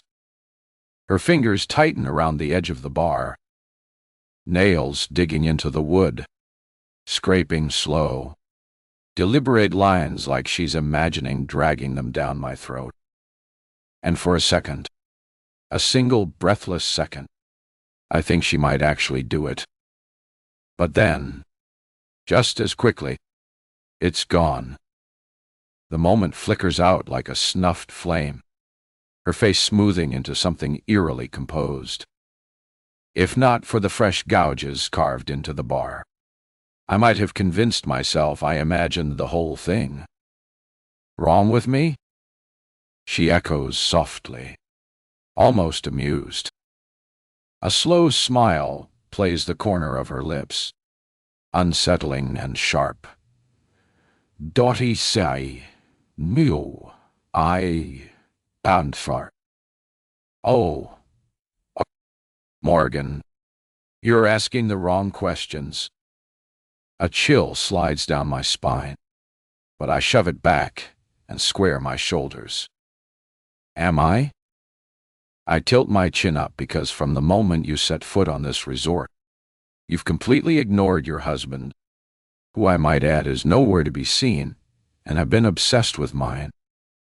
I hold up my hand, letting the sunlight catch the diamond on my finger. Do you see this ring? He belongs to me. Genevieve laughs. A light, airy sound that cuts deeper than any insult. It's the laugh of someone who isn't threatened in the slight established. It's the laugh of someone who doesn't even recognize my claim as real. Obsessed, she murmurs, swirling her wine, watching the deep red liquid spin. Of course, I am. My pulse spikes. Anger burns under my skin, igniting every nerve. But I can't think of a single thing to say. I just sit there, blood roaring in my ears, and it only seems to amuse her more. Her smile stretches slow and predatory, like she's savoring the exact moment she sees me start to slip. She leans in, pressing her hand over mine. I should be obsessed. Morgan. She draws the words out, savoring every syllable. Then she drops it. I'm his wife. The world stops. The chatter of the couples behind warps into static. The music fades. The air turns too thick to breathe. My heart slams against my ribs, then drops straight into my stomach. What? What? The word barely makes it out. Strangled. Hollow. Wall. Genevieve rises smoothly from her stool, leaning in just enough that her perfume, my perfume, encloses me like a fog. My stomach churns. Our hair is the same. Our scent is the same. But in this moment, I feel like a pale imitation of her. You heard me. Her voice is soft, but there's no warmth in it. Only satisfaction. I'm Henry's wife. I open my mouth, but nothing comes out. Genevieve steps back, her lips curling like she's already won. Then, without another word, she turns and walks away, heels clicking against the ground. I don't move. I don't breathe. I just sit there, spiraling, because as much as I want to believe she's lying, I'm no longer sure she is. 22. Morgan. Dottie.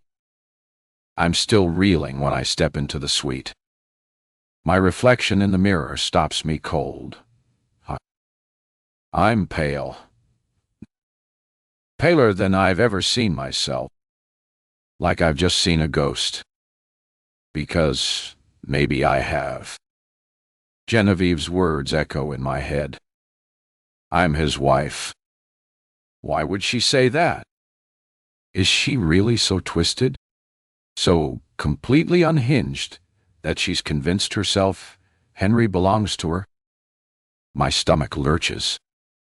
Or worse, what if it's not just in her head? Henry emerges from the dressing room, wearing swim trunks and tugging a tank top into place. He freezes the second he sees me, his eyes darting over my face. What happened? He asks, voice cautious, like he already knows something's wrong. For a long-waited moment, I can't speak. I just stare at him, searching for any flicker of cruelty, any sign he might be lying. But the longer I look, the more I hate how perfect he seems, how his eyes brim with kindness, how his body radiates strength, how everything about him screams safety.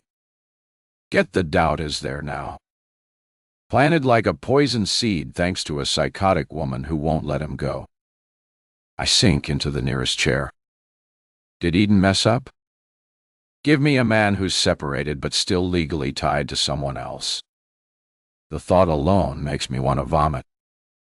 The idea of Henry touching her, kissing her, makes bile rise in my throat. I feel the nausea coming and bolt for the bathroom, shoving Henry aside. I gag over the sink, my stomach heaving, suddenly wishing I had my phone so that I could at least look it all up and put myself out of misery.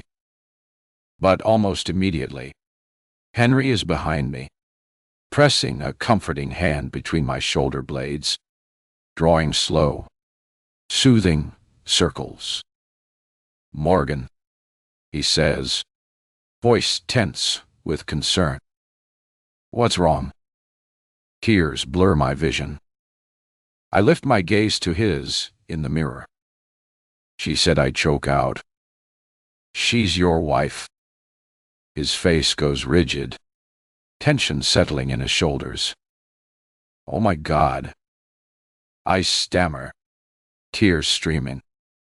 I slap his hand away, stumbling backward until my spine connects with the wall. It's true, isn't it? He lifts both hands like he's trying to show me he's unarmed. And the look he gives me is heartbreaking. Look, Morgan, it's not what you think. Not what I think. I scream, voice cracking. My nails dig into my scalp, tugging frantically at my hair, yanking it loose in uneven chunks, my breathing ragged and wild. Then I spin, rip open the shower door, and step in with my clothes still on, like I had washed her scent off me. The scent Henry bought for me. What kind of twisted man does that? What kind of twisted marriage am I in? Morgan, Henry shouts, ripping open the door. To my shock, there are tears in his eyes. Maybe he thought he'd never have to tell me. And now that he's caught, he's devastated. Or maybe he hates that Eve still has control over him. That no matter how far he runs, she's still there, poisoning everything. Whatever it is, I find myself backing away, my pulse pounding, my chest tightening with the overwhelming urge to leave. I want to go home. I want my library, my bus, my little apartment. I want to be far, far away from him and that psycho of a wife. I rip the ring off my finger, ready to throw it at him, but he lifts his hands, desperate. Wait, woman. Wait. He steps into the shower after me, water pouring over both of us, his hair dripping down over his forehead. I'm trying to tell you it's not what you think. I laugh, sharp and hollow. Then, what is it? Henry? How could this possibly be anything different than what I think? His jaw tightens, muscles ticking as he exhales through his nose. I told you she was committed when we were younger, didn't I? I nod, my chin trembling as I fight to keep my heart from shattering completely. You already know she's obsessed with me, that she has issues with stalking me. But what you don't know is that in her mind, she really does believe she's my wife. She's convinced we've been married since the moment she first laid eyes on me. The ring wavers between my fingers. My brows furrow as I try to process his words. But when the meaning finally clicks, I lift my gaze to his, searching him for the truth. You're saying you're not actually married? God. No, we're not, he says, voice raw with frustration. But she still thinks we are. It's been an issue for a long time. The pieces start to fit. I've wondered how a man like Henry, with his wealth, his looks, his kindness, could possibly be single. Women would be lining up for him. So why would someone like him need to sign up for a matchmaking service like Eden? Why not just choose someone? Shoot. He could have his pick of women. And I doubt many would say number. But a man with a psychotic stalker who thinks she already owns him, that's enough of a deal breaker to send most women running. The nausea eases, but in its place, exhaustion crashes over me like a wave. Well, why haven't you done anything about it? Henry exhales sharply, shaking his head. Because the police think it's funny. They don't understand how having a woman chase after you the way she does can be dangerous. To them, it's flattering. It's a joke. Besides, technically, she hasn't done anything illegal. Nothing illegal. She's stalking you. Henry. That is illegal. Have you ever filed for a restraining order? He lets out a humorless laugh. You think restraining orders actually work from man to woman? The legal system is gender-biased. If I were stalking her, sure, they'd care. But a woman stalking a man? His expression darkens, a bitter edge to his voice. No one cares. I shake my head, pressing my forehead against his chestablished. Why didn't Daxter tell me anything about this? I feel like this is something Eden should have made sure I knew. Henry cups my face, tilting it up so I have to look at him. He looks miserable, tortured. A wave of pity crashes over me. I can't even begin to imagine what it's been like for him living with someone like her haunting the edges of his life. If you'd known, he asks quietly, would you have done anything differently? Something about the way he says it hurts. There's vulnerability in his voice, a rawness that makes my throat tighten. I think back to when James left me shattered on the curb. My heart broken into pieces I didn't know how to put back together. I remember how desperately I'd wanted this, craved this, the kind of love that could hold me, steady me, make me feel safe. Nobody's perfect, not even Henry. I realize now we all come with our own baggage, our own wounds. And for one reason or another, we were both willing to walk into marriage with a stranger, hoping it would be enough. And I know without a doubt that if I had been shown this man standing before me, this man, even with the knowledge that a psychotic stalker was trying to claw her way into our marriage, I still would have chosen him. I would have married him because I love him. And in this moment, under the rushing water, as vulnerable as either of us has ever been, that love doesn't just hold steady, it grows. I press my palm against his chest, feeling the steady thrum of his heart beneath my fingertips, and I shake my head. His breath shudders as he pulls me closer, his hand pressing firmly against the small of my back. And then he kisses me. But this kiss is different. Where the others have been full of passion and desire, a frantic need to know each other, explore each other, this one is filled with something else entirely. Sadness, forgiveness, vulnerability, love. It's the best kiss we've ever had. So good that when he pulls away, we both sigh. What are we going to do? I whisper. Henry lets out a laugh. Low, almost bitter. He shakes his head. I have no clue. We could always just kill her. He freezes. I tilt my head up, watching his expression from beneath my sewed terror. I'm joking, I say, rolling my eyes. Relax. As much as I'd love to take her out to the ocean and feed her to the sharks, I have no desire to spend my life behind bars. His breath releases, and before I know it, his arms are wrapping around me again. The water begins to cool, but soon warmth sparks between us. My fingers trace slightly over his arms, and when he glances down at me, his smile sends butterflies fluttering wildly through my stomach.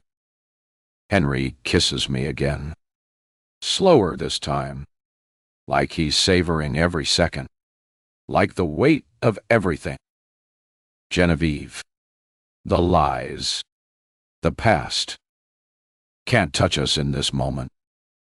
I let myself melt into it, into him, into the warmth of his touch and the solid strength of his body pressing against mine.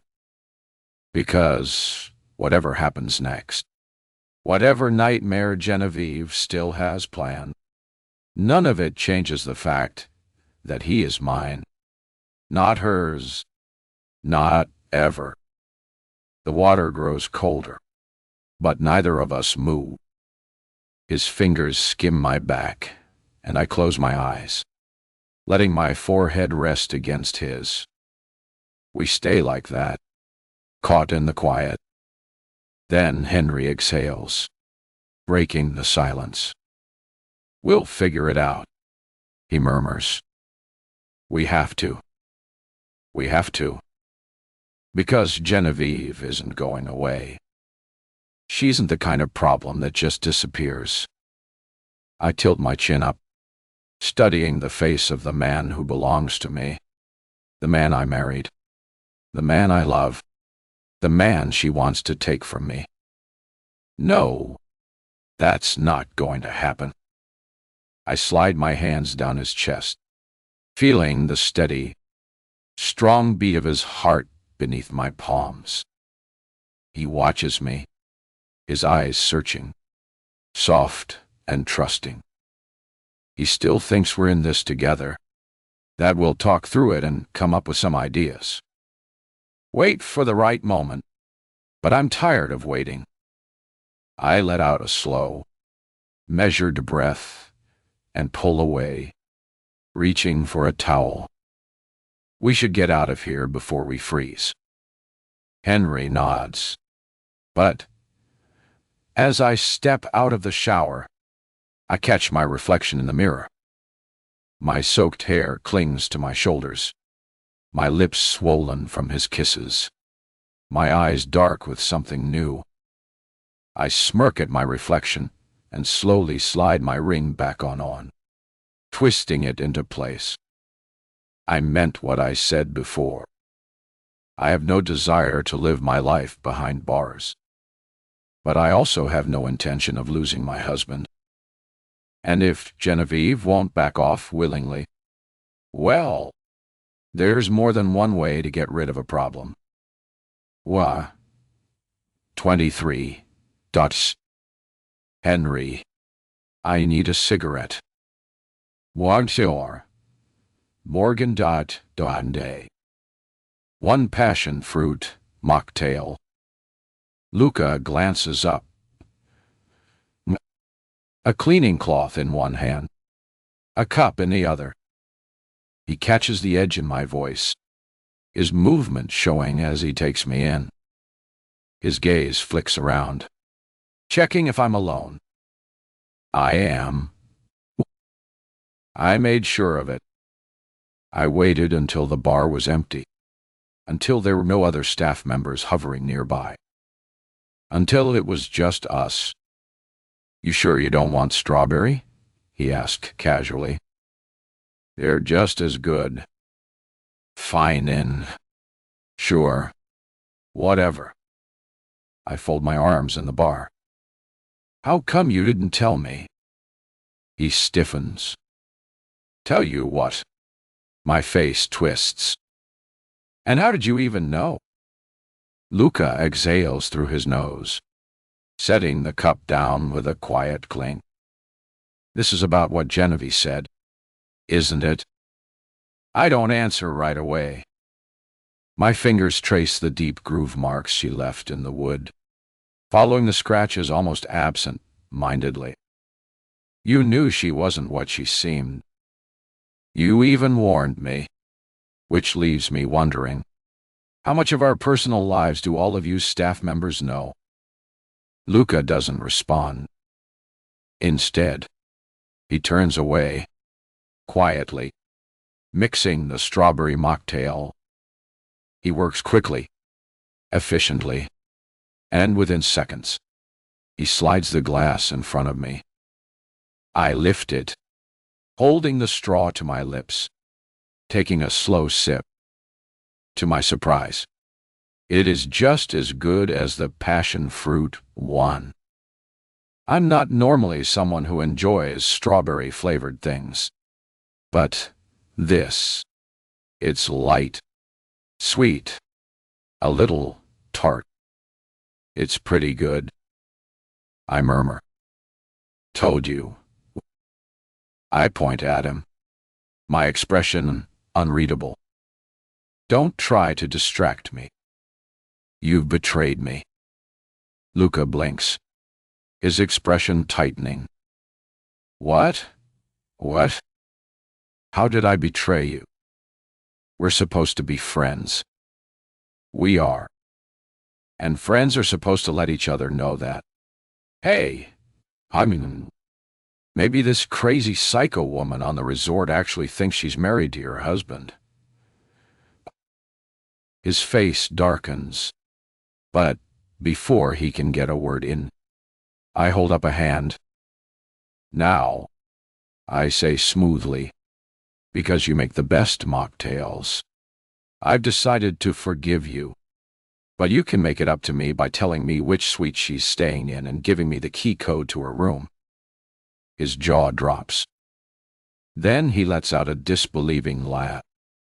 Are you trying to ruin my life? Make it up to me. Lo, got, dotto. Do you even know what would happen to me if Eden found out? I take a slow sip of my drink. Make it up to me.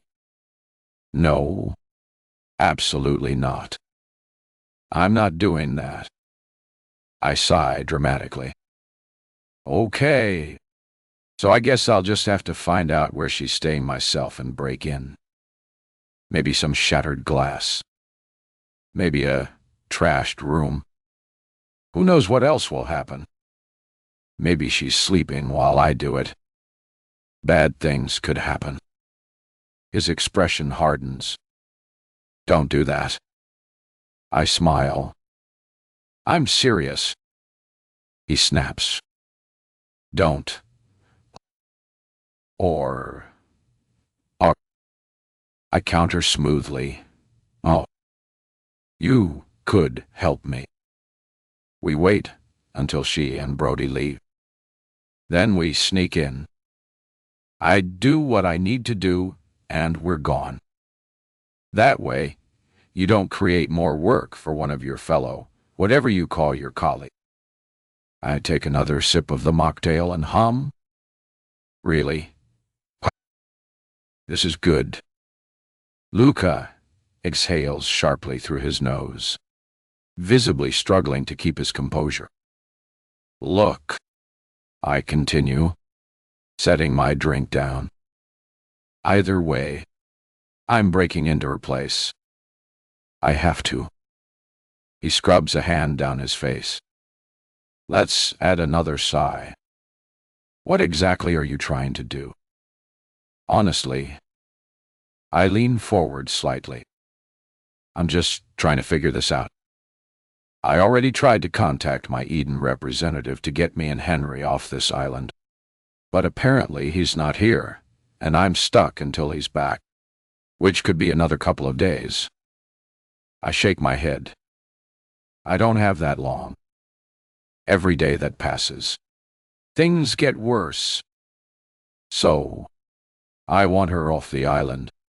And I'm sure there's something in her suite that breaks policy. Some contraband. Something we can use to get rid of her. Luca hesitates, then glances over his shoulder, checking the bar. His fingers tighten around the cloth before he slowly sets it down. Then he leans in, lowering his voice. Look, he murmurs. You're going about this all wrong. I tilt my head, watching him carefully. He doesn't elaborate. Instead, he shifts slightly, like he's debating whether to continue. The flickering candlelight at the bar casts shadows across his face, highlighting the tension there. I set my drink down. Oh, then tell me what's the right way. Luca shakes his head. You don't want to do this. Actually, I do. No, he says quieter this time. You don't. There's something about the way he says it. Controlled, careful, like each word has been measured before leaving his mouth. I narrow my eyes. You think I should just leave? His jaw ticks, but he doesn't respond. I laugh under my breath, but there's no humor in it. You're saying I should forget Henry. Forget her, and just go. Luca picks up the rag again, gripping it tight enough that I see his knuckles go white. Is that what you do? I press.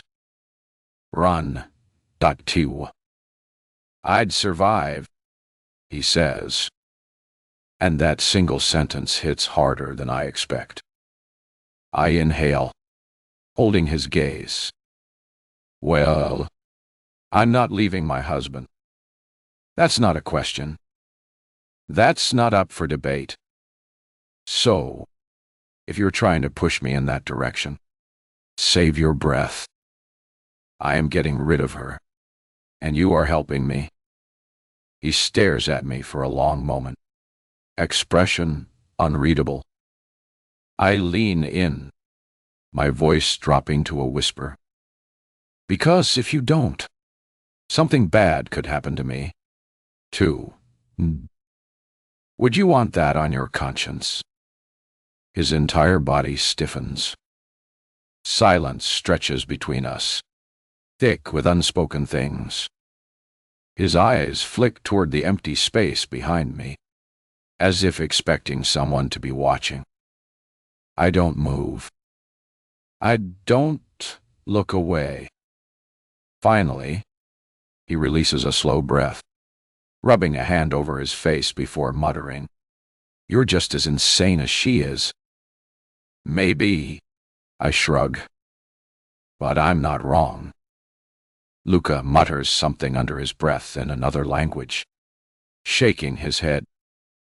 I can tell he's still trying to convince himself that this is a bad idea, that he shouldn't be involved, that it's not his problem. But then he sighed deep, resigned. And I know I've won.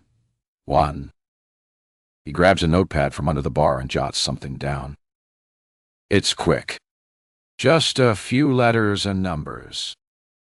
And then he tears the page, sliding it toward me.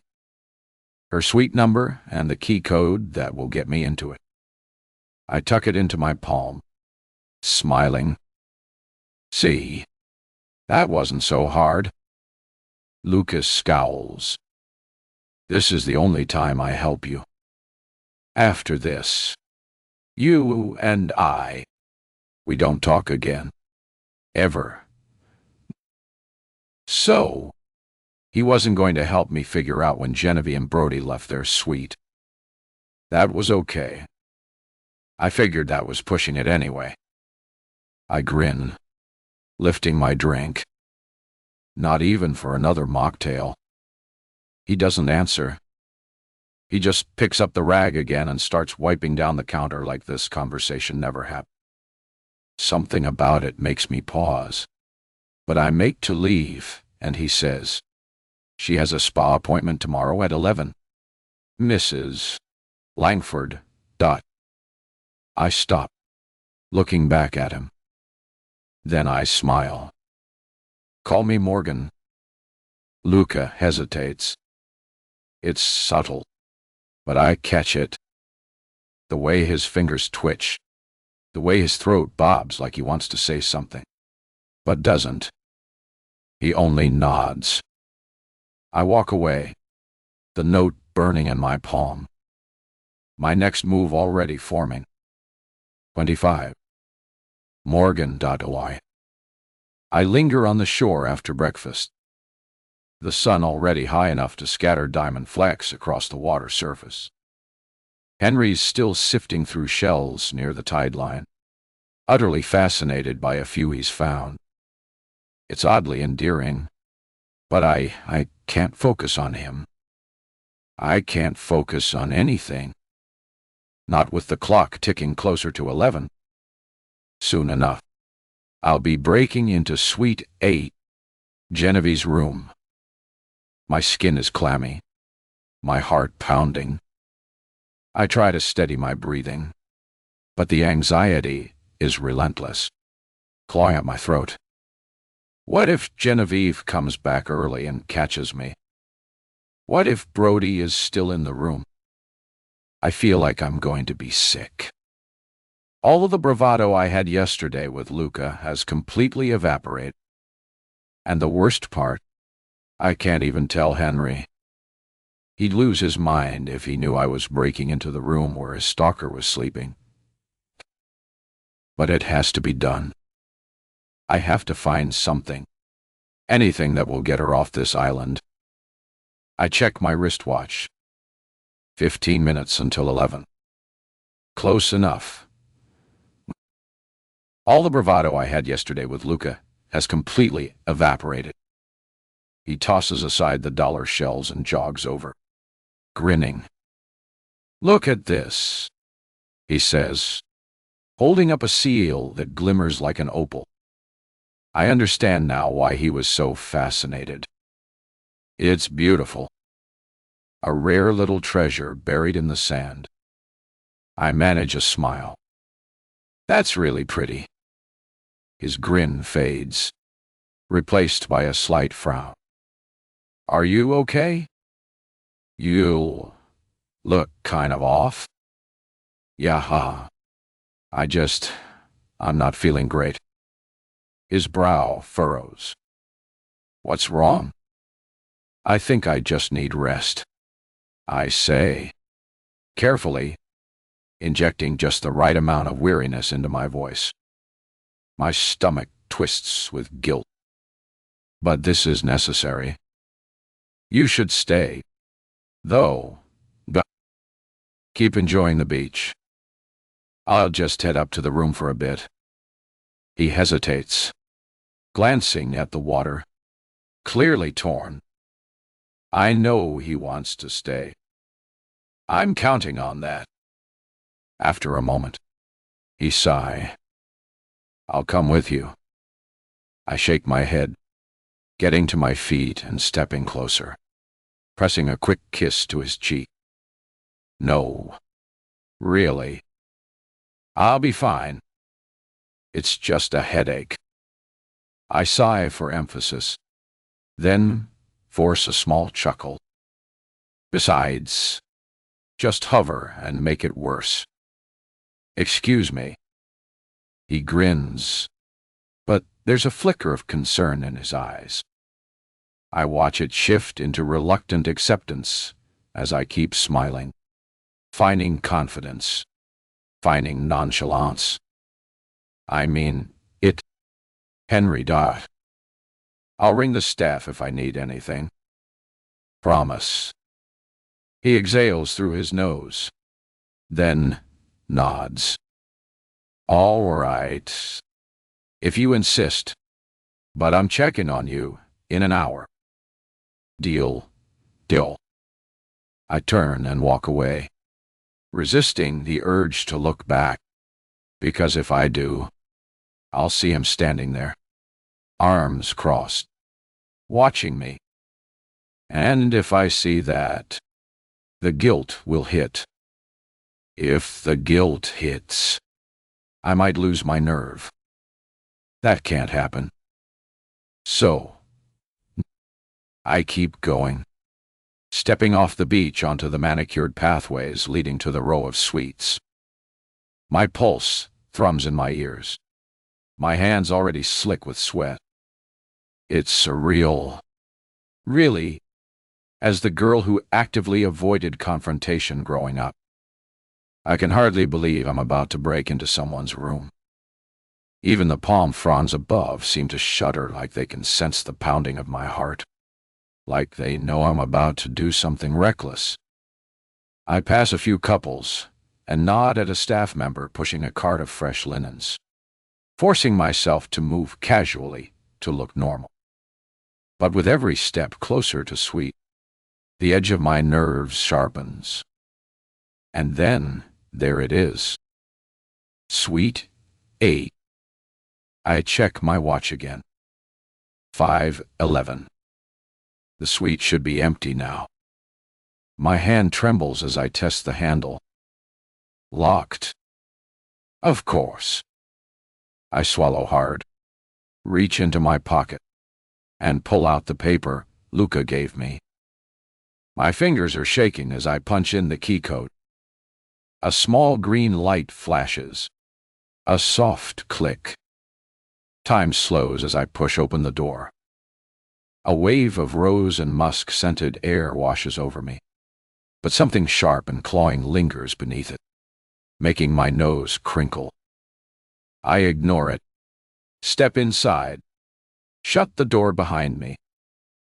Drawing a deep breath, I turn. The living area is pristine. A sleek glass coffee table holds a neat stack of glossy magazines. A modern sofa faces an enormous window overlooking the ocean, the infinity pool shimmering just beyond. The only hint of life, an unzipped suitcase in the corner.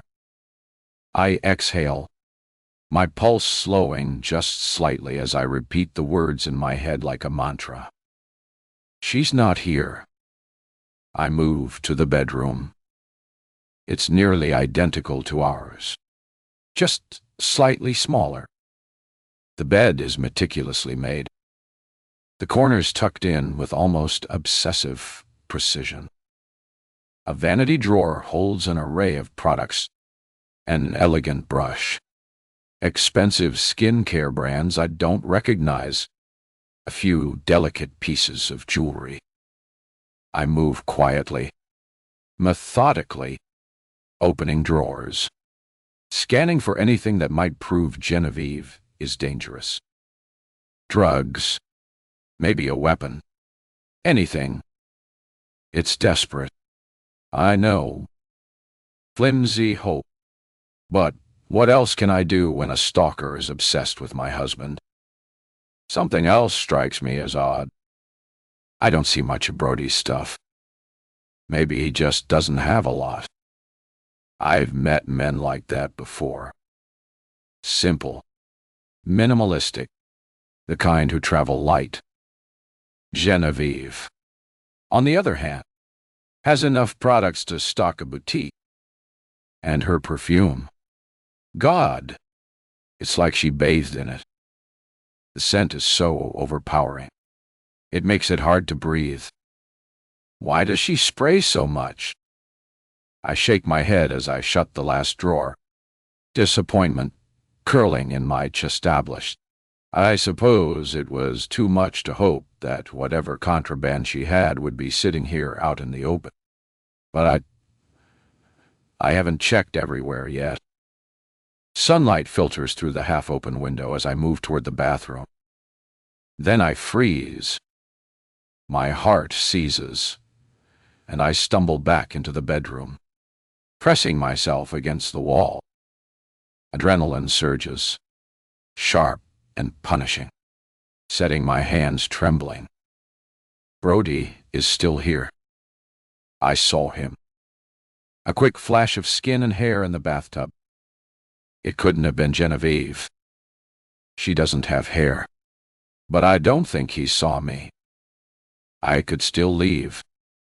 I start to creep toward the door, but something makes me pause. That smell. Slowly, carefully, I inch back to the bathroom entrance and steal a glance inside.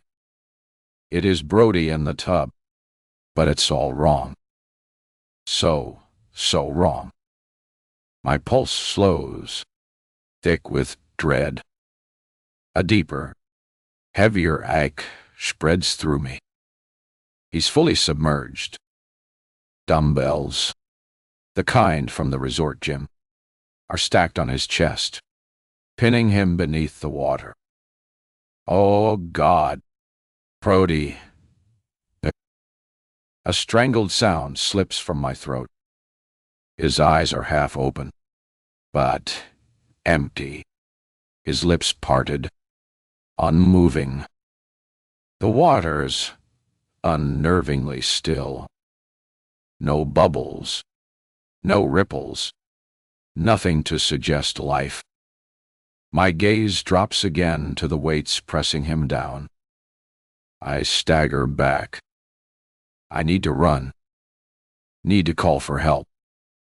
My mind spins, tangled in confusion, fear, and disbelief. The world tilts, surreal, like I've stumbled into a nightmare. Genevieve did this. I know it in my bones. Panic crashes through me, drowning out everything but the loudest command in my mind. Get out now.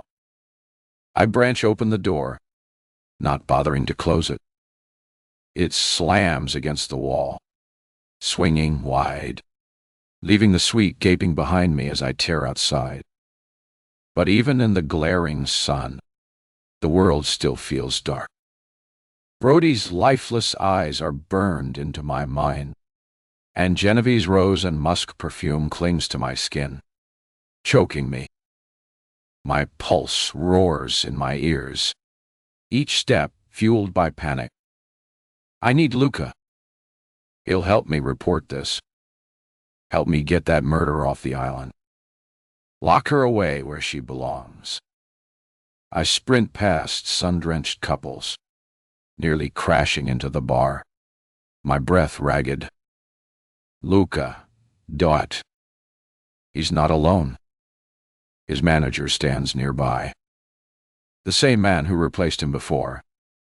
His gaze flicks between us, curious about our familiarity. Luca's lips press into a thin line, clearly irritated that I'm calling for him so urgently in front of his boss. Mrs. Langford, how can I? You have to come now. Concern etches into his face, but the manager steps forward instead. Mrs. Langford, is something the matter? I can barely force out the words. My voice hitches. Brody, he's dead. In Genevieve's suite. There are weights on him. They exchange uncertain glances, not fully grasping what I'm saying. He's been murdered. Luca looks to his manager. The older man steps in, gripping my shoulder, anchoring me. Oh, do not worry, ma'am. I'm sure there's a misunderstanding. Misunderstanding. I stare at him, incredulous. The man is dead in the bathtub. I turn to Luca, pleading. Tell him how awful Genevieve is. How the man raises a hand, cutting me off with a patronizing smile. We'll go check it out. Okay? But for now, just breathe. Mrs. Langford. I nod, though my breath still comes in ragged bursts. Stay here, he instructs Luca before turning back to me. I'll be with you momentarily. Luca pales, but nods. You need to call the police. I insist, my voice low and desperate. Get her off this island. Lock her up. The manager's smile doesn't waver, patronizing as ever. We will, but let's see what's happening first.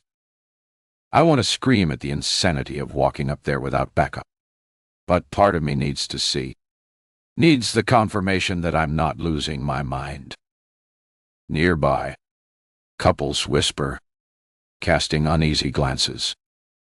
I know it bothers the manager, but I'm too shaken to care. He leads the way, setting a brisk pace that forces me to half-jog to keep up. Then, a piercing scream tears through the air.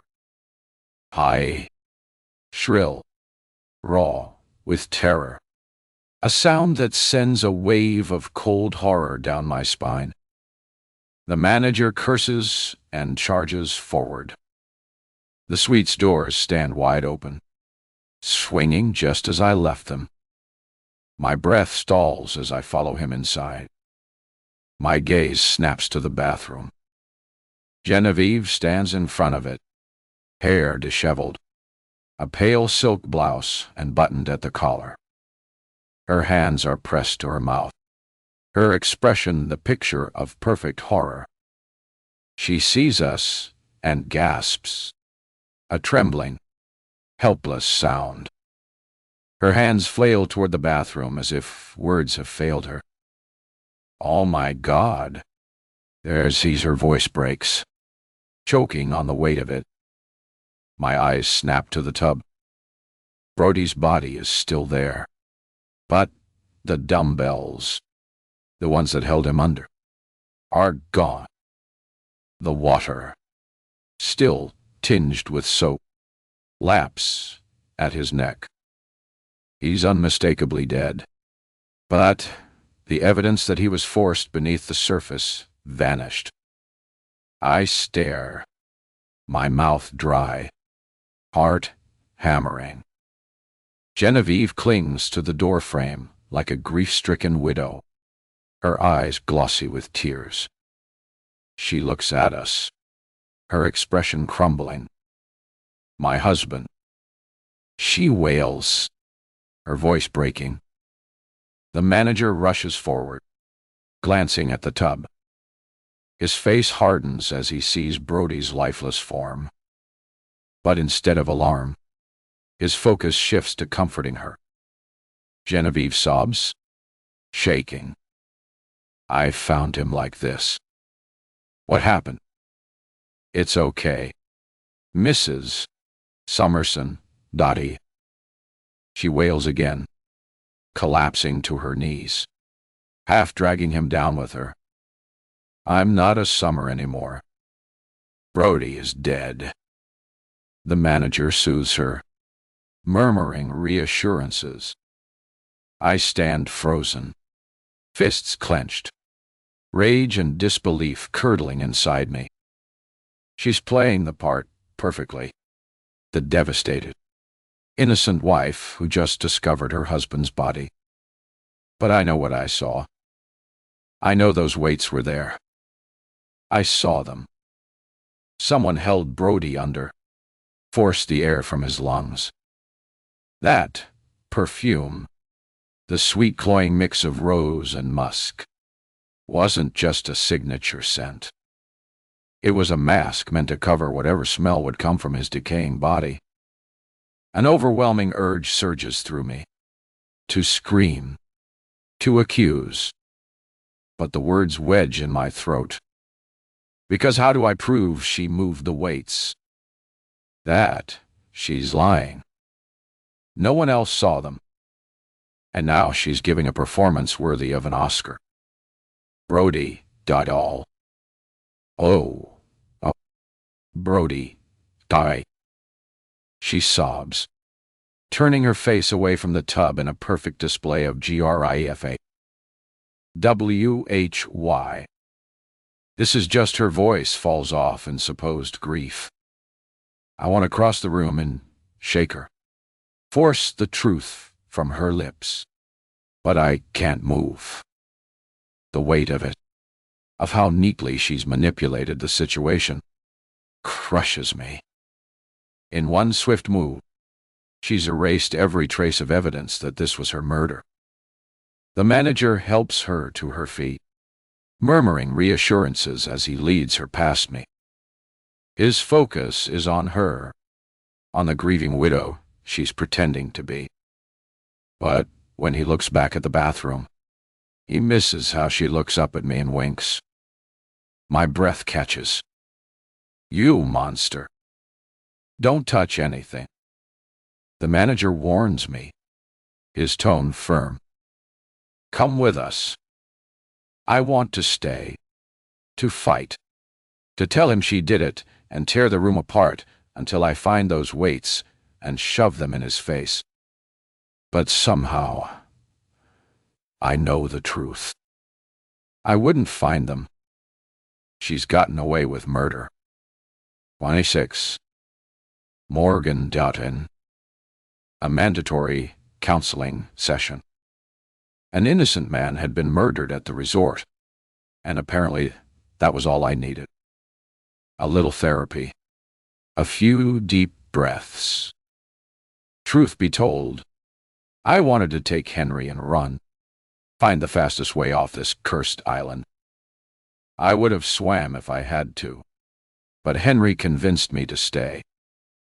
Said we'd get through the session, speak to our Eden representative, and figure things out. I only agreed because of one thing. Dexter was back. The staff let it slip. And suddenly, I had a reason to sit through the charade. It seemed all it took to get him urgently back on site was a dead body. I close my eyes. I can still see Brody floating in the water. His lifeless, fogged-over eyes staring at nothing.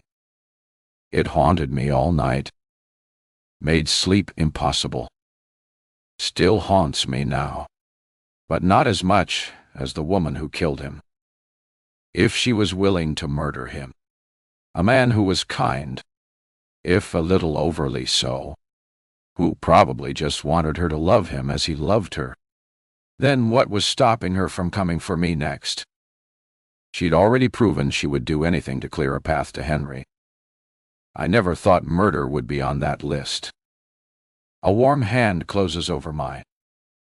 Henry, daughter. I turn, expecting a smile. Some attempt to reassure me. There isn't one. His gaze is fixed on the blank wall, troubled. A wave of pity washes over me. I imagine he never saw this coming. Never thought his stalker would be capable of this. It must be disturbing for him, knowing what this means for the future. Pack the bags. Leave the businesses, the friends, the family behind. Sell the house. Start over. All in the vain hope that we could be safe. I lean my head back and let out an explosive sigh. It finally draws Henry's attention. His lips part, like he wants to say something to soothe me. But before he can, the door to the counseling room swings open. Dr. Warren appears. Mr. and Mrs. Langford, please come in. She doesn't wait for us, just turns and disappears inside. I stay put. This island in that counseling room is the last place I want to be. Henry knows it, too. Knows I hate these counseling sessions just as much as he does. Funny. The only reason it's here is to help our marriage out in these early stages. And instead, it seemed like Dr. Warren's interference had done the opposite. It feels like it's hindering us, keeping us tethered to the ground instead of letting us fly. Well, that's not entirely true. What's keeping us tethered to the ground is the undeniable weight of that awful cow, Genevieve. Henry died. A voice, warm and languid, shocks me back into focus. I jolt up out of my chair and step inside. 3 chairs, not 2, and in the far left seat, sitting like she belongs, is Genevieve. Henry exhales, staring at her with what looks like sadness. Eve. I cut through the moment before he can say anything else. What is she doing here? My voice is sharp, slicing through the air. Doctor. T. Warren's expression doesn't flicker. Please sit down. Morgan. Why? I don't move. I asked you a question. What's she doing here? My knuckles turn white, fear and fury twisting through me. The scent of rose and musk wafts through the air, suffocating me and dragging back to the bathroom of her suite, back to the dead man drowning. As much as I want to face her, I can't even look in her direction. Dr. Warren gives me a patient, knowing smile and gestures toward the chair as if she doesn't need to repeat herself. I glance at Henry, waiting for him to stand with me to end this nightmare before it begins. Instead, I watch him sink into the middle chair between Genevieve and the seat meant for me. My stomach twists. Why? He listened to me all night as I told him over and over how I found Brody dead in that bathtub. Not once did he interrupt like the perfect husband. He held me, loved me, reassured me in soft whispers, knowing it was the only thing he could do. And now he's willing to sit next to that monster. Silence settles over the room like a heavy fog, and the tension pulls taut as a wire threatening to snap. "Aye." Henry exhales, a rough, exhausted sound. He looks at me, his eyes bloodshot, lined with something fragile. "Morgan," he whispers, a plea, a quiet, desperate bag. I swallow hard, forcing myself to look at her. Genevieve sits unnaturally still, her body posed just enough to appear broken, fragile, agile. Her usual polish is gone. Hair slightly unkempt, lips trembling, bloodshot eyes that haven't shed a single tear. To Henry, to Dr. Warren, she looks devastated. But I see the truth. I see the glint beneath the mask, the savage amusement curling at the edges of her mouth, just enough to dare me to sit or walk away. I curl my fingers into fists, nails digging into my palms deep enough to cut. I let the pain ground me, and then slowly I lower myself into the chair. Dr. Warren waits a beat before folding her hands neatly in front of her. "Now, as you've noticed, I've invited Genevieve here because I and the rest of the Eden staff believe that today a collective therapy session is necessary. A traumatic loss has traumatic loss." My voice is sharp, cutting through her words. "Brody was murdered," and I gesture my finger, hovering in Genevieve's direction. "She was the one who murdered him." Dr. Warren doesn't flinch, doesn't acknowledge the accusation. She gives me that same patronizing smile. "Please don't interrupt me, Morgan, Dottie. There will be time for all of us to speak." A pause. She tilts her head and adds so. "But as important as it is to speak, it is twice as important to listen." A scoff slips out before I can stop it. "Listen to this while a cold-blooded murderer sits just inches from my husband." I glance at Henry, expecting support. But what I find instead, disappointment. It settles in his features, a quiet sigh in his expression, a slight downturn of his mouth.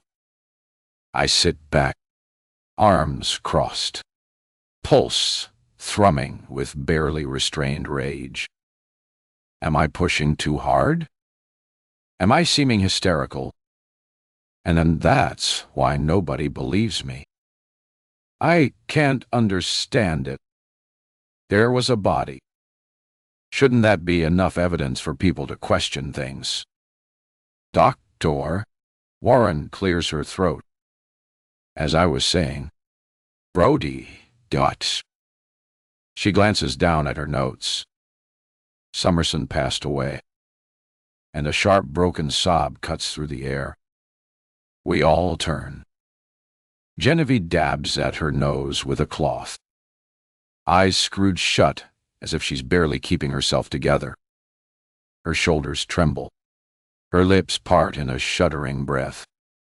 Then, as if suddenly aware of our eyes on her, she gathers herself. She sniffs, clears her throat, and looks at each one of us in turn. I'm sorry, she whispers, voice trembling. I just does this make me a widow. Henry shifts, his face twisted into an awkward expression. Then his hand moves, a small hesitant pat to her hand. I freeze. My stomach plummets. I think so, he mutters. Did he just reassure her? I'm lost for words. This session, Dr. Warren continues, her voice smooth, practiced, completely detached from reality, is about coming together and repairing relationships. We are not here to discuss the facts of Brody's unfortunate passing, but instead to discuss our feelings. Is this some kind of sick joke? Our feelings. Is she serious? Would any of you like to start? I let out a slow breath, pressing my fingers to my temple. Where would I even begin? The disbelief is too thick, too tangled in my throat for me to find words. Not that I have to. Genevieve is more than happy to fill the silence. Thank you, Dr. Warren.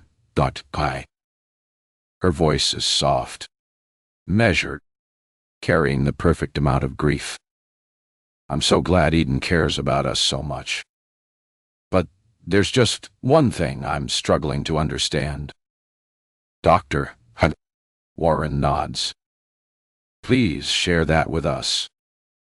Genevieve hesitates. A delicate pause, just long enough to make it seem authentic. Then she speaks. If you listen to Morgan's version of events, then it sounds like she broke into my suite. But what I can't understand is why. A valid question. Morgan. Guy. They all look at me, and one by one, I look back. I scoff, shaking my head. You didn't murder him. Well, I didn't break in. I wasn't even there. Genevieve's brow furrows, her confusion carefully measured. She folds her hands in her lap and glances toward Dr. Warren. But if that's true, then how did you warn the staff so quickly? They arrived just moments after I found him. My lip curls as I lean forward. I think your memory is a little messed up. It's okay. It happens. Doesn't trauma do that? Dr. Warren? Dr. Warren presses her lips into a thin line, seeing through my attempt. I know it won't hold. The timeline is sitting somewhere in her notes, neatly recorded alongside the bar manager's report. Before she can correct me, Henry lifts a hand. She did break in. Dr. Warren's eyes widen, and so do mine. I glance at Henry. Betrayal hitting fast and sharp. I'm sorry, Morgan, but I want our marriage to be built on truth. And, let's face it, that hasn't exactly been the case. My pulse pounds in my ears. What do you mean? My voice is a low, controlled, but my eyes flicker past him to Genevieve, smiling at him like she's falling for him all over again.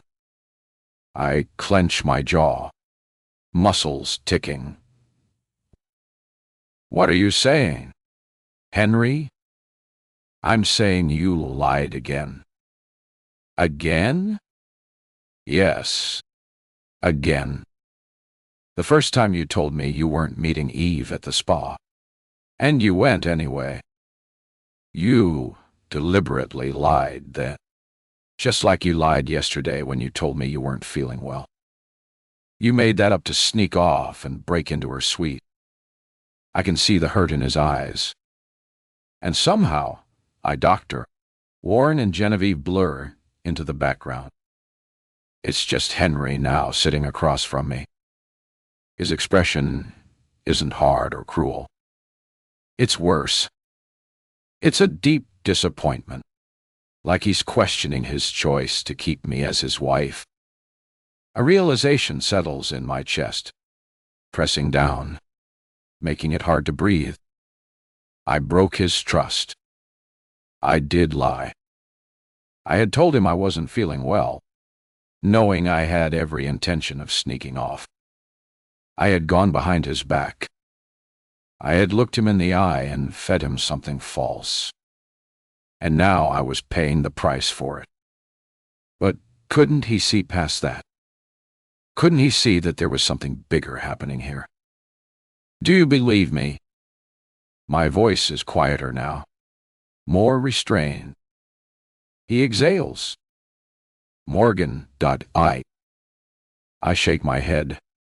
Not about breaking in. About Genevieve.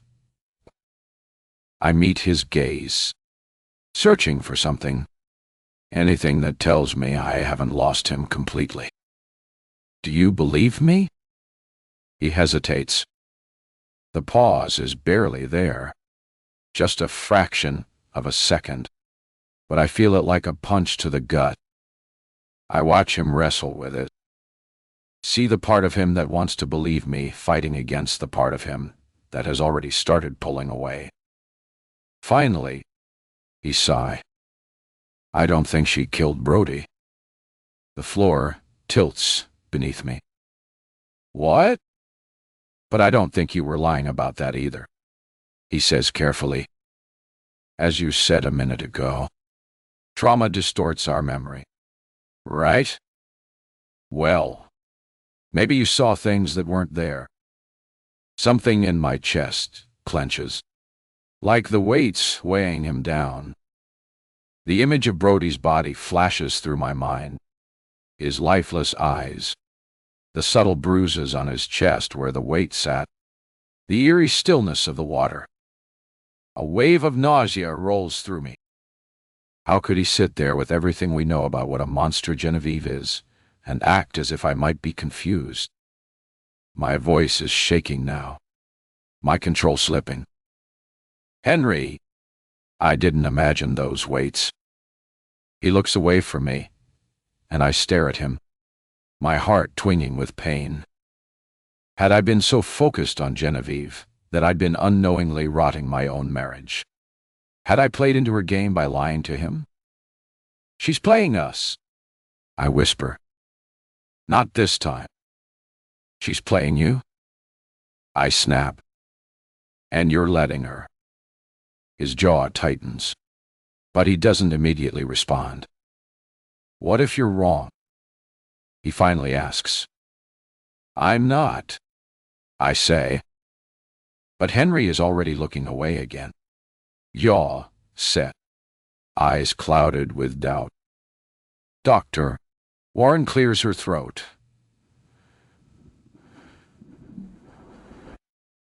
I think we've spent enough time on this.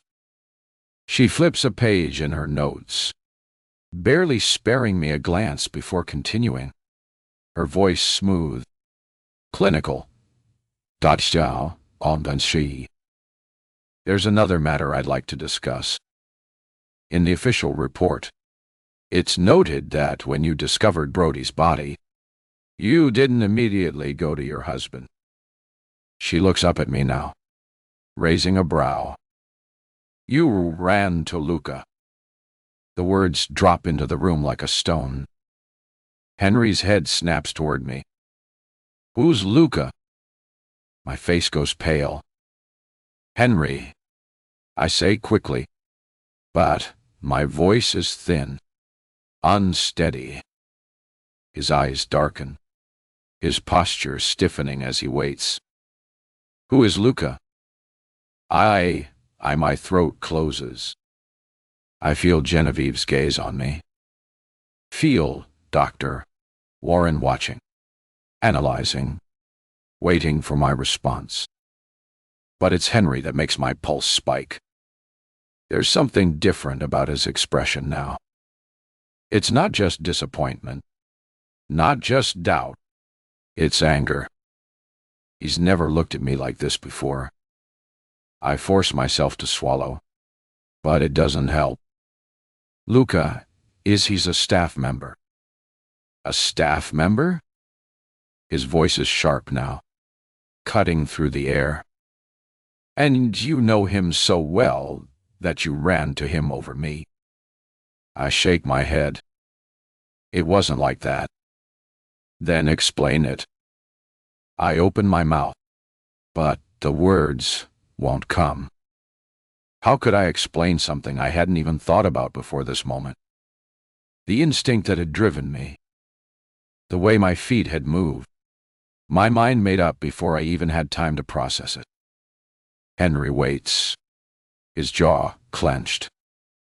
Genevieve shifts in her seat, watching with a sly grin that she's fighting to keep from spreading across her face while Dr. Warren tilts her head, staring at me with that cold, neutral expression. And suddenly, the weight of all of it crashes into me, with them all standing against me. I have never felt lonelier in my life. I don't. I start, but it comes out shaky, barely above a whisper. I don't know. Henry exhales, a sharp, disbelieving sound. You don't know. I force myself to meet his eyes, even though I can barely stand to see what's in them. I didn't think. Luca was there. He was working. I trusted him. I break off, shaking my head, scrambling, trying to find the words that will fix this. But you didn't trust me. Henry finishes. I flinch. It wasn't about that. Then what was it about? It was about getting her off the resort. The words burst out of me, raw and too loud in the suffocating quiet of the room. I wasn't thinking. I just needed help. And I thought of Luca, because he works here. That's not good enough. His voice is low now, controlled, but I feel the rage in it. My heart slams against my ribs. Henry, I'm your husband. His voice is steady, but the anger is right there, simmering just beneath the surface. And when you were in trouble, when you found a body, you didn't come to me. You went to some random staff member. He's not random. The words slip out before I can stop them. A sharp silence settles over the room. Henry leans back slightly, exhaling through his nose like he's trying to control himself. No, Dot. He nods slowly. So, what is he then? I shake my head, feeling the walls closing in. It's not like that, I whisper, but even I don't sound convinced. Henry lets out a slow breath, his hands gripping the arms of his chair.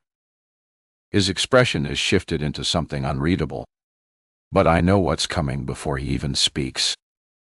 I'm done. His voice is flat. Final. A sick feeling washes over me. Henry. He pushes back from the table, the chair scraping against the floor as he stands. He doesn't look at me, doesn't hesitate, just moves for the door. Henry, please. I reach for him, my voice quiet, unsteady, but he keeps walking. He doesn't stop, doesn't even turn around. The door swings shut behind him, the sound slamming through the room like a warning shot. I sit there, my fingers curled into fists against my chest, barely able to breathe. Dr. Warren exhales, closing her folder with the same calm efficiency she's maintained this entire time. I think that's enough for today. She stands, smoothing out her blouse, already distancing herself from whatever just unraveled in this room. We can try again at another time. I stare at her, wanting to argue to make her see how wrong this all is. But she's already heading for the door. I watch as she disappears through it, without another glance in my direction. leaving me alone with Genevieve. The silence stretches, thick and suffocating. For a moment, she stays perfectly still, her hands folded in her lap, the picture of quiet devastation. Then she exhales slow and satisfied, and when she lifts her head, the mask is gone. Her lips pull into a soft, knowing smile. "Well," she murmurs, shifting slightly in her seat. "That was something, wasn't it?" My body is stiff, my pulse hammering against my ribs, but I refuse to look away. "You don't get to win."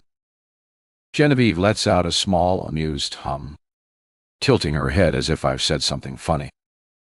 "When?" She leans forward, her gaze flickering over me, evaluating, dissecting. "Morgan, you don't even know what game you're playing." My jaw tightens. "Henry doesn't belong to you." She lifts a brow, her smile deepening. "That's where you're wrong.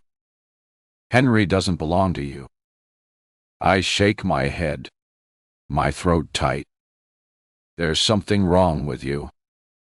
"Actually, wrong, duh." Genevieve gives a small, thoughtful nod, as if she's considering it, as if she's genuinely mulling over my words. But then she lets out a soft laugh. "You keep telling yourself that." A cold weight settles in my chest, pressing down, making it hard to breathe. There's a certainty in her tone that terrifies me, a finality that makes me feel like I've already lost. She stands with a sigh, stretching her arms like she's shaking off the last remnants of whatever performance she put on in this room. I should go check on him. He must be so upset. She takes a few steps toward the door, then pauses, looking back at me. "Try to get some rest, Morgan. You look exhausted." And then she's gone. I sit there frozen, staring at the empty space where she stood, feeling my world close in on itself. For the first time, I start to wonder if I'm ever going to get off this island. 27, Morgan. I'm still reeling from the aftermath of the counseling session as I step outside alone. I have no idea where Henry went, or if Genevieve actually caught up with him. But right now, I can't bring myself to care. I'm too numb for that. With slow, aimless steps, I move along the path, passing happy couples who have no idea how good they have it. Free of stalkers, obsessives, manipulative monsters who would kill to have their hands on their happiness. The world around me is blissful, perfect. The ocean stretches endlessly under a wide, cloudless sky. The manicured resort glows beneath it, framed by swaying palm trees.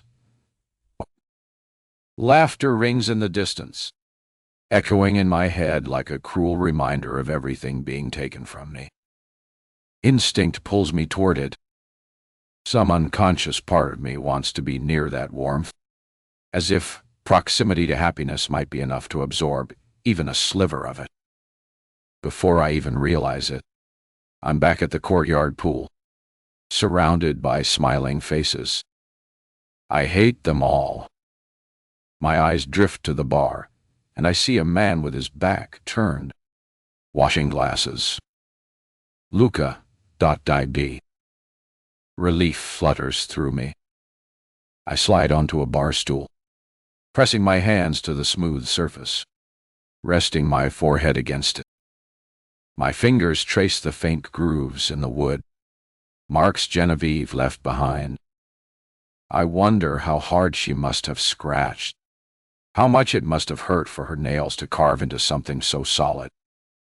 One passion fruit mocktail, I say quietly. He doesn't respond. He keeps his back to me, wiping down another glass. I sigh, shaking my head. You're mad at me, too. My voice is tired, resigned. Look, I'm sorry. I didn't mean to drag you into all of this. I thought you could help. The man turns. And it's not Luca. From behind. The resemblance was nearly perfect. But the face is wrong. Too unfamiliar. Too jarring. This man's mustache is thick and out of place. His brows too heavy. Help. Dot. His accent is thicker than Luca's. I would be glad to do so. How may I assist? I frown. The disorientation still settles in. Where's Luca? The man's expression flickers with brief confusion, but a moment later, understanding dawn. Ah, I had heard a Mrs. Langford would be asking after him. You must be she. I blink, forcing myself to be patient. He's just a staff member. He's not part of this, not part of any of my problems, and doesn't deserve to be on the receiving end of my frustration. I remind myself to stay calm, but he doesn't add anything else. I exhale, feeling my temper fray. Just call me Morgan. Where's Luca? His smile dims slightly and something in his gaze shifts just enough to make my stomach tighten. My apologies, Mrs. Langford, but Luca's services are no longer available. I straighten. What? His services are no longer available. Yeah, I heard you. I keep my voice even, though a pulse of unease skates down my spine. But why? He hesitates, then shakes his head. Unfortunately, I cannot comment on the dismissal of another employee or his removal from the island. However, if you truly wish to know, you may contact your Eden representative. They should be able to answer your inquiry. I stare at him. But you're literally working his shift. Yes, ma'am, I am. He smiles again, as if that explains everything. A quiet stretch of silence passes between us. His expression never wavers. Find it on. Find it on your pile. You want to help me? I ask, folding my arms against the bar. Get me my Eden representative. Dexter. ... He's supposed to be back on the island. The man dips his head. Of course. Mrs. Langford. ... Bound. I will call him. No. I want him here. The bartender hesitates for the briefest second, but he doesn't argue. He sets down the glass and cloth, walks to the phone, and dials a number. I watch as he listens, nodding along with whatever response he's given before setting the receiver back down. Dexter will be on his way shortly. His polite, detached tone hasn't changed. May I prepare a drink for you while you wait? I study him, something cold settling in my stomach. He speaks of the lifeless bot, like nothing happening here is the least bit unusual. I miss Luca. At least he had some life in him. I lean back against the bar. Let's try your passion fruit mocktail. A few minutes later, he slides the drink across the counter, clearly pleased with himself. I take a sip as he turns away. It's nowhere near as good as Luca's. I set the glass down, barely suppressing a grimace. Too sweet. Too artificial. It doesn't have the sharp citrus bite that Lucas did. The balance of tart and sweet that made it worth drinking. This is just syrup and ice, drowning in a cheap imitation of something that was once good. Just like everything else on this island. I push it away and rest my elbows on the bar, rubbing my temples. My head throbs, whether from exhaustion or the weight of everything pressing down on me. I don't know. The new bartender moves in my periphery, methodically cleaning, acting like none of this is unusual, like I'm not sitting here, barely holding myself together. Luca is gone. It's not like he got sick or decided to quit. He was removed. And that realization creeps over my skin like a cold sweat because of me. I don't know how much time passes before I hear approaching footsteps. Slow, steady, unhurried. I don't lift my head. I don't need to.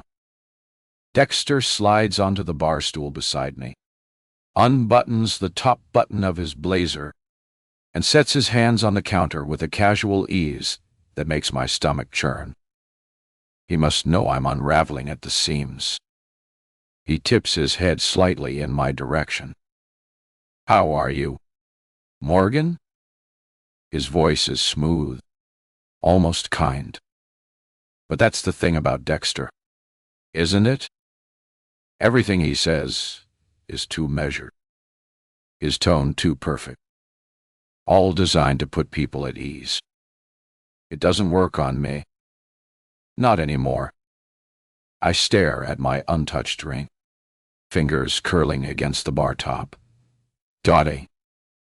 I could laugh. I could scream.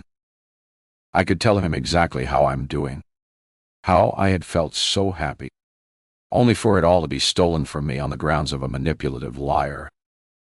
I could tell him just how badly I want to walk into Genevieve's suite and wrap my hands around her throat. But I don't think that would end well for me. Instead, I swallow the lump in my throat and say the only thing I can manage. I want us off this island. I finally turn to him, searching his face for something. Anything that will tell me whether he's here to help me or here to manage me. Dexter only smiles. I can understand your stress. You just underwent a traumatic experience, and from what Dr. Warren tells me are struggling with your marriage. Of course. He'd spoken to Dr. Warren. Dexter was nothing if not thorough. He'd want every detail, every angle before stepping into a situation. I rake my hands through my hair, releasing it with an exasperated sigh. That's not even remotely true. I'm not struggling with my marriage. I'm struggling with her, Genevieve. She's interfering, causing problems where there shouldn't even be any. Dexter watches me, his expression unreadable. When he finally speaks, his voice is calm. Too calm. Possessiveness and jealousy are normal feelings. You know when it is perfectly acceptable for you to have them. The words send a sharp jolt of fury through me. I slam my fist against the bar.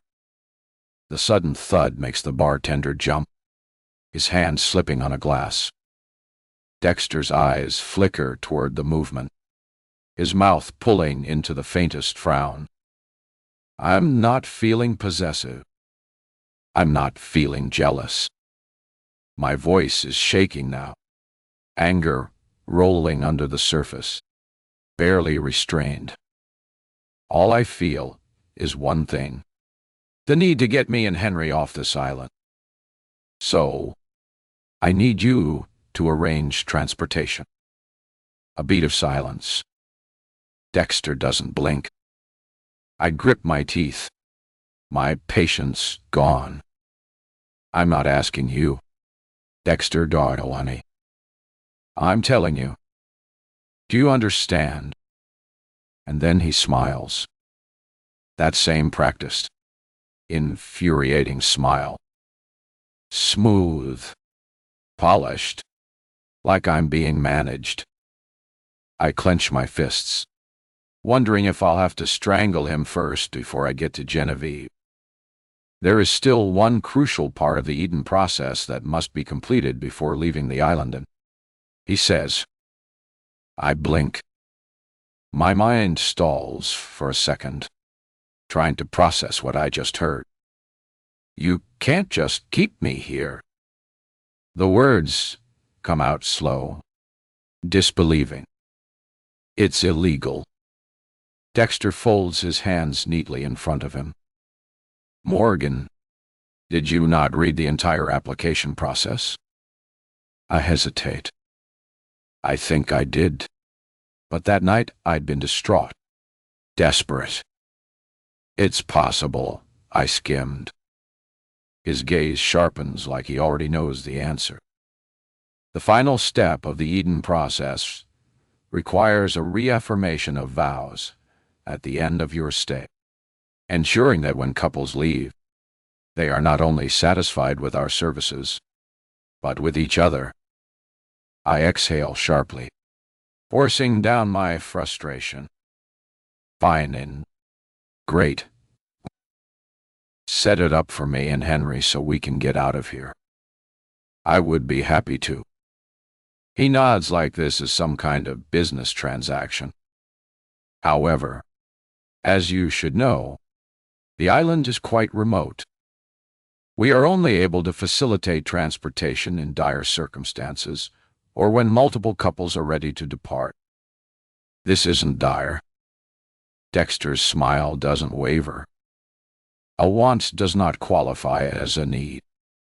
I press my hands flat against the bar, taking a slow breath, steadying myself. Find a dirty.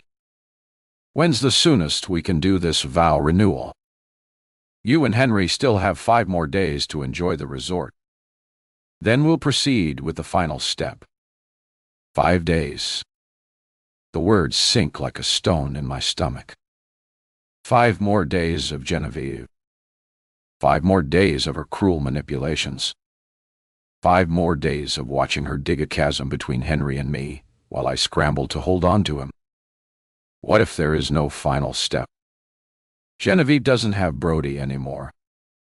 So, shouldn't she be taken off the island? I ask, knowing it was a pathetic attempt to remove her from our lives. In response, Dexter raises a brow and says, despite her grief, she has graciously expressed willingness to hold out for 5 days until the next available transpiration. I'll bet she has. I tighten my grip against the counter, fingers pressing into the polished wood. So, that's it then? We can't leave. Dexter exhales through his nose as if I'm being difficult. Morgan, I assure you, we have structured Eden's process with years of success behind us. The reaffirmation of vows is a necessary conclusion. Every couple who departs does so feeling completely secure in their relationship. His words are so controlled that it makes me want to break something. How many times has he rehearsed this script? How many couples has he said these exact words to? But this isn't just a script. It's a prison sentence. And I'm not leaving. Not yet. Dexter watches me process it. His expression cool, waiting like he knows I'll come to terms with it eventually. Like he's seen it happen 1,000 times before. Take this opportunity to enjoy your time here, he says, shifting to a softer tone, as if that will make any of this easier to swallow. Spend time with Henry. Relax. Enjoy a drink. He motions to the bartender with a small nod. I believe you'll like it more than the passion fruit. The bartender nods and starts preparing it. But I barely register the movement because my brain is still stuck on one thing. If nobody is allowed to leave the island, unless they're part of a group, then that means Luca is still here. The realization slams into me like a rush of ice water. The barman said that he couldn't comment on the dismissal or removal of another employee from the island. As Dexter's footsteps fade into the background, the sounds of the resort twist and warp around me until all I can hear is the thundering pulse of my own heartbeat. Luca didn't leave. He couldn't have. So, where is he? Panis. One. Morgan.na. 5 whole days. The idea of waiting that long, letting Genevieve play her games and destroy my marriage makes me sick. I can't just sit and twiddle my thumbs. I need to figure something out. Find answers to either get her off the island or get us off the island. And I have a gut feeling that Luca knows something that can help. The sun starts dipping toward the horizon, casting nightfall across the resort and draping it all in shadows. I should be headed back to my suite, back to Henry. But I'm not sure I'm ready to face him. Not until I can prove that I wasn't lying. I'm not unstable, no matter what he or Dr. Warren or even Dexter may think. I keep my head ducked, avoiding the parts of the resort filled with staff and couples living their lives in their paradise. My heart pounds against my ribs, but I force myself to walk with purpose. Looking guilty is the fastest way to get caught. The only building that I can take a slow breath and allow this gentle interlude to steady your heart before the story continues.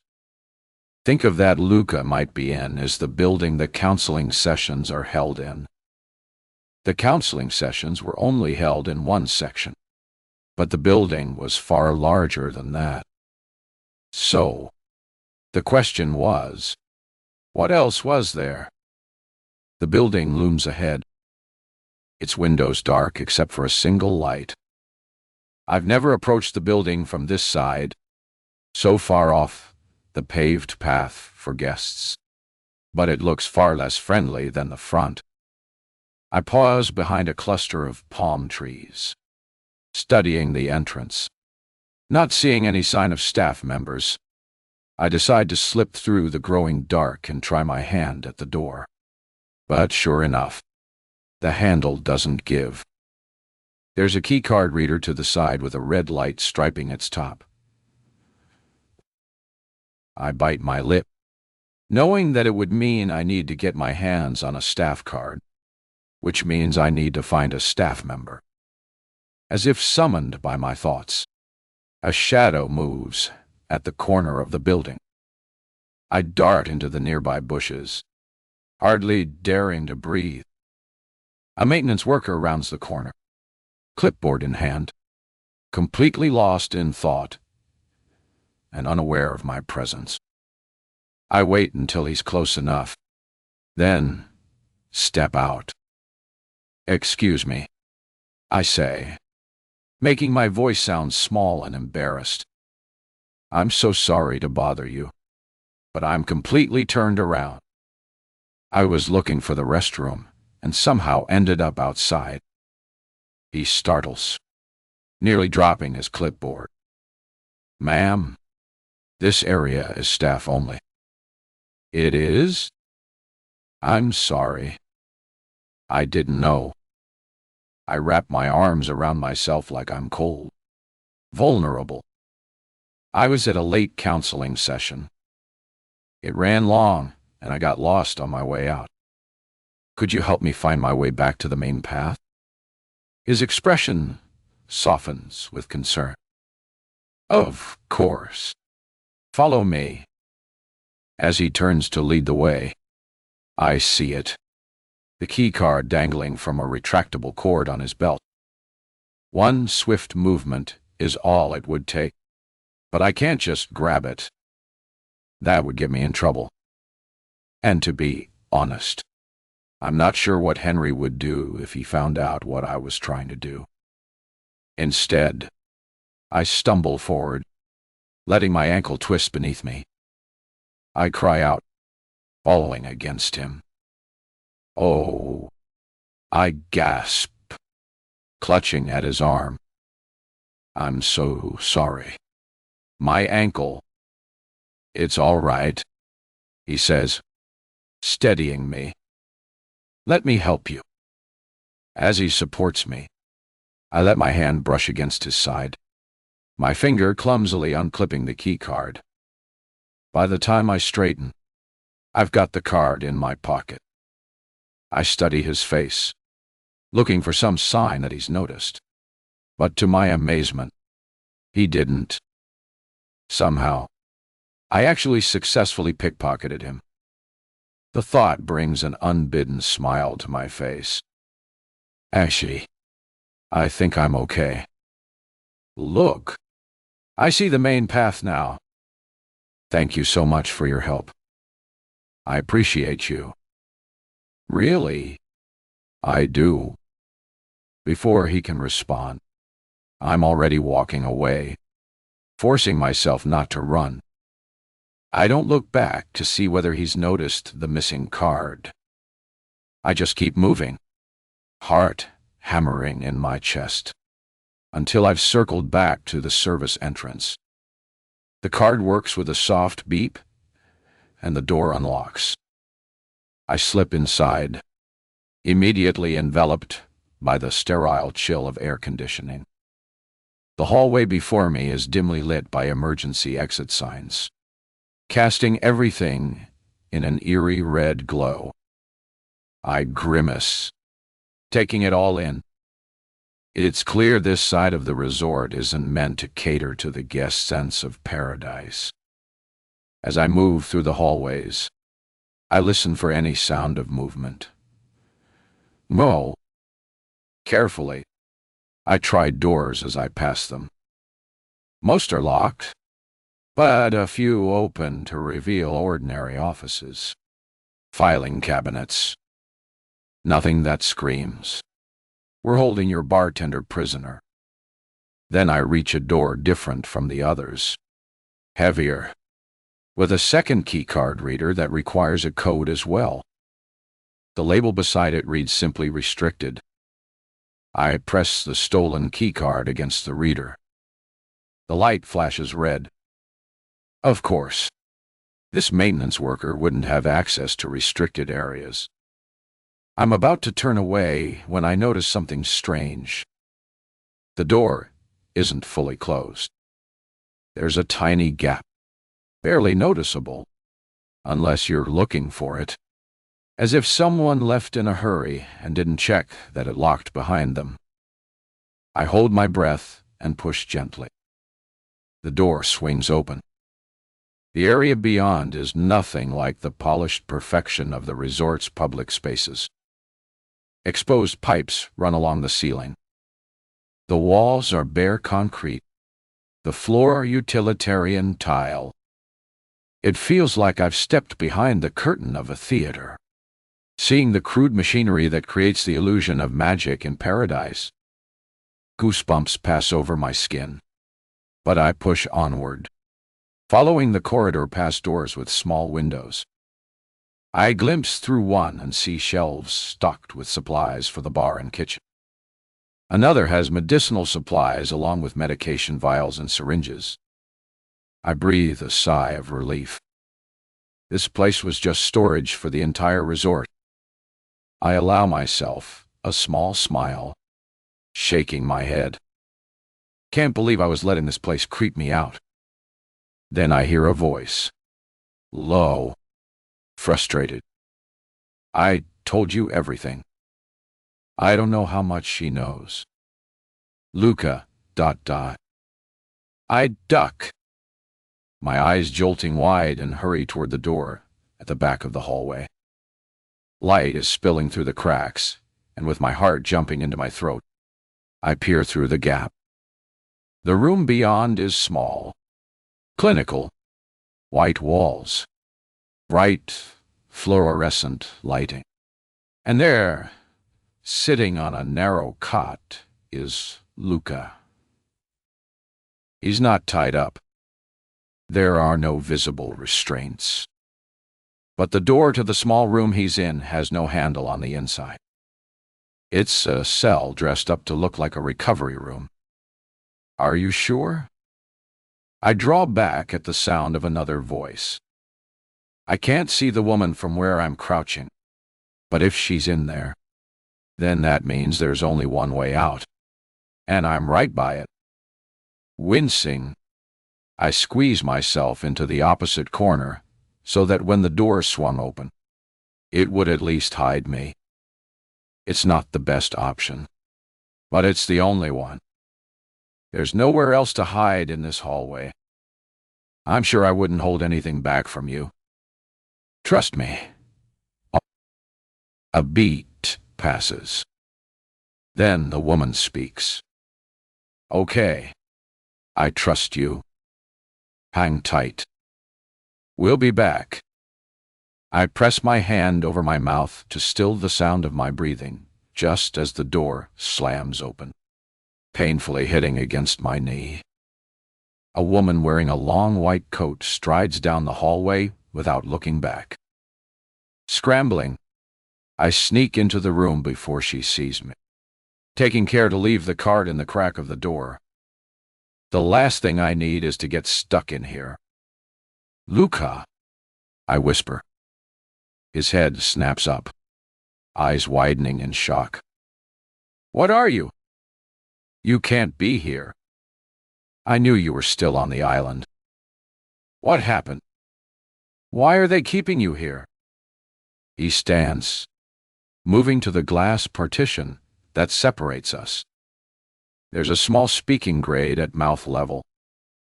You need to leave now. If they find you here, I'm not leaving without answers. I cut him off. What is this place? Why are you locked up? Luca presses his palms against the glass, his expression pained. Because I talked to you. Because I cared. Because I warned you about Genevieve when I should have stayed quiet. My stomach drops. Is this because of me? No, he says firmly. This is because of them.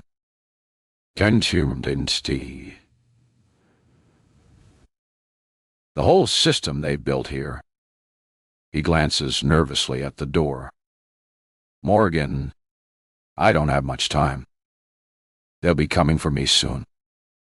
Coming for you? What does that even mean? His eyes meet mine, and I see real fear there. Listen to me. The answers you're looking for are going to be in your counselor's files. Okay? You need to get to them. Ice crawls down my spine. Dr. Warren. But don't bother with your files or hers. Look for his. Who? I ask, pressing my hand against the partition glass. It takes me a moment to realize who he's talking about. My mouth parts. You mean Henry? I told you nothing is what it seems. But Luca, I stop. He seethes, eyes darting madly toward the door. Footsteps are echoing the hallway. There's a hidden cabinet behind his bookshelf. The lever is disguised as a book. Okay. Paradise lost. Now hide. I frantically look around for a place to hide under the desk. Luca hisses now. I dive for the metal desk in the corner, folding myself into the knee space just as the door swings open. My key card clatters to the ground and a pair of expensive leather loafers pause. I recognize the crisp crease of dress pants when they crouch down and a hand grabs the card. It's Dexter. A beat passes, the tension of the moment constricting itself around my neck, squeezing the air from me. My eyes widen, and I carefully push myself backward like it helped. Then he grunts and tucks the card into the pocket of his pants. "Mr. Novak," Dexter says, "it's time. You don't need to do this." Luca responds, his voice steady despite everything. I'm positive she doesn't know. Well, I'm pleased to hear that. I really am Al, Dexter says, his tone almost gentle. But, unfortunately, you have exposed yourself as a risk to everything we're doing here. So, the interrogation is over. Instead, we're at the point of reaching a solution. Another pair of shoes enters. White sneakers. Medical shoes. Hold out your arm, please. A woman's voice instructs. I hear movement. Then, Luca's sharp intake of breath. Wait, please. This won't hurt, the woman says. Just a small pinch. I clamp my hand over my mouth to keep from crying out. I want to leap out to stop them. But what would that accomplish? They just restrain me too, and most probably destroy my marriage with Henry. I'd lose everything. What is that? Luca asks, panic edging his voice. What are you giving me? Something to help you relax, Dexter says calmly. It's better this way. Painless. No. Luca gasps. Please. The tightness in your chest is normal. The woman adds clinically. It will pass quickly. I hear Luca's breathing grow ragged. Then, a choking sound that makes bile rise in my throat. How long until full cardiac arrest? Dexter asks. 30 seconds. It mimics a natural heart attack. The autopsy will show nothing suspicious. Good. Why? Stick the body in the freezer next to Brody Summerson. Once transport has been arranged, we can return him and the unfortunate news to his family. I remain frozen in my hiding spot, tears streaming silently down my face as Luca's desperate gasps for air grow weaker, then stop entirely. Time of death, 10:47 p. ... M.O.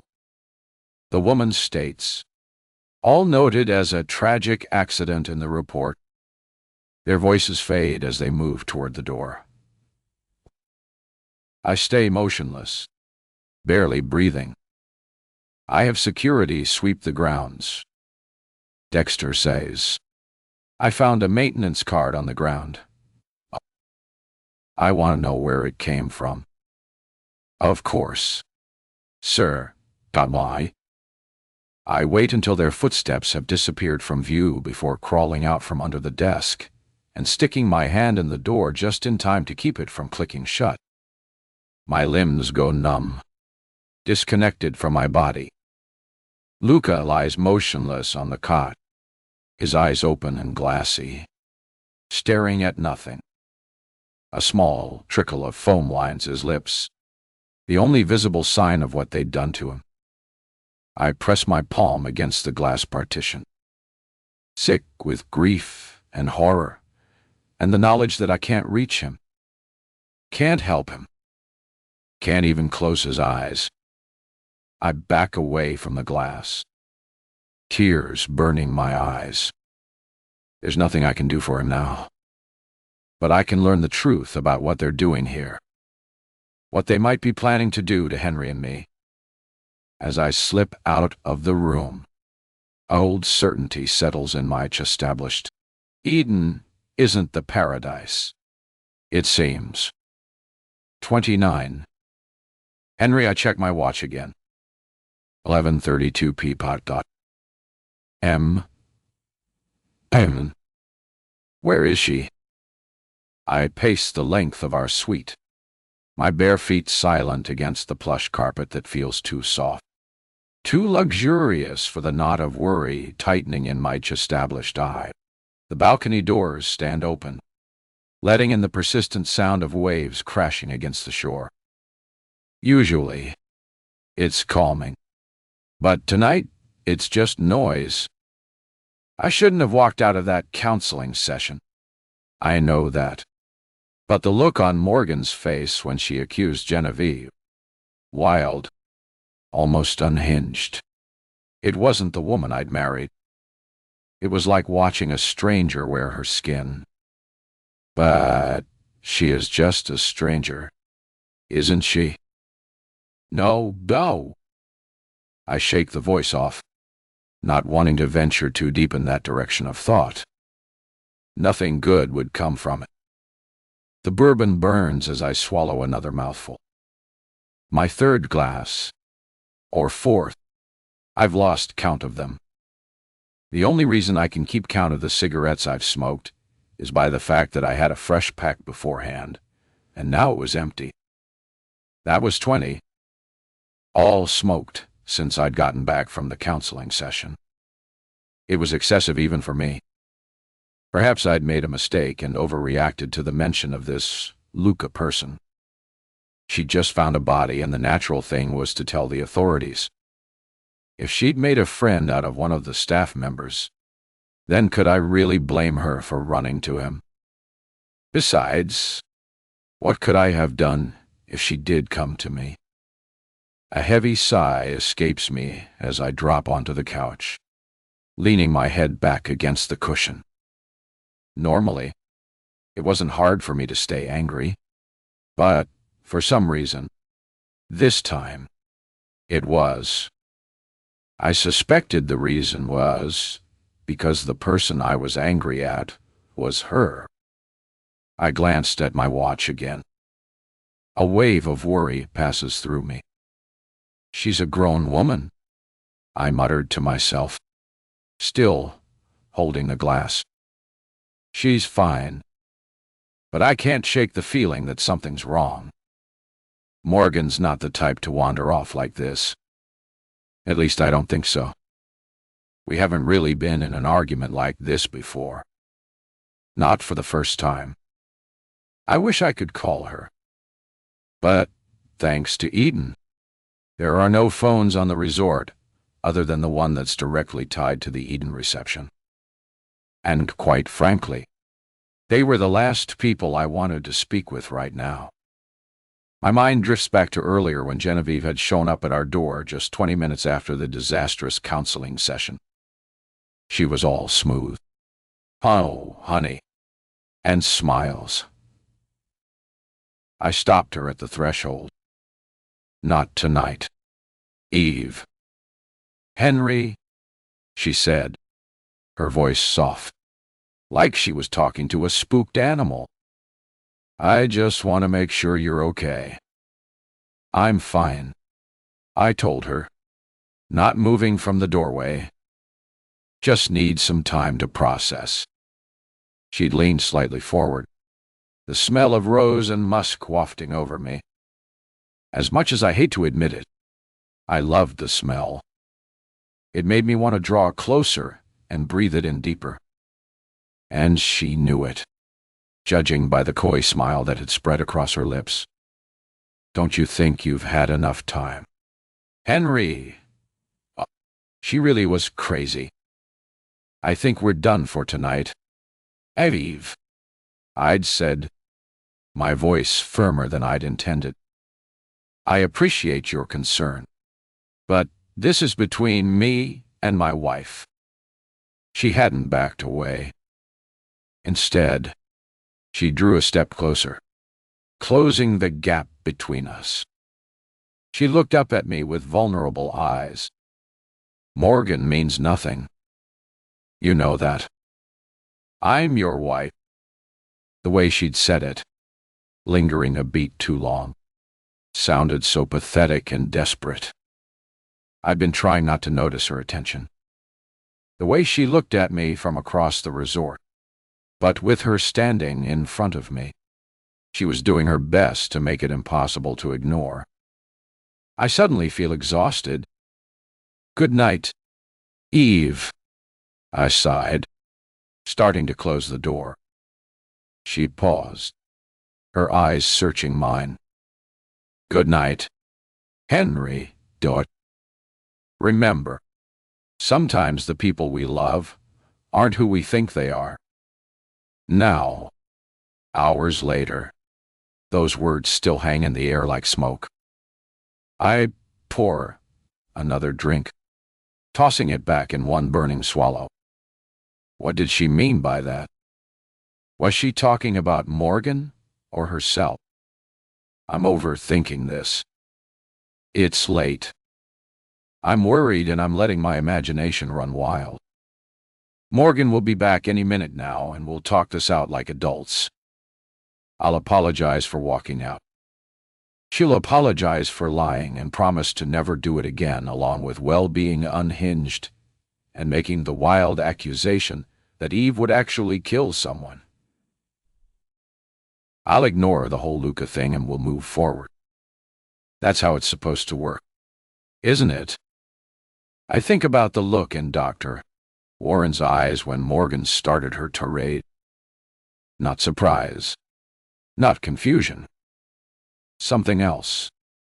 Something like a soft click interrupts my thoughts as the door unlocks.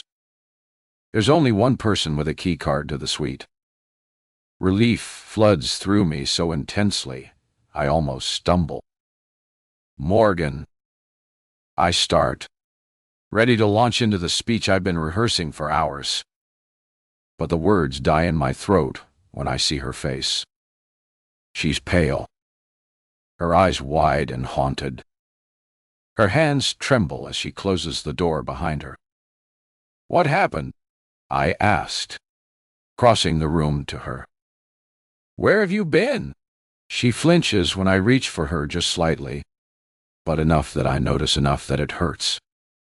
"Morgan," I say again, gentler this time. "Talk to me." She looks up at me, tears in her eyes. She opens her mouth to speak, but instead of words, a small broken sound escapes. "Hey," I say, guiding her to the bed. She's shaking so hard I'm afraid she might collapse. "It's okay. You're okay now." She shakes her head, tears spilling down her cheeks. "No," she whispers. "No, it's not okay. Nothing's okay." I sit beside her, not touching her yet, giving her space. "Tell me what happened. Where were you?" She looks at me, her eyes so filled with fear. It makes my chest ache. But something else passes across her face. Hesitation, like she's weighing what to say. She starts, then stops, swallowing hard. "I need to get out of here. Henry. We need to leave. Please, leave the resort now." "Yes," she says, her voice breaking on the word. "Now. Tonight." I stare at her, searching for some explanation in her expression. "Morgan, it's the middle of the night. What happened?" She looks away, her fingers twisting together in her lap. "Dottie." My eyes catch on the glint of the diamond ring I'd given her. This was my wife, and she needed me. I press my hands over hers, lending her all the warmth I can give her. She looks down at our hands and after a moment says, I can't tell you. Not right now. Please don't ask me to." "You can't tell me," I repeat. disbelief creeping into my voice. You disappear for hours. Come back looking like this, and say you can't tell me why. She turns back to me, and the raw fear in her eyes stops my next words cold. I'm sorry, she whispers, and it's so unlike her, this small broken voice. I'm so sorry for everything, for what I said about Genevieve, for making you angry. I need you to trust me. Please. She reaches for my hand, her fingers ice cold against my skin. I just want to be with you, she says, her voice childlike in its simplicity, in its desperation. I just want us to go home. Please, get us off this island. Henry. Dutch. Please. Though we'd only been together for a short time, I have never seen her like this. I thought I knew her inside and out. Sure, I knew there were still parts of her that it would take me years to learn. But this trembling, pleading woman in front of me, I could have never pictured Morgan like this. And it terrifies me more than anything. Morgan, I say carefully, did someone hurt you? The thought makes my blood boil, and I suddenly know that I would be capable of murder if someone did. She shakes her head quickly. No, not me. But we can't stay here. We can't. I look at her. Really look at her. Though I'd known that she was as desperate for this marriage as I was, not once had she ever begged me for anything. This was serious. This was like that first day I saw her when she fell. This was the moment I could either step back and watch the marriage fall apart before it had had a chance, or step up and offer her my hand. The choice was obvious. Okay, I say, squeezing her hand. Give me one day to make arrangements. I'll handle it. I can tell she doesn't even want to wait a day, judging by the awful way she's trembling. But I gently press my fingers to her chin, tilting her face so that she can look into my eyes. Just one day. Then we're out of here. You can even pack your bags now if you like. She closes her eyes, tears streaming down her cheeks. We can't wait. Henry. It's not safe. I won't let anything happen to you, I whisper, finally pulling her into my arms. This time, she doesn't resist, instead collapsing against me like she's been holding herself together by sheer will. I promise, but we need to be smart about this. She feels so small against me, so fragile. I think about how solid she usually is, how strong. This was the woman who'd chosen to confront Eve of all people. Whatever happened tonight, it broke something in her. One day, I say again, just one day. Then we're gone. She nods against my chest, clutching the fabric of my shirt. Okay, she whispers. One day. I'm sorry, she murmurs again, the words muffled against my chest. Established. I'm so sorry. Ish. I soothe, stroking her hair. It's okay. I hold her until her breathing evens out, until the trembling stops. I help her out of her clothes and into bed, pulling the covers up around her like I would for a child. She looks up at me, her eyes heavy with exhaustion and fear. Don't leave me, she says, her voice so quiet I almost don't hear it. Never, I promise, climbing into bed beside her. I pull her close, my arm around her waist, my chest against her back. We lie there in the dark, both pretending to sleep. I have 1,000 questions burning in my mind. But I know now isn't the time to push. Whatever has Morgan this terrified? She can't bring herself to tell me. Not yet. I stare at the ceiling, listening to Morgan's shallow breathing beside me.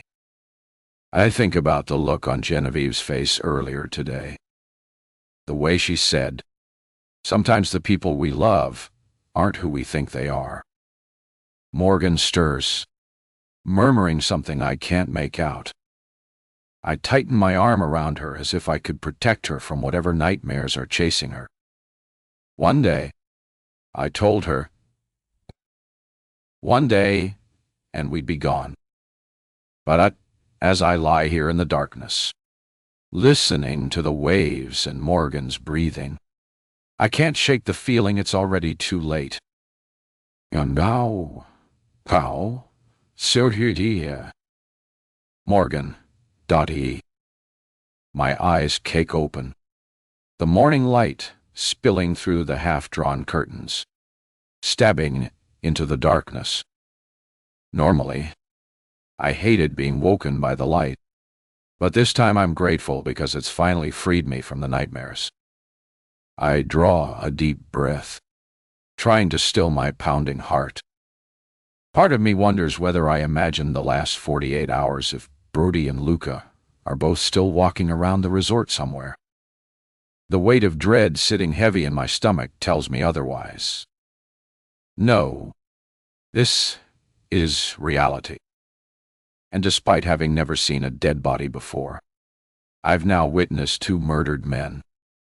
I draw the blankets over my head like a child, as if cotton and thread could somehow protect me from Genevieve and Dexter and whoever else is out there to get me. Henry, I call out tentatively, suddenly conscious of the empty space beside me. Carefully, I peek out from under the blanket and scan the room. The dressing room light is on, but I know he's not in there.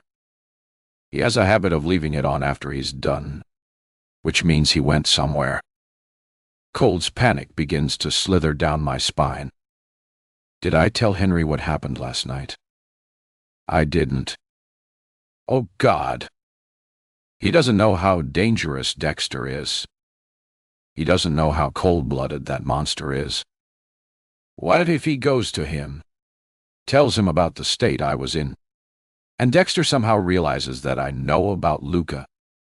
Dexter was sharp enough to tie my panic attack to the timing of Luca's murder. Terror turns my blood to ice. I scramble out of bed and hear the crinkle of paper beneath my hand. Frowning, I look back and see a note that I hadn't noticed before. It's from Henry. Be back soon. My love. My love. Gone for a morning jog. We'll bring you breakfast if you wake up before I'm back. He went for a morning jog. I shake my head in disbelief. When I'd first seen him, I thought that here was a man who embodied perfection. From his kind heart to the muscles rippling across his body. But I'm beginning to think that maybe his obsession with staying in shape isn't so perfect after all. But who am I to judge? Maybe it's his way of dealing with things. I sigh and make my way to the bathroom, running cold water over my face. My reflection stares back at me from the mirror. Green eyes hollow with dark shadows beneath them. I wonder if I'll ever be the same after this trip. If I'll ever go back to being that innocent librarian who pined for love and knew nothing about the dark side of human nature. Somehow I doubt it. I just wish I knew why they killed him. What were they so afraid of Luca telling me? My eyes close, and I think back to his final moments. The fear in his eyes, the clinical detachment in the woman's voice as she administered the injection, the way Dexter spoke about storing the body. like he was discussing where to toss the trash. The answers you're looking for are going to be in your counselor's files. Okay. You have to get to them. Luca's words echo in my mind. There was something else, he said, but the sudden sight of his empty eyes has me gasping and pulling myself out of the memory. Splashing water over my face again like it would help. I'm not sure why Dr. Warren's files matter, but after seeing what Dexter was capable of, I have to think that whatever Luca wants me to know is life or death. I glance at the clock. 7:42. Our next session isn't until 11. Henry's notes said he'd bring breakfast, which means he probably won't be back for at least another half hour. The counseling building would be quiet this early, with most of the staff focused on breakfast service and morning activities. This might be my only chance. I move quickly, pulling on jeans and a light sweater, tying my hair back in a simple ponytail. No makeup. I don't have time. And besides, I need to look natural, like I'm just out for an early morning walk. Nothing suspicious. My hands tremble as I slip on my shoes. I'm about to break into my counselor's office. I'm about to rifle through confidential files if I'm caught. But if I don't do this, if I don't find out what's really happening here, Henry and I might never leave this island. At least not alive. At the door, I hesitate. Should I leave Henry a note? Tell him where I've gone. No, wait. If I'm caught, it's better he doesn't know. Better he can honestly say he had no idea what I was doing. I need to protect him, even if he doesn't understand from what. Besides, I don't want to lie to him again. Whatever Dr. Warren's sessions were worth, at least they taught me one thing. Lying to Henry undermines our marriage, and I can't let that fall apart. It would completely and utterly ruin me. I slip out of the suite, locking the door behind me. The morning air is cool against my skin, carrying the salt of the ocean and the sweetness of tropical flowers. It would be beautiful if I didn't know that people were being murdered here. I keep my pace casual as I move through the resort grounds, nodding politely to the few early risers I pass. To them, I was just another guest enjoying the morning beauty of the resort, and nothing more. My heart hammers in my chest as I pull on the door to the building and pass through to the waiting area outside Dr. Warren's office. It's eerily quiet, which only makes the pounding of my heart seem so much louder. Every instinct screams at me to turn around, to run back to the safety of our suite and let Henry sort things out. One day, and then we were gone. He promised, and he wasn't the kind of man who broke his promises. But I keep going for Luca, for Brody, for Henry and me. Dr. Warren's office door is closed, but miraculously unlocked. I slip inside, closing it softly behind me. Wasting no time, I move to the far wall and the bookshelves lining them. I scan the spines of the books. Psychology textbooks, self-help manuals, literary classics.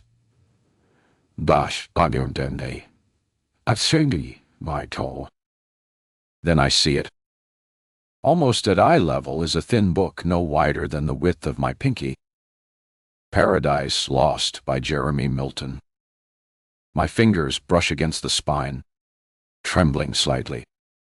It looks like any other book, but when I try to pull it from the shelf, it resists, then gives with a soft click. The entire section of shelving swings outward an inch, revealing darkness beyond. I glanced back at the door, listening for any sound of approaching footsteps. Silence. Taking a deep breath, I pulled the hidden door wider, revealing a small cabinet built into the wall. Inside, organized in neat rows, are folders, dozens of them, each labeled with names. I scanned them quickly, my heart pounding in my ears. Anderson, Ashley, Dominguez, Harris, James, Langford. Aniwe, Wanimba. My fingers close around the folder with our name on it, pulling it free. It's thicker than I expected. And inside the folder are a grouping of 3 smaller folders. So Henry, Morgan, and Genevieve. My breath catches in my throat.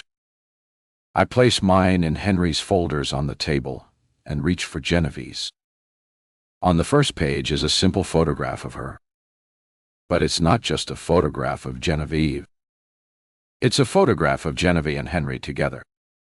My fingers hover above the image, trembling. They're in what looks like a restaurant. Candlelight catching the glint of their wine glasses. Henry's arm is draped around her shoulders. They're both smiling, happy, and love. The date stamp on the bottom corner of the photo reads April 17, 2021. Just about 4 years ago. "What the hell?" I whisper, my voice strange and distorted, in the silent office. I flip to the next page. It's a detailed psychological assessment. Dr. Warren's neat handwriting filling the margins with additional notes.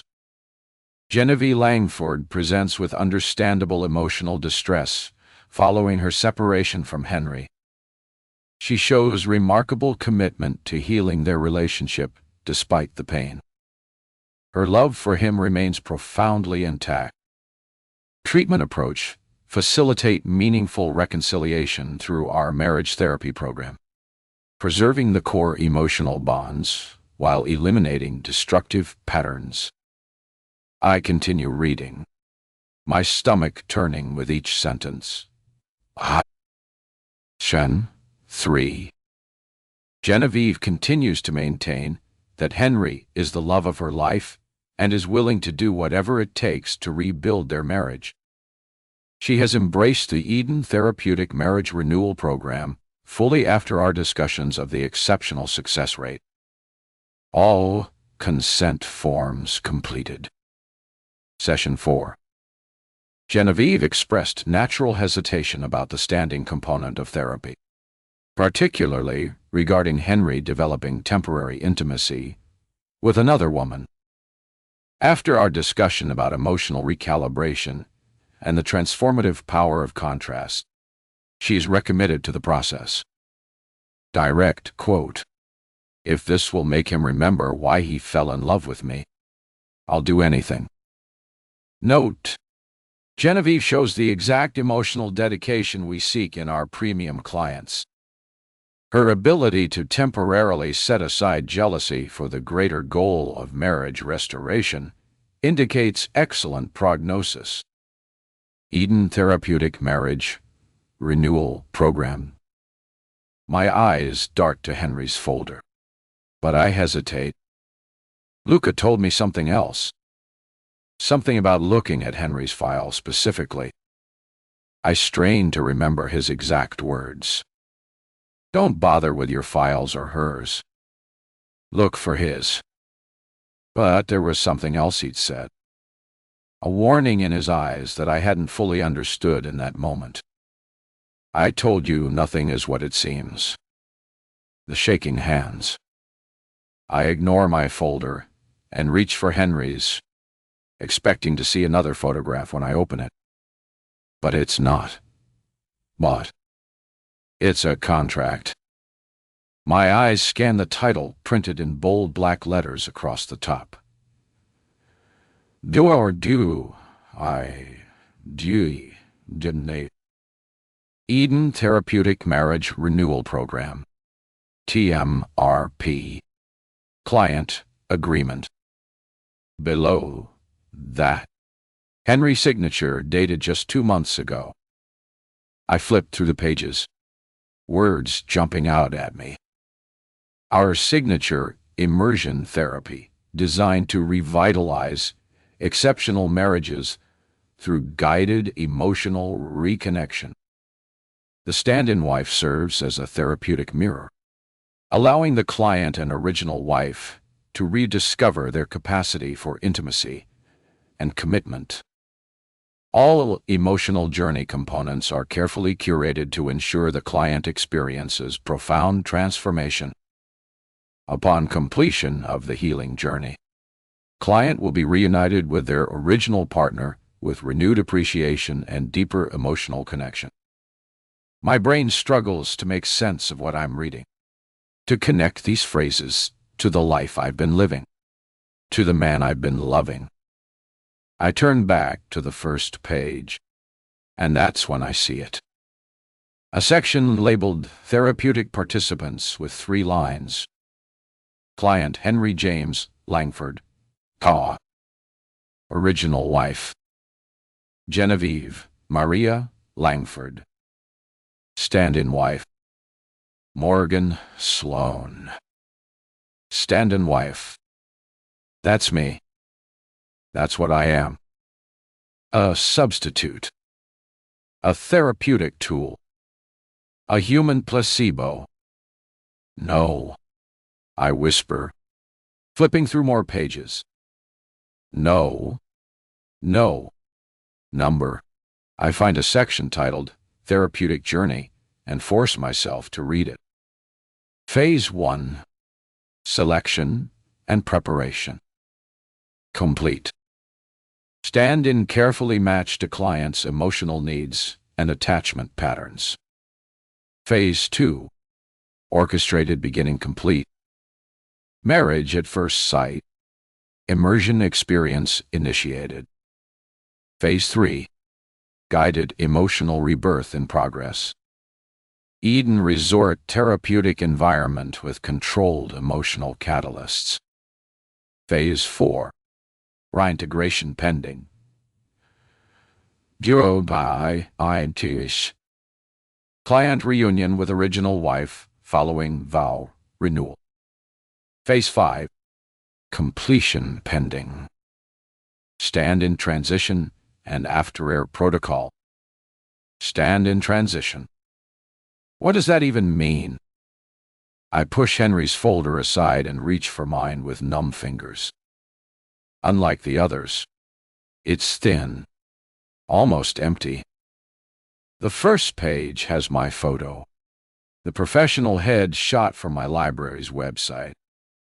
There were other photos of me, too. One where I'm watching TV in my apartment. Another one where I'm working in the library. And am I getting out of the shower in this one? I feel sick. How did they even get these? With how fast they'd contacted me after I submitted my application. I quickly flipped to the next page. Unlike Genevieve's detailed assessments, my file contains only brief clinical notes. Morgan Sloane, selected for stand-in wife with a high-quality profile, has displayed desperateness, romantic idealism, and loneliness due to lack of personal connections, both family and professional. Exhibits multiple vulnerability markers. Susceptibility to Eden narrative very high. Ideal candidate status confirmed. They chose me because of how desperate I was for love. Because I would believe a fairy tale about marrying a perfect stranger. I flipped through more pages, finding session notes from Dr. Warren. Stand-in continues to develop authentic attachment to client, demonstrating ideal emotional mirroring. Her natural insecurities about the original wife create productive tension that reinforces clients' protective instincts. Her willingness to adapt herself. Perfume change. Hairstyle modification. Mirrors original wife's key traits. Creating memory moments for client remains fully immersed in therapeutic narrative. They've been using me. Using my love. My devotion. My entire being as a tool to make Henry fall back in love with his real wife. With Genevieve. I turn to the final page in my folder, and my blood freezes in my veins. Stand-in, completion, protocol. Transition date adjusted to coincide with program finale. Client displaying all benchmark behaviors indicating readiness for a reunion with original wife. Standard elimination procedures to follow with complete removal of all standing evidence from client's experience. Elimination procedures. They're going to kill me just like they killed Luca. My hands are shaking so badly now that I can barely hold the pages. My stomach heaves, and for a moment I think I might actually vomit right here on Dr. Warren's pristine carpet. I force myself to breathe, to think. This doesn't make sense. Henry loves me. I know he does.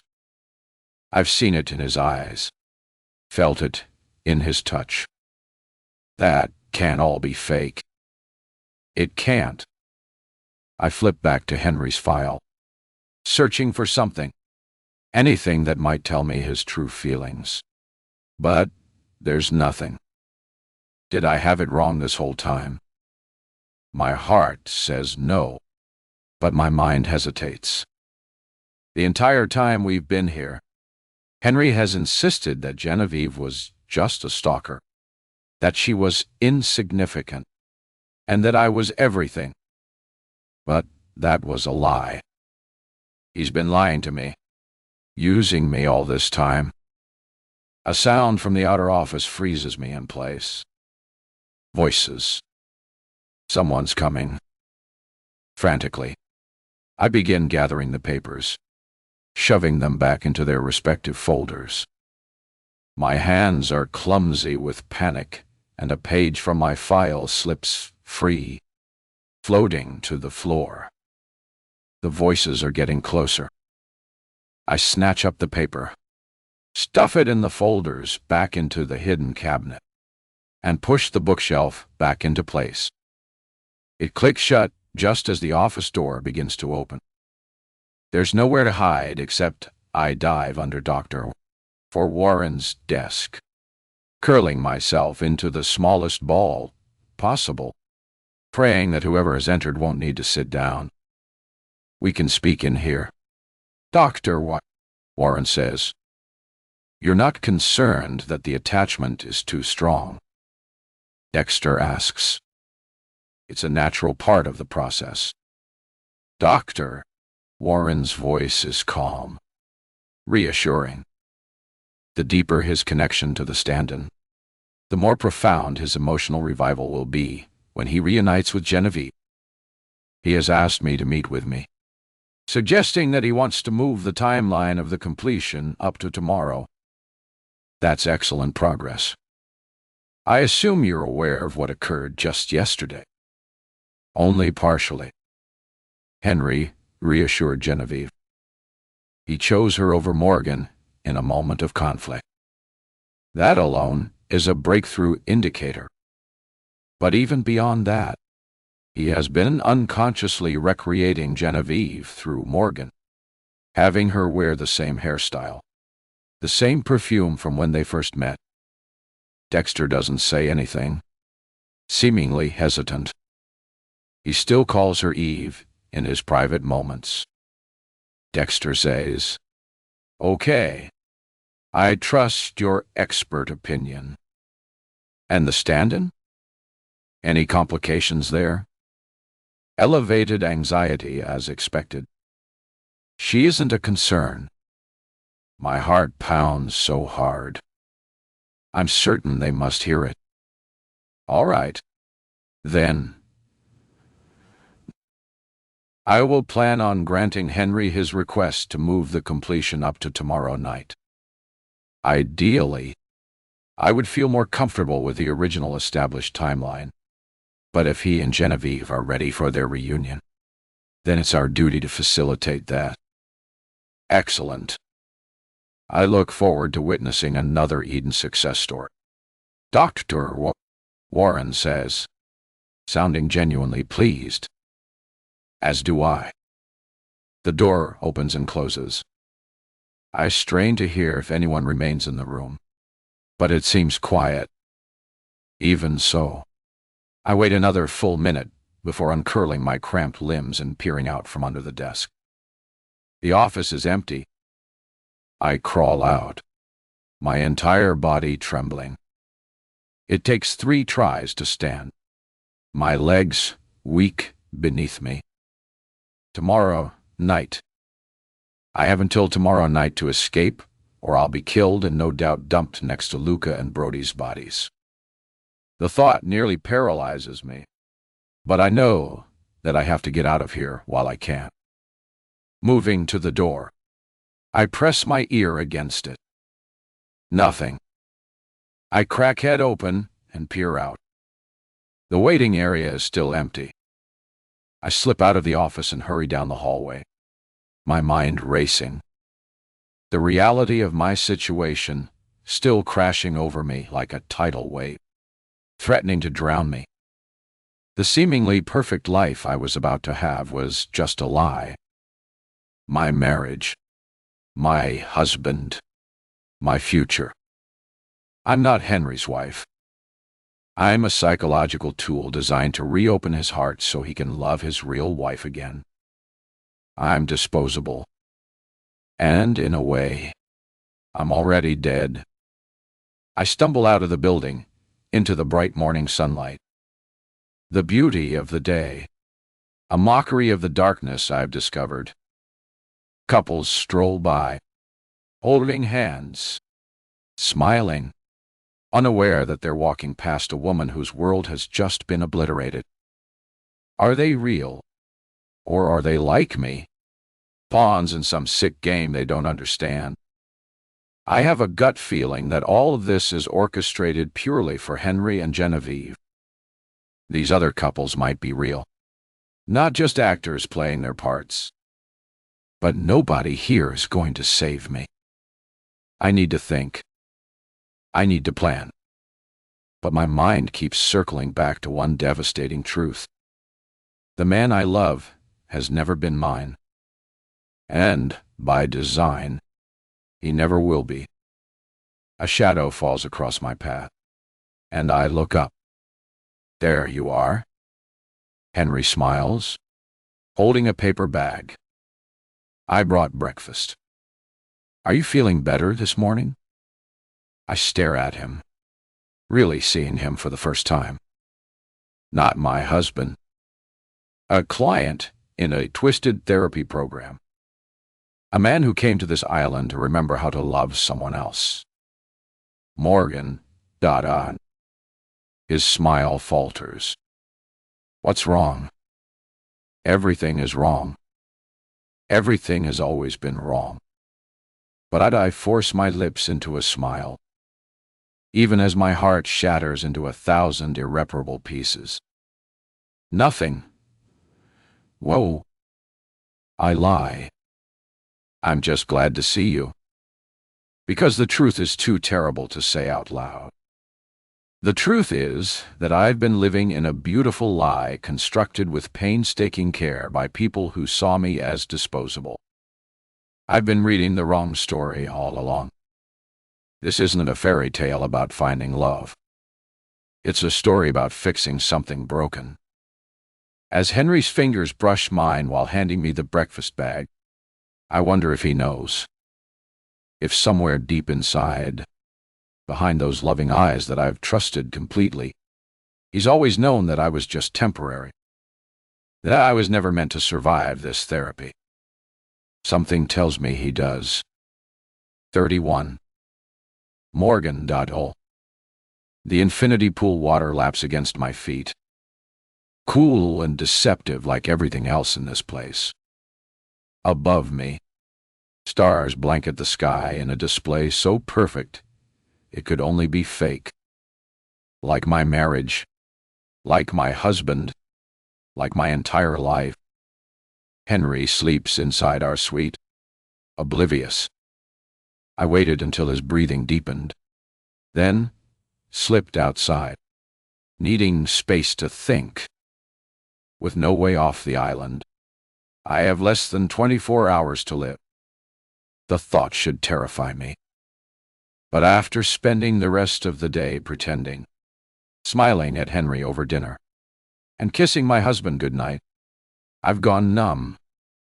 I stare at my rippling reflection in the dark water. Who is that woman? The naive librarian who believed in love at first sight is gone. Dead already. In her place is someone harder. Someone who knows that monsters don't lurk in the pages of Gothic novels, but behind pleasant smiles in paradise. Before she passed, my mother said that when people die, they become stars. I glance up, imagining her looking down on me right now. Would she be disappointed to see the hole I dug for myself? I scoff, splashing the water gently with a wave of my foot. She shouldn't be. After all, she was the one who married my father. Not like she did any better than me. Either way, I suppose I'll know tomorrow night when I take my own place among the stars. A single tear rolls down my cheek as I realize that there will be nobody to mourn my disappearance. Kiana will think I've either run off with my husband, all happy and giddy, or been murdered.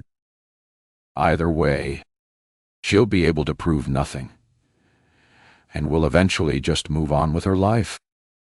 As for anybody else, so, objectively, you are alone. Dexter's voice suddenly whispers through my mind. They planned for this. Made sure to select someone for Henry who wouldn't be missed. And Henry, my chest aches. Was any of it real? The way he looked at me, touched me, held me? Or was it all just his body going through the motions while his heart prepared to return to Genevieve?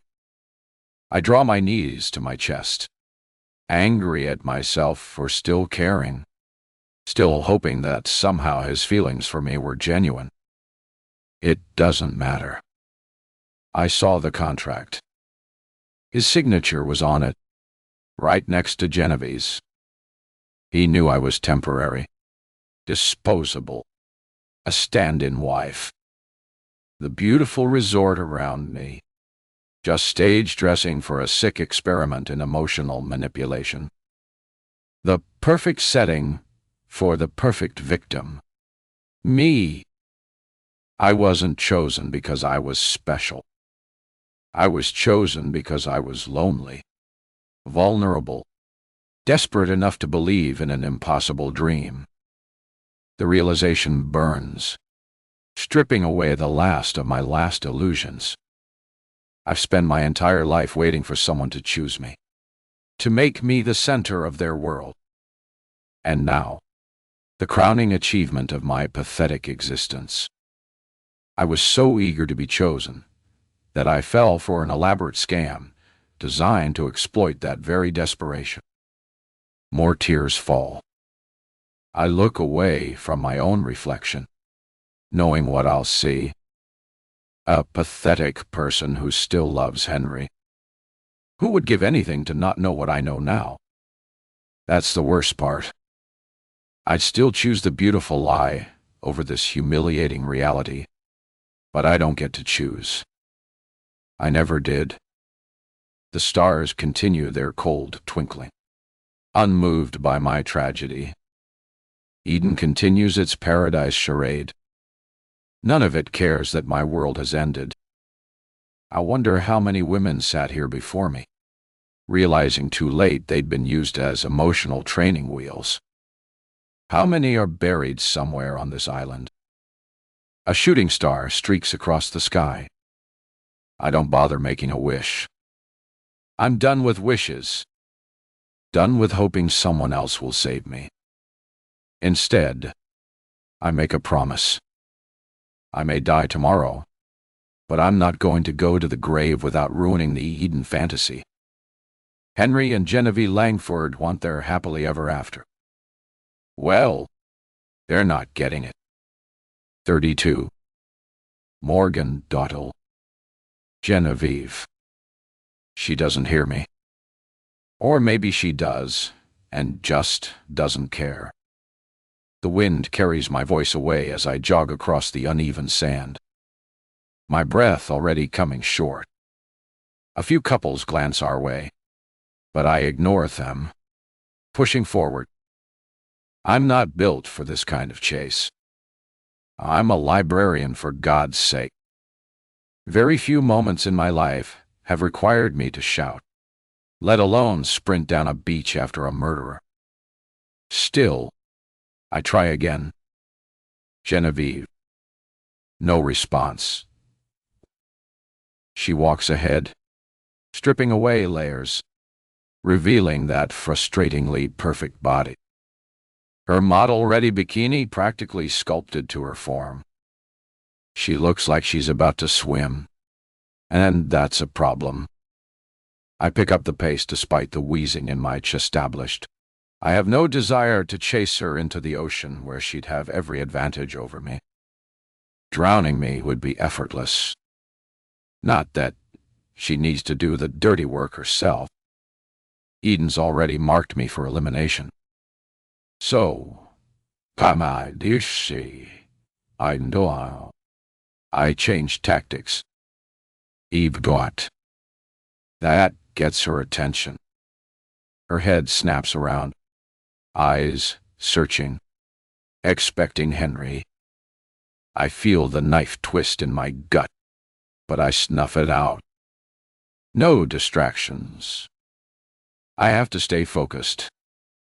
Her gaze lands on me, and even from this distance, I see the flicker of disappointment.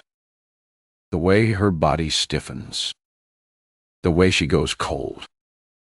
She crosses her arms as I reach her, bent over and panting. Sorry.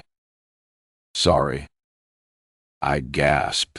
But this hand, not exactly easy to run on. She says nothing. Just looks at me like I'm something she stepped in. What is it you want, Morgan? I straighten, locking eyes with her. It takes everything I have not to clench my fists, not to let my frustration bleed through. She can't suspect me. Not yet. Instead, I force a smile, one that with effort reaches my eyes. Look. I wave a hand between us as if that means something. I think we got off on the wrong foot. Her eyes narrow. She's suspicious. Of course. And why shouldn't she be? This is coming from the woman who accused her of murder and tried to have her thrown off the resort. She scans the beach to see if anyone's watching. And then, just loud enough for only me to hear, she says, "You're worried I'm going to kill you." A laugh bubbles out of me before I can stop it. A little too real. I was. I admit. But I don't think you will. And why's that? Because I know you don't have to. Because Eden already has plans to get rid of me, though I'm sure you'd enjoy doing it yourself.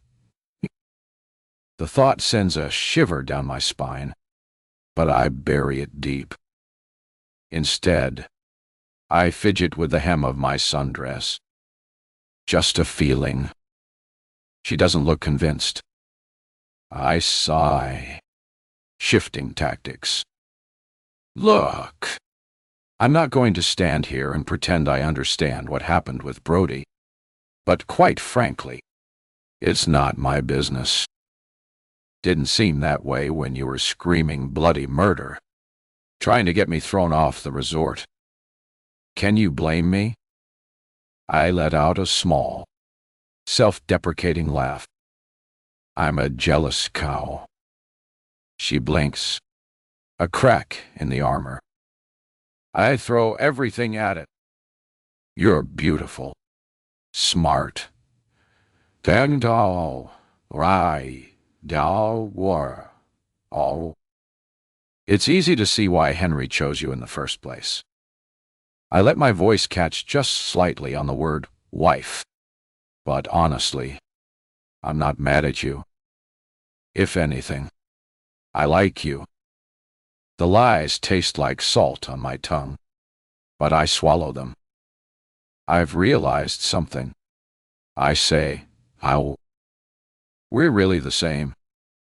Her brow lifts, but the cold edge in her expression softens.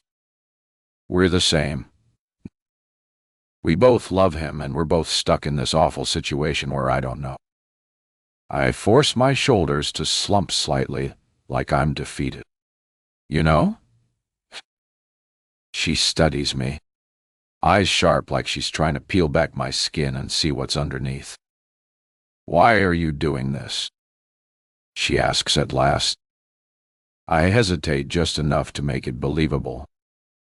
Eden's moving up our departure date.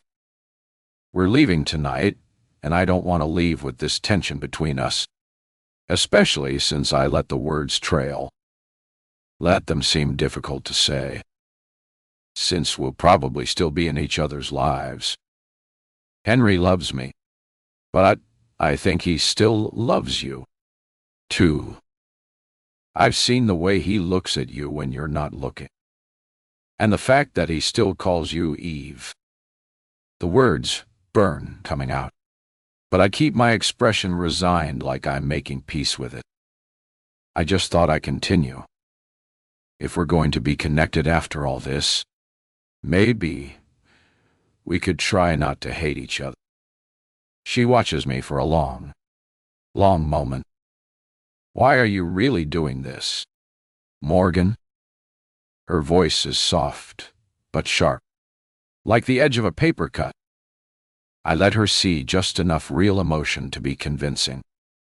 Pain, betrayal, fear, all of it is right there beneath my skin.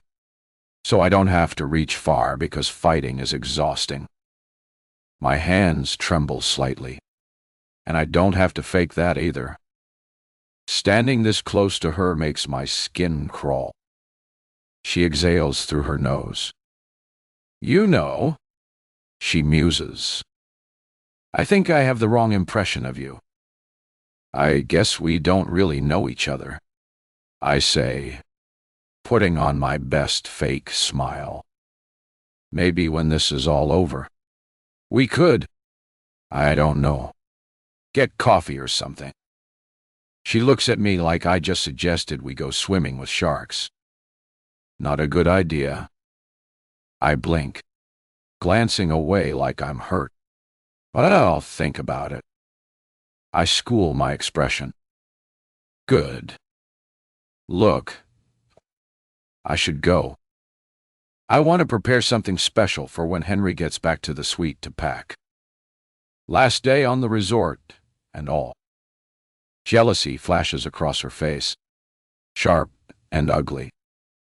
Maybe you want to join us, I added, feigning innocence.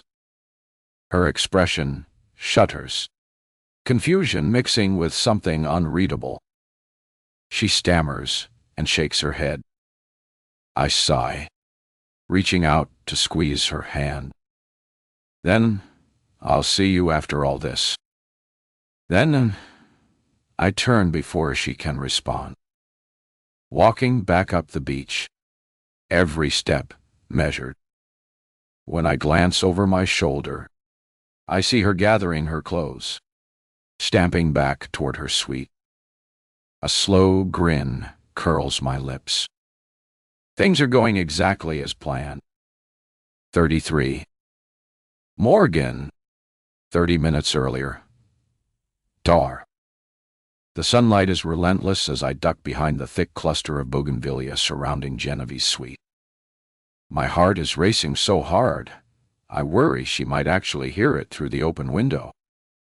I'm getting too familiar with the feeling of being someplace I shouldn't be.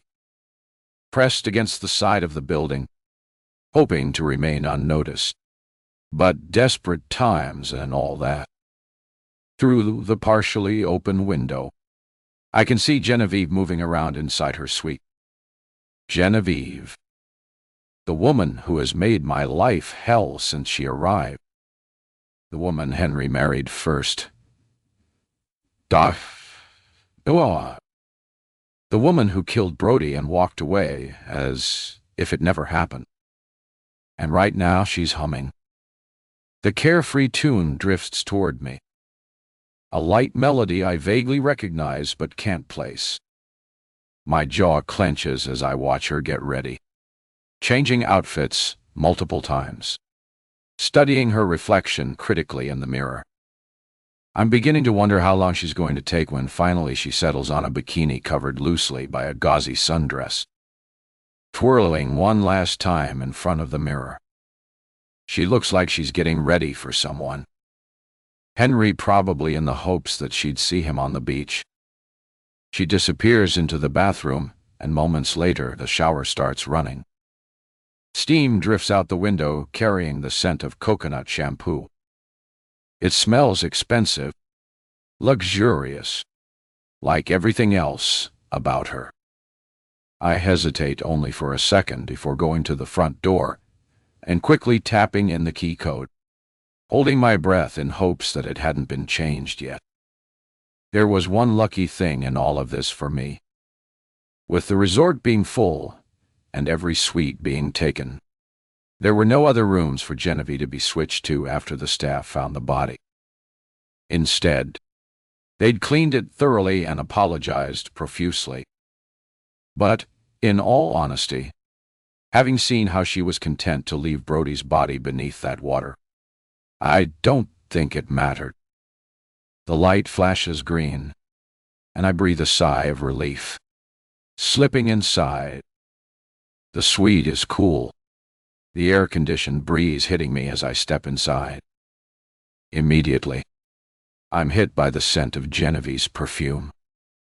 My stomach turns, reminding me of how much I was beginning to hate that smell. Just as before, her room is immaculate. It looks like nothing's been moved with the exception of one addition. A framed photo on the bedside table. Genevieve and Henry on their wedding day. His arms wrapped around her waist, their smiles radiant, eyes locked lovingly. I hate that it still hurts to see it. The shower water abruptly shuts off, jolting me back into action. I pull out the carefully forged note from my pocket. I painstakingly copied Henry's handwriting. Each curve and letter carefully rehearsed until it looked undeniably genuine. I glance around the room for the best place to leave the note, somewhere that she won't notice. Not until she returns from the beach. My eyes fall on the table where the flowers are. I slide the note beside it. Easy enough to see when you enter, but invisible when you leave. I just had to hope that she didn't look back when she left. The bathroom door clicks. Panic spikes through me. I bolt for the front door, my steps muffled by thick carpeting. Behind me, I hear Eve humming again, blissfully unaware of how close she was to catching me. My pulse thunders as I ease the door shut behind me. I sprint around the corner of the building, pressing my back against the wall as I catch my breath. 1 minute later, Eve emerges from her suite, her expression relaxed, oblivious. She heads toward the beach, her stride easy, like everything was going right in the world. And for her, it was. For whatever reason, Brody was dead and out of the way with nobody suspecting her. And after tonight, Henry would be back with her, their vows reaffirmed and their connection rekindled. My hands are trembling, not from fear, oddly, but from something else. Something like exhilaration. Funny how fear fades when you know you're going to die anyway. There's a strange freedom in it. I give Genevieve a few minutes before I follow, thinking about the message on the note. I wish I could be there to see her face when she reads it, but it's best for me to be someplace else. It's best for me to be with her lovely Henry. Counting down the seconds, I finally head for the beach. She's far ahead, but I can still catch her if I run. Genevieve. 34. Genevieve. I storm back to my suite, sand still clinging between my toes. That encounter with Morgan replaying in my mind. The nerve of that woman. Her pathetic attempt at making peace. Suggesting we get coffee like we're sorority sisters catching up after graduation. The thought of that is laughable. She wants to be friends after all this. Like she hasn't been trying to steal my husband from me. And what was that at the end? Inviting me to join her with my own husband. The very thought makes my skin crawl. Morgan was so painfully obvious, so transparent in her desperation. It was almost embarrassing to watch. The way she spoke to me on the beach, pretending to surrender to me and accept that she might have to share Henry with me. It was all a performance, a badly executed one at that. Does she think I'm stupid?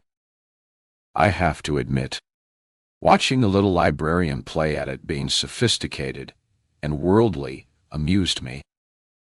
The suite welcomes me with its cool air, the scent of expensive room spray and perfect silence.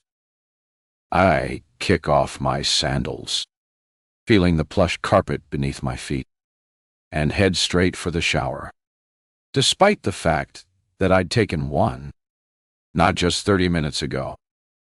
There's sand sticking to my calves, my thighs. I hate that. The way it clings, refuses to let go. Like Morgan, the warm water washes over me, and I close my eyes, letting myself imagine how tonight will play out. Henry will finally come back to me. We'll restart our life together. This resort in the past few years will fade like a bad dream, and everything will be as it should be, as we always planned. I step out of the shower, wrapping myself in one of the resort's impossibly soft towels. My reflection stares back at me, all high cheekbones and sharp eyes. The kind of beauty that takes work to maintain. Not like Morgan's effortless girl-next-door look. The kind men find refreshing until they realize there's nothing beneath the surface. I've put in the work, endured the pain. I've earned this. Padding back into the bedroom, I notice something new. A folded piece of paper by the bouquet of fresh flowers. I frown. The housekeeping staff usually leaves notes on the desk, not by the flowers. But then my heart quickens as I recognize the handwriting on the front. Henry died. I snatch up the note, a small smile playing at my lips. He must have slipped in while I was at the beach before we had our issues. He was always the romantic, leaving little gifts for me everywhere.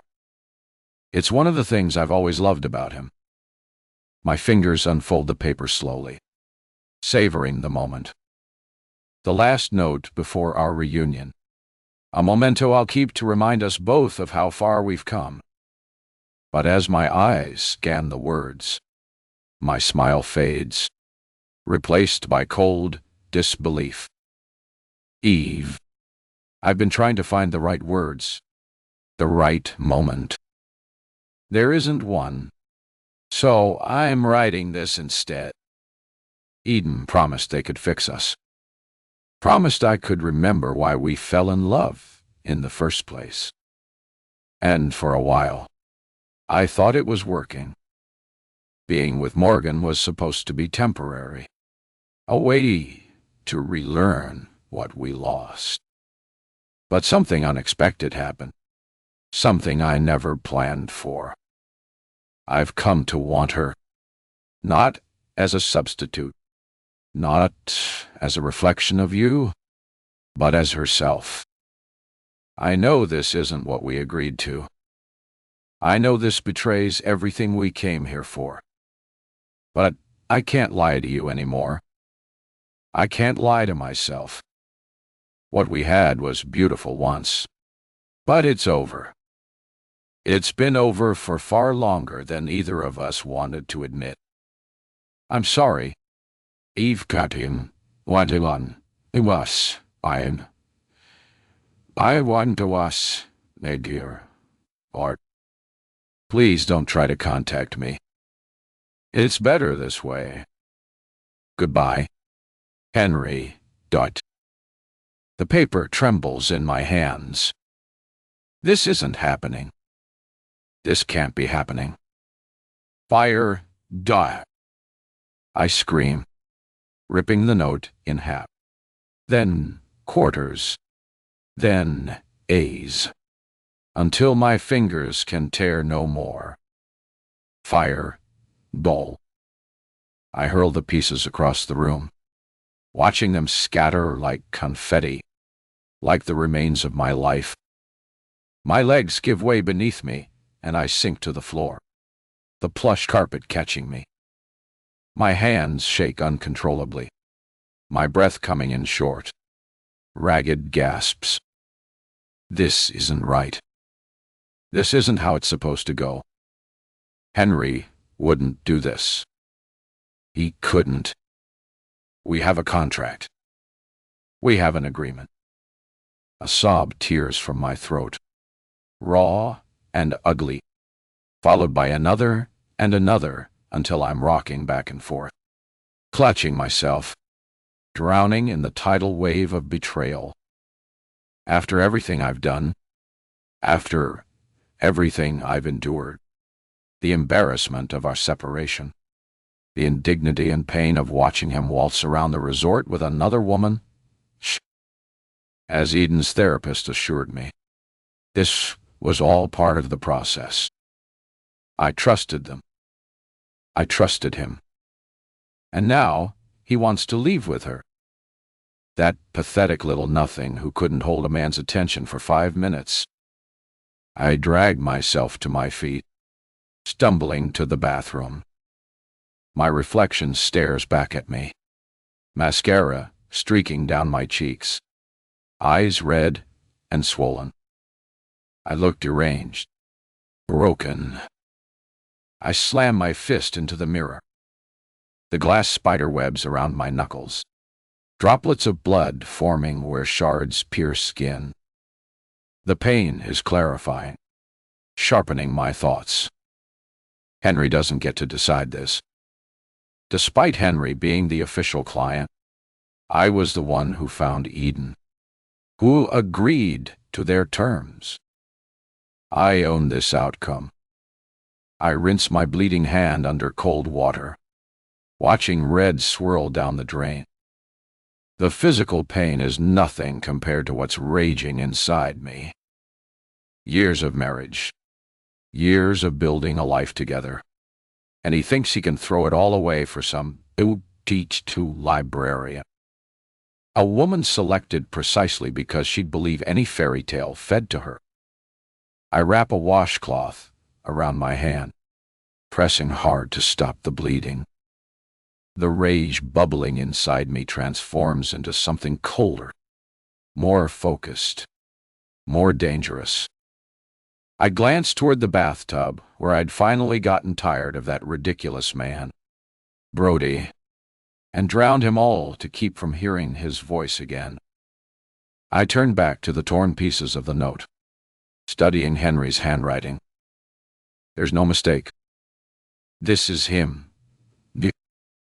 The specific way he curves his Y's. The pressure points in his signature. The note is genuine.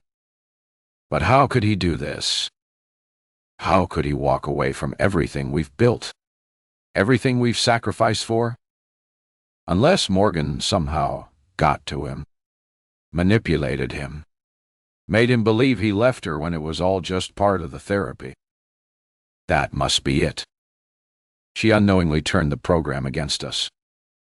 Somehow convinced him that what he feels for her is real, when it's nothing more than a psychological experiment working exactly as designed.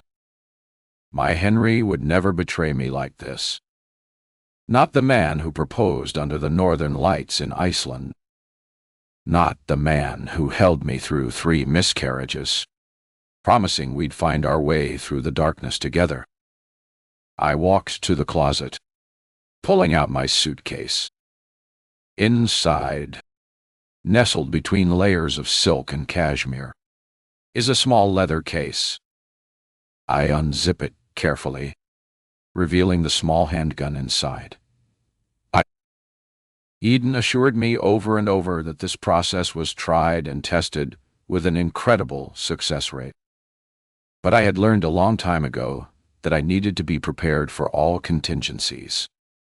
I needed my own insurance, so to speak, a fail-safe in case this all went wrong. I wasn't supposed to need this. The process was meant to be seamless, perfect. But Morgan has forced my hand. I tucked the gun into my purse. I won't use it. Not yet. First, I need to talk to Henry. Look into his eyes. Remind him of who we are together, of what we've survived. He'll remember. He has to. I pick up a larger shard of the broken mirror, holding it up and fixing my makeup with practiced precision, erasing all evidence of tears, of weakness.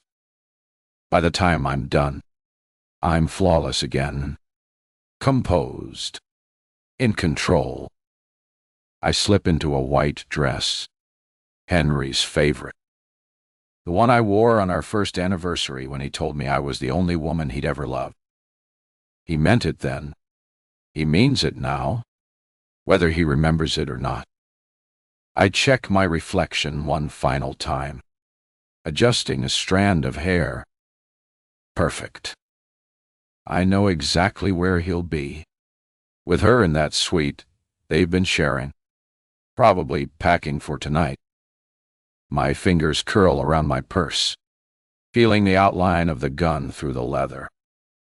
As I step out into the hallway, "Doctor," Warren's voice slithers through my mind. Remember our discussion about extreme emotional response. Breathe. Center yourself. Trust the process. I kill the thought. There is no more process, no more trust. There is only Henry and me and the vows we made to each other. Till death do us part. And one way or another, I will honor those vows tonight. 35. Morgan. The shadows stretch long across our suite as the sun begins its descent. I sit on the edge of the bed, watching dust boats dance in the golden light, filtering through the half-drawn curtains. My nerves are electric, my body restless. Everything I've learned, the carefully constructed lie of my life, my impending death, the betrayal of the man I love, it should crush me. It should leave me paralyzed. Instead, I feel strangely alive, present in a way I've never been before. Maybe that's what imminent death does to you. Sharpens your senses, makes you savor each moment. The door clicks and Henry walks in. his smile warming when he sees me. In his hands are 2 glasses filled with some tropical concoction, garnished with pineapple and tiny paper umbrellas. So perfectly on brand for this place, for our fabricated paradise. "Hey, you," he says, kicking the door shut behind him. "They were making news at the bar. Thought you could use a drink before we start packing." I take the glass without a word, setting it on the nightstand, untouched. His eyes follow the movement, a slight frown creasing his brow. "Everything okay?" he asks. I look at him. "Really?" Look at him. The man I married. The man I've loved with every fiber of my being. The man who signed a contract agreeing to my eventual murder. Is he acting right now? Is he genuinely concerned? Or is this just another performance before the final curtain call? It doesn't matter. Not anymore. "Come here," I say, my voice low and steady. His frown deepens, but he approaches, setting his own drink beside mine. I reach for him, pulling him down until our faces are inches apart. His eyes search mine, confused, but curious. "Morgan." "What?" I silence him with a kiss. Not sweet, not gentle, but desperate and demanding. The kiss of a woman with nothing left to lose. For a moment, he's startled, but then he responds, so perfectly attentive. "Is that in the Eden Handbook? 2? A checklist for making your stand-in wife fall helplessly in love with you? I don't want to think about that. Not now." I push the thought away, focusing instead on the warmth of his skin, the familiar scent of his cologne, the way my body still responds to his touch despite everything I now know. "I need you," I whisper against his mouth. "Right now." Something dark and hungry flashes in his eyes. Desire mixed with something else. Surprise. Maybe. I've never been this forward, this urgent. But I'm not the Morgan he married anymore. The last of that naive, trusting woman died in Dr. Warren's office, buried under the weight of contracts and psychological assessments. He doesn't protest as I pull him toward the bed. As we move, falling into each other and ourselves, I watch his face, memorizing every detail. The way his eyelashes cast shadows on his cheeks, the slight scar at his temple from a childhood accident, the way his lips part. Was any of it real? Any of the tenderness, the affection, the love? I want to believe it was. Need to believe it. Even now, outside the sun sinks slower, painting our bodies in amber and gold, then deep red. Somewhere in the back of my mind, I register the symbolism. One last sunset for Morgan and Henry. A final act of intimacy before the curtain falls on this manufactured marriage. My breath catches, but not from pleasure, from the sudden, overwhelming realization that this is goodbye. Not just to Henry, but to the woman I was. The woman who believed in fairy tales and happily ever afters. The woman who thought she'd finally been chosen. "I love you," Henry murmurs against my neck. The words pierce me like a dagger. How easy they fall from his lips. How genuine they sound. "Say it again." I demand, voice breaking despite my effort to stay composed. Louder. How? Ah. He pulls back slightly, eyes dark and intense in the fading light. I love you, Morgan. White. I stare into those eyes, the eyes I've trusted completely, searching for deceit, for calculation, for any sign that he's reading from Eden's script. But there's only warmth and devotion staring back at me. The world's greatest actor and the perfect match to his perfectly manipulative wife, Genevieve. I pull him back to me. Let this be my farewell to the dream, to the fantasy that someone could love me completely, unconditionally, that I could be someone's first choice. A prickling sensation crawls up the back of my neck, and I have the strangest sense we're not alone, that someone is watching. My eyes dart to the window, searching the gathering darkness beyond. Nothing, just the night settling over the resort. But the feeling persists, intensifies, and I know with absolute certainty that she's out there. Genevieve. I close my eyes and surrender to the moment, knowing that it's all going as planned, and that the perfect ending they both envisioned would die a fiery death. Let Henry believe the passion. Let Genevieve watch and feel her heartbreak. Let Eden think their plans are going well. Let them all believe what they need to believe. Because tonight, I know it'll all change. As we collapse together in the half-light, Henry's weight comforting and familiar against me, I stare up at the ceiling. In my mind, I say goodbye to the woman who arrived on this island, filled with hope and dreams.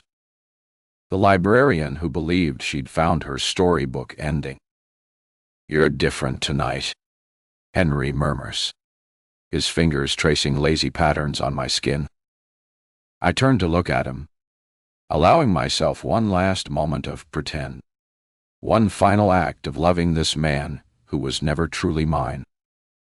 Just savoring our last moment in paradise. I say, the half-truth bitter on my tongue.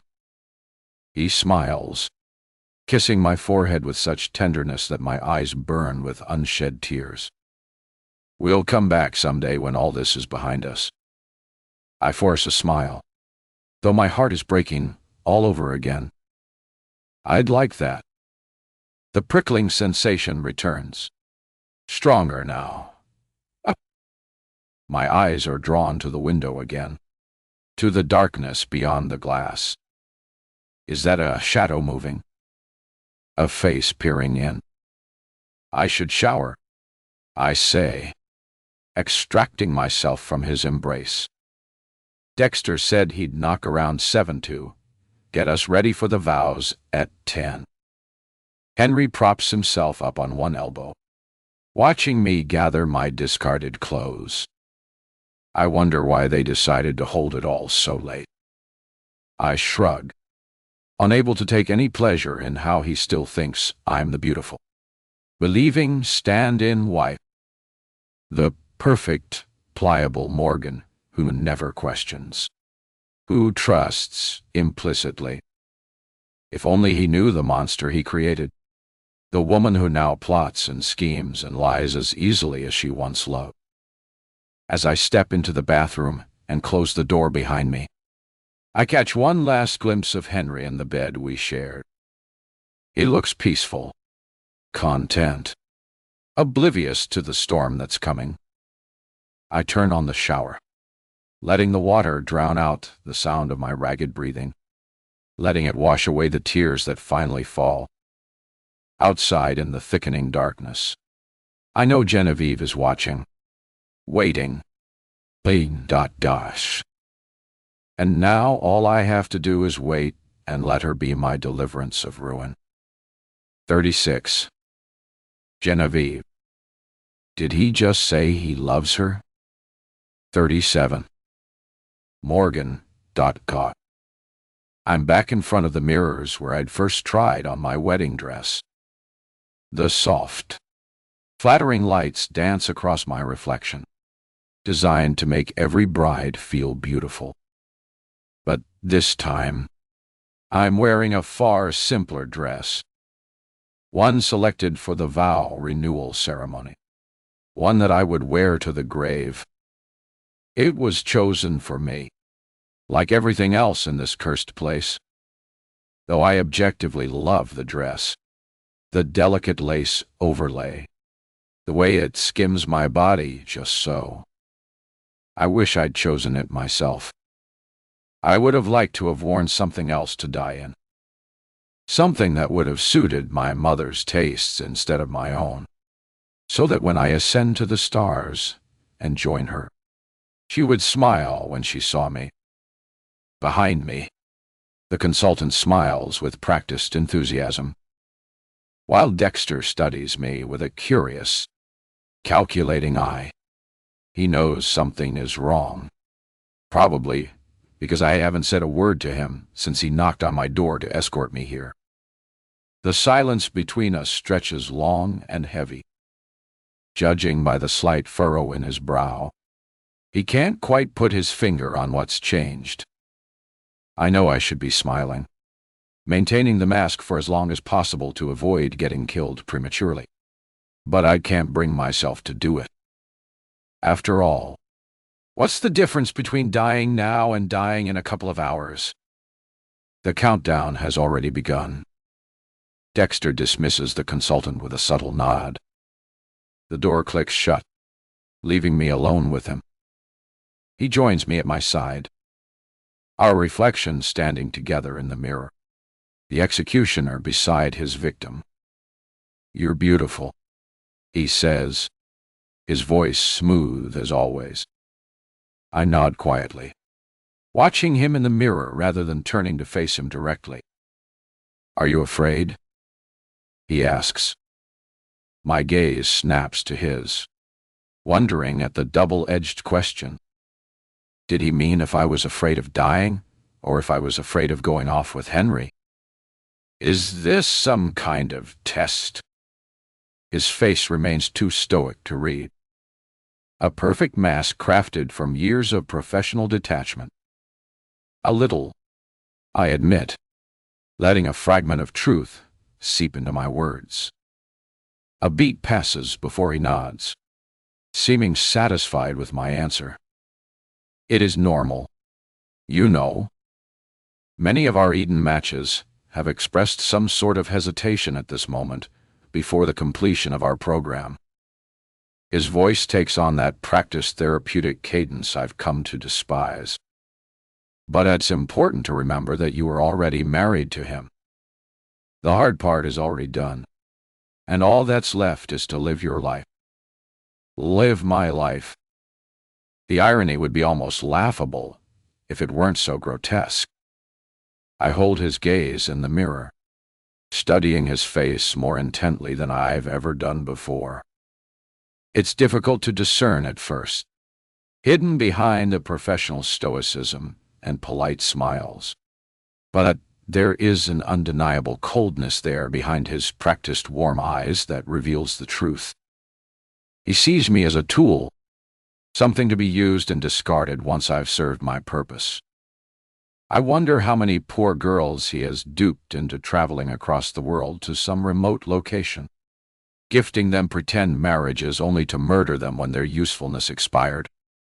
Somehow I know with bone-deep certainty that their bodies number in the dozens, just as I know that it'll be by his hand that I die, not Henry's or Genevieve's.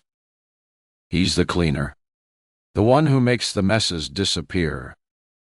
Something about that realization sparks a defiance in me that wasn't there before. I lift my chin, meeting his gaze directly. Now, if I'm going to die, I won't go as the naive, trusting librarian who stumbled blindly into Eden's web. I'll go as the woman who saw through their lies, who understood the game too late, but refused to play by their rules in the end. His eyes narrow slightly at my changed demeanor. the shift subtle but unmistakable. For a brief moment, I see something flicker across his face. Not quite concern, but a recalculation like I've become a variable he didn't account for. Is something wrong? Morgan? He asks, his voice gentle, but probing. I offer him a smile that doesn't reach my eyes. Just processing everything. It's been quite a journey. His hand comes to rest on my shoulder, the weight of it making my skin crawl. You've been an exceptional participant in our program. Truly remarkable. Henry has experienced tremendous growth because of you. I'm sure he has, I reply, unable to keep the edge from my voice. Dexter's fingers tighten imperceptibly on my shoulder. Dr. Warren mentioned the last session was distressing. Are you all right? I turn to face him fully now, slipping from his grasp. Pai. Did she? I suppose I was just emotional about everything that's happened. First time seeing a body. You know. His eyes scan my face, looking for cracks in my facade. The practiced smile remains, but I can see the calculation happening behind it. He's assessing risk, determining threat levels. I've become a problem to solve. Have I told you the ceremony will take place by the cliffside? He asks, changing tactics. It's one of our most spectacular locations. The ocean stretching out to infinity. The moon lighting it all. A perfect setting for renewal. A perfect setting for disposal. I think. Easy to push someone over the edge. I wonder if that's how they'll do me in. Sounds lovely. I manage. He checks his watch with deliberate casualness. We should head there soon. Henry will likely be there already, waiting for us. I'd like a moment alone first, I say, to collect myself. Something dark passes behind his eyes. There and gone in an instant. Of course. I'll wait outside.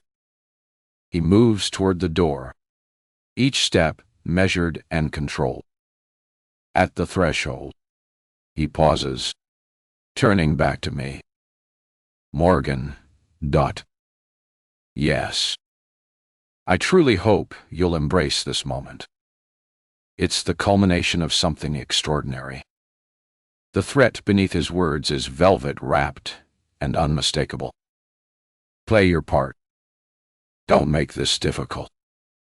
After he closes the door, I exhale shakily, gripping the edge of the vanity to steady myself.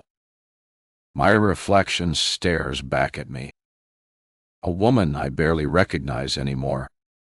There's a hollowness in my eyes that wasn't there when I arrived at Eden, but also a hardness that's entirely new. I think of my life before all this. The quiet library, the lonely apartment, the desperate wish to be chosen, to be loved. How pathetic it all seems now. How shallow my understanding of both love and danger had been.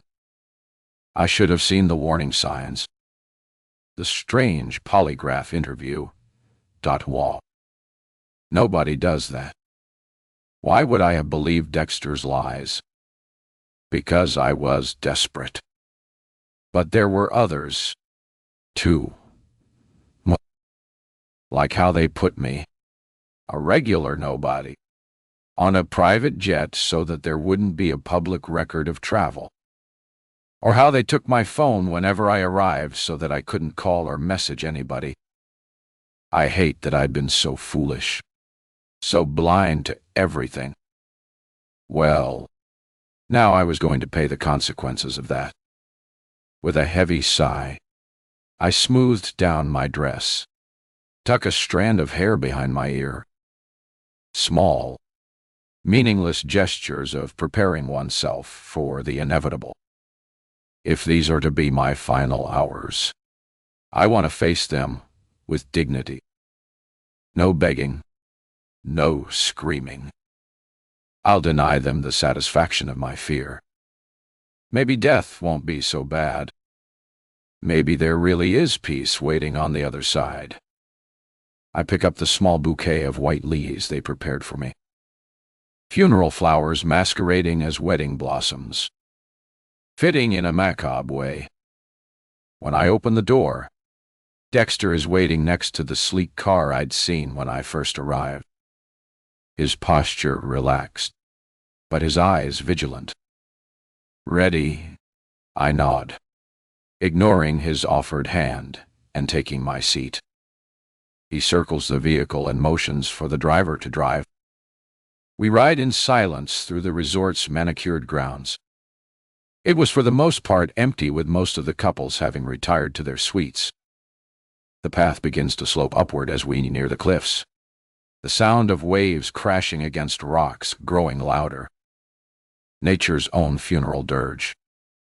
Salt-laced air fills my lungs, and I breathe deep. It tastes like freedom in a way, the last pure thing I might experience. It's just up ahead, Dexter says, gesturing to a wooden archway wrapped in flowers. Beyond it, I can see the cliff edge, the ceremony site arranged to showcase the spectacular view. White chairs and neat rows, a trellis phoned with tropical blossoms. Everything picture perfect. The car stops a short distance away, and Dexter gets out to open my door, but I open it before he can get there. Stepping out for myself, Dexter watches me with growing concern as I take it all in. My calmness must be unsettling to him. By now, most stand-ins would be caught up in the romance of it all, or perhaps starting to sense something wrong, but unable to name it. I'm doing neither, and it's disrupting his script. Before we go any further, he says, stopping me with a gentle touch to my elbow, I want to assure you that this transition will be handled with the utmost care. You won't experience any discomfort. The blatant lie almost makes me laugh.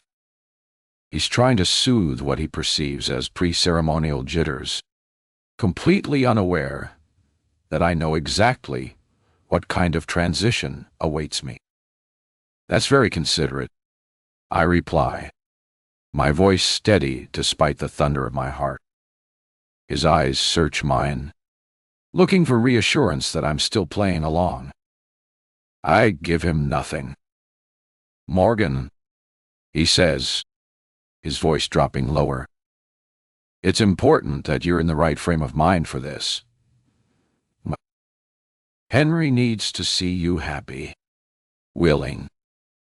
It's crucial for his emotional closure. Emotional closure. What a delicate way to describe witnessing one's wife being replaced by another. I understand, I say, meeting his gaze without flinching. I know exactly what's expected of me. Something in my tone must finally penetrate his professional armor, because real concern flashes across his face. What do you mean by that? You are. I smile. A genuine smile this time. Because in this moment of clarity, I found a strange sort of peace. I mean, I'm ready for whatever comes next. Dexter, Kyle. Ready for the rest of my life? He stares at me for a long moment, clearly unsettled, but unable to articulate why. I can see him wrestling with whether to press further or proceed as planned. The schedule wins out.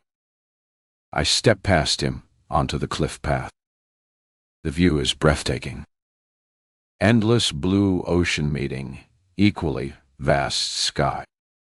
the sun beginning its descent toward the horizon. Wind whips at my dress and hair as if nature itself is trying to pull me away from the edgy, away from what awaits me. But I keep walking, one foot in front of the other, toward the ceremony, toward the grave. Behind me, I can feel Dexter's watchful gaze boring into my back. I can sense his worry. My smile widens. Henry 8. Henry Dot. My jaw clenches, the muscles ticking as my brow furrows deeper with each passing minute. I shall already be there waiting for my real wife to arrive. Instead, I'm stuck here watching an incompetent driver fumble under the hood of what's meant to be a luxury vehicle. I sigh and rub my thumb and forefinger against my temple, fighting for patience. The driver has already wasted 15 minutes with his head buried beneath the hood, muttering to himself. This was meant to be a program of the highest quality. From the resort itself to the resources, designed to help me rediscover what it means to love. And for that promise, I paid top dollar. Well, technically, Genevieve paid, though it's my money. She's the one who managed to find Eden in the first place. And now here I am stranded on the side of the road like some common tourist. Driver, can you please arrange for another transport? I call out, not bothering to mask the frustration in my voice. He emerges briefly from under the hood, oil smudged across his forehead. Of course, Mr. Langford. They are coming. Right. Oh. They're supposedly on their way, though he hasn't made a single call. I let out a slow hiss between my teeth. Why doesn't Eden at least allow their staff phones on this island? The useless landlines in each suite that connect only to reception hardly count as communication. The car suddenly rumbles to life, and the hood slams shut, revealing the driver's face, split with a broad, relieved smile. He quickly jumps back into the driver's seat, adjusting his cap. No need to wait anymore. Mr. Langford, Dwight. I fixed the situation and will have you there in but a moment. He steps on the gas and the car whines as it crawls forward. These sleek vehicles might work well on the resort's flat terrain, but they're useless for speed, let alone climbing the steep path to the cliffside. The minutes tick by with excruciating slowness. The path winds upward, revealing glimpses of the ocean between lush tropical foliage. The moon hangs high overhead, casting everything in an ethereal white light. Finally, the car rounds a bend, and there it is, the ceremony site. My breath catches at the sight of Morgan standing at the altar, a bouquet of white leaves in her hands, her face composed as she stares out over the darkening ocean. The white dress she wears seems to capture what little light remains, giving her an almost angelic glow against the backdrop of sea and sky. She's just as beautiful as the day I first saw her, perhaps even more so in this moment of stillness. I know then with absolute certainty that signing the Eden contract was the best decision I ever made. My gaze drifts to the other figure standing nearby. Dexter in his perfectly tailored suit that seems fabricated from the night sky itself. He stands with his hands folded in front of him, the picture of professional composure. But something seems off. His normally passive face is tense, his posture too rigid even for him. Perhaps he's worried about how this vow renewal ceremony will go, the culmination of all Eden's careful work. He doesn't need to worry, though. I know exactly what needs to be done, and I'm more than happy to do it. I step out of the car before it fully stops, eager to join Morgan at the altar, to finish what we started, to complete the program. As I approach, Morgan turns to face me. Something in her eyes gives me pause.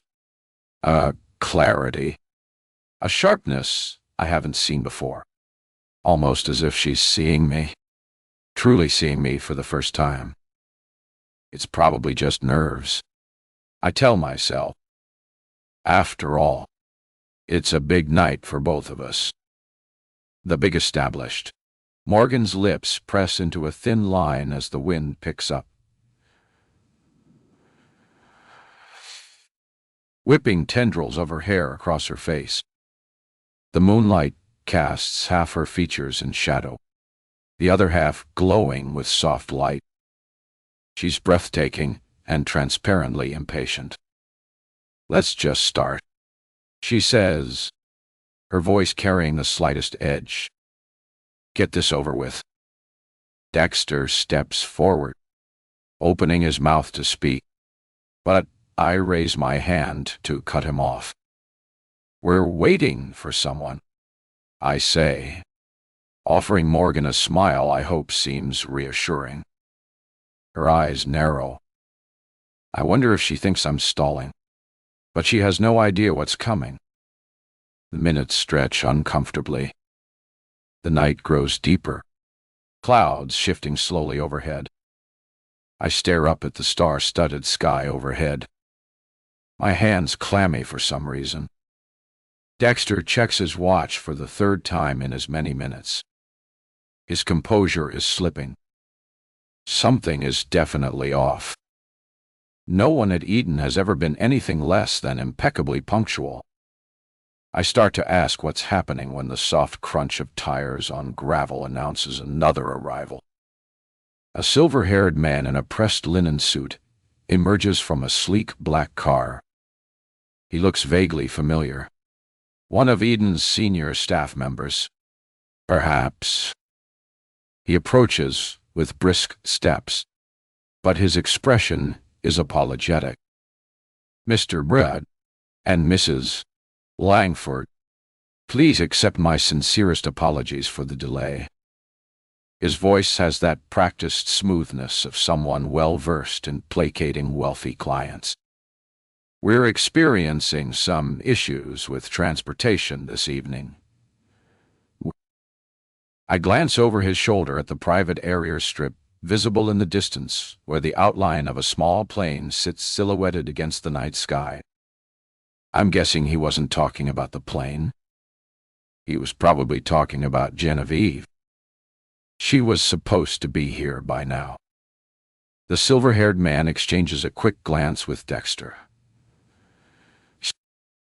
"Let's proceed with this particular portion of the ceremony, shall we?"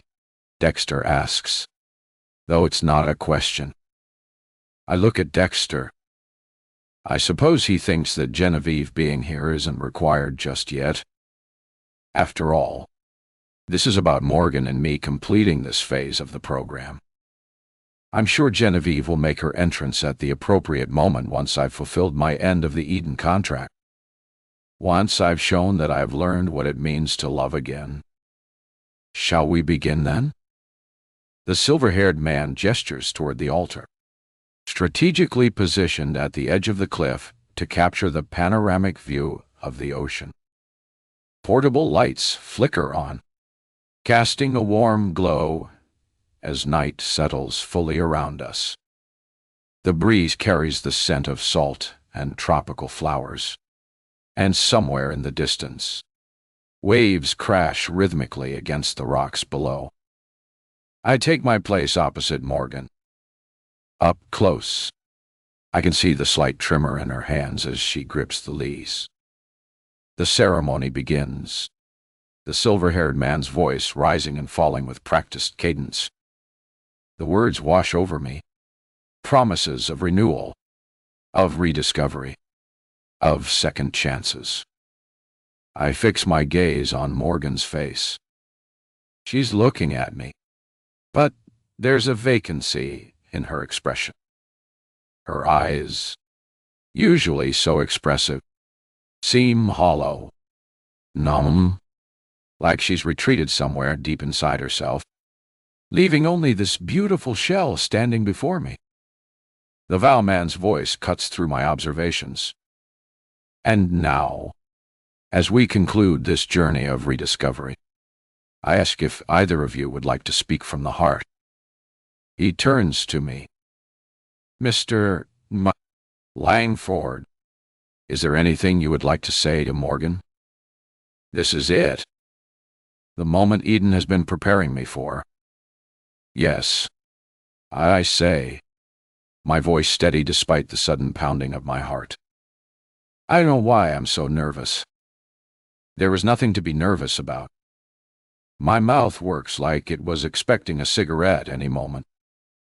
I crave it badly, but I force the need down. This isn't the time. I clear my throat. There's something I want to say. Morgan's eyes focus then, sharp and present in a way they haven't been all evening. And it's then that I see it. She knows. I swallow a bead of sweat rolling down my temple. I take her hands in mine. They're cold despite the humid evening air. Morgan, Detour. I begin tasting her name on my lips, savoring it. I need to thank you. Something shifts in her expression. A flicker of what looks like disappointment. Wait. Number. Is that anger? My throat bobs as I swallow, and I force myself to continue. Thank you for the role you've played in my life, for helping me rediscover what it means to love, for reminding me that I'm capable of feeling again. I pause, feeling tears start to well up. At first, I feel shame. My father always said men shouldn't cry. But then I pushed that aside, knowing that this moment wasn't like any other. This was me letting go of a part of my life that I would always remember, and that it was okay to cry. You've given me a gift I can never repay. I say softly. You've helped me remember who I am, who I was before. I trail off, leaving the rest unspoken. Before, Genevieve, before our marriage became a war of attrition, before I became a hollowed-out version of myself, the sound of another car approaching interrupts my speech. The soft purr of an engine, tires on gravel. Eve? My tears dry up at the sight of her stepping out of the car. Something is wrong. Terribly, undeniably wrong. Her normally immaculate appearance is in disarray. Her designer dress is wrinkled, her hair wild and uncombed. But it's her face that sends a chill down my spine. Eyes too wide, lips stretched in a smile that borders on ruse. She looks unhinged. And then I see what she's carrying. Eve. My voice is barely more than a whisper. What are you doing? She doesn't answer. Her gaze flicks between Morgan and me and then lands on the silver-haired man. Without warning, she raises the gun and fires. E949. Morgan.all. Blood splatters across my face, painting it red. For a surreal moment, no one moves as the deafening gunshot echoes through the silence. Then the silver-haired man crumbles.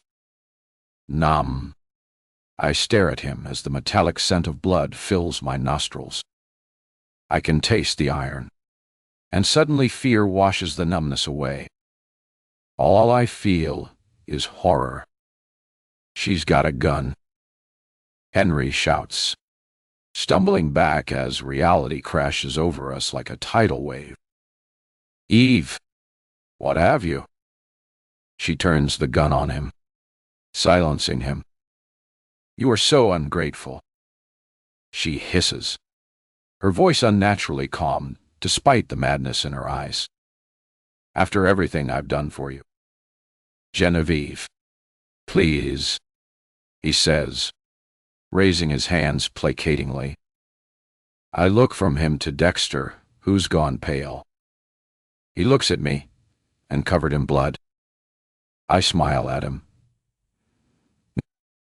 Fury flashes in his eyes, and he takes a menacing step in my direction. But Genevieve swings the gun in his direction. "Stop right there." Dexter freezes, his gaze still locked onto mine. "Eve, let's talk about this," Henry says. "Talk, got." She laughs, the sound brittle and sharp enough to cut. She steps closer, swinging the gun back toward him. "I don't bother moving. Don't bother making an escape because I know I'm going to die here.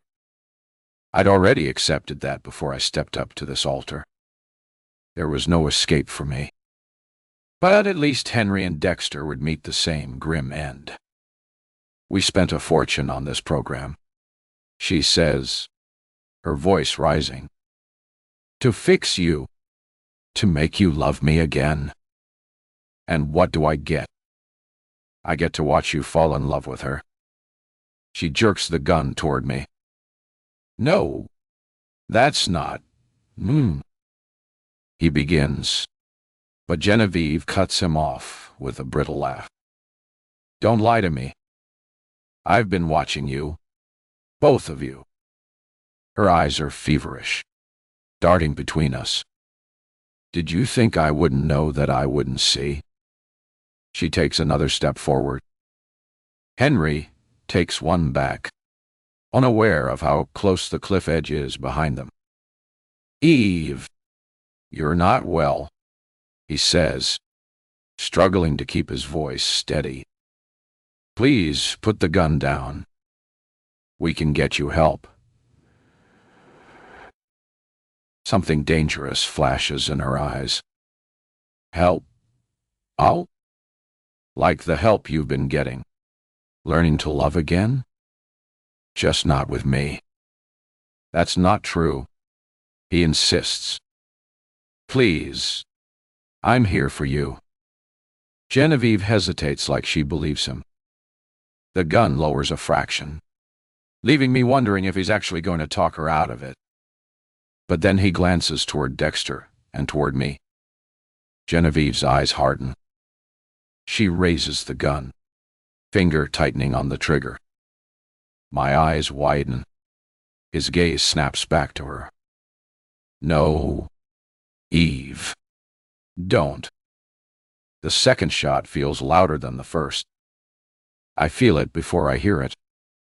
The shock wave of pressure as the bullet slams into him, spinning Henry halfway around, and he topples right over the edge. 40.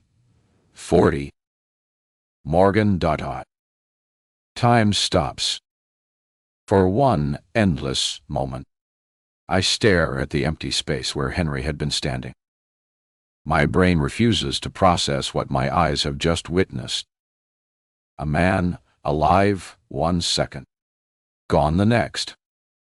Not even a scream. Just absence.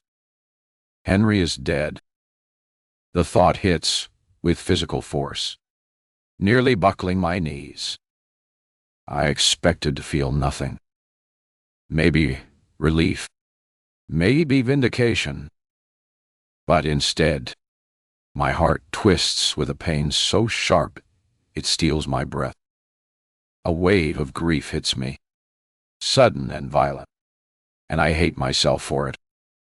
I hate that I can feel anything for a man who was complicit in my planned murder. A man who'd spent weeks manipulating me, lying to me, all while knowing how this would end. But I do feel it.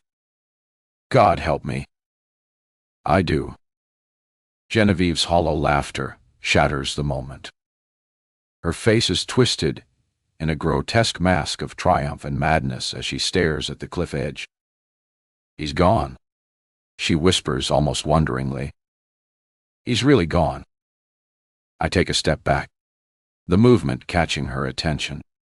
Her wild eyes lock onto mine. And now it's your turn, little Stanton. Before she can aim, Dexter moves with startling speed. He lunges forward, throwing himself at Genevieve, reaching for the gun.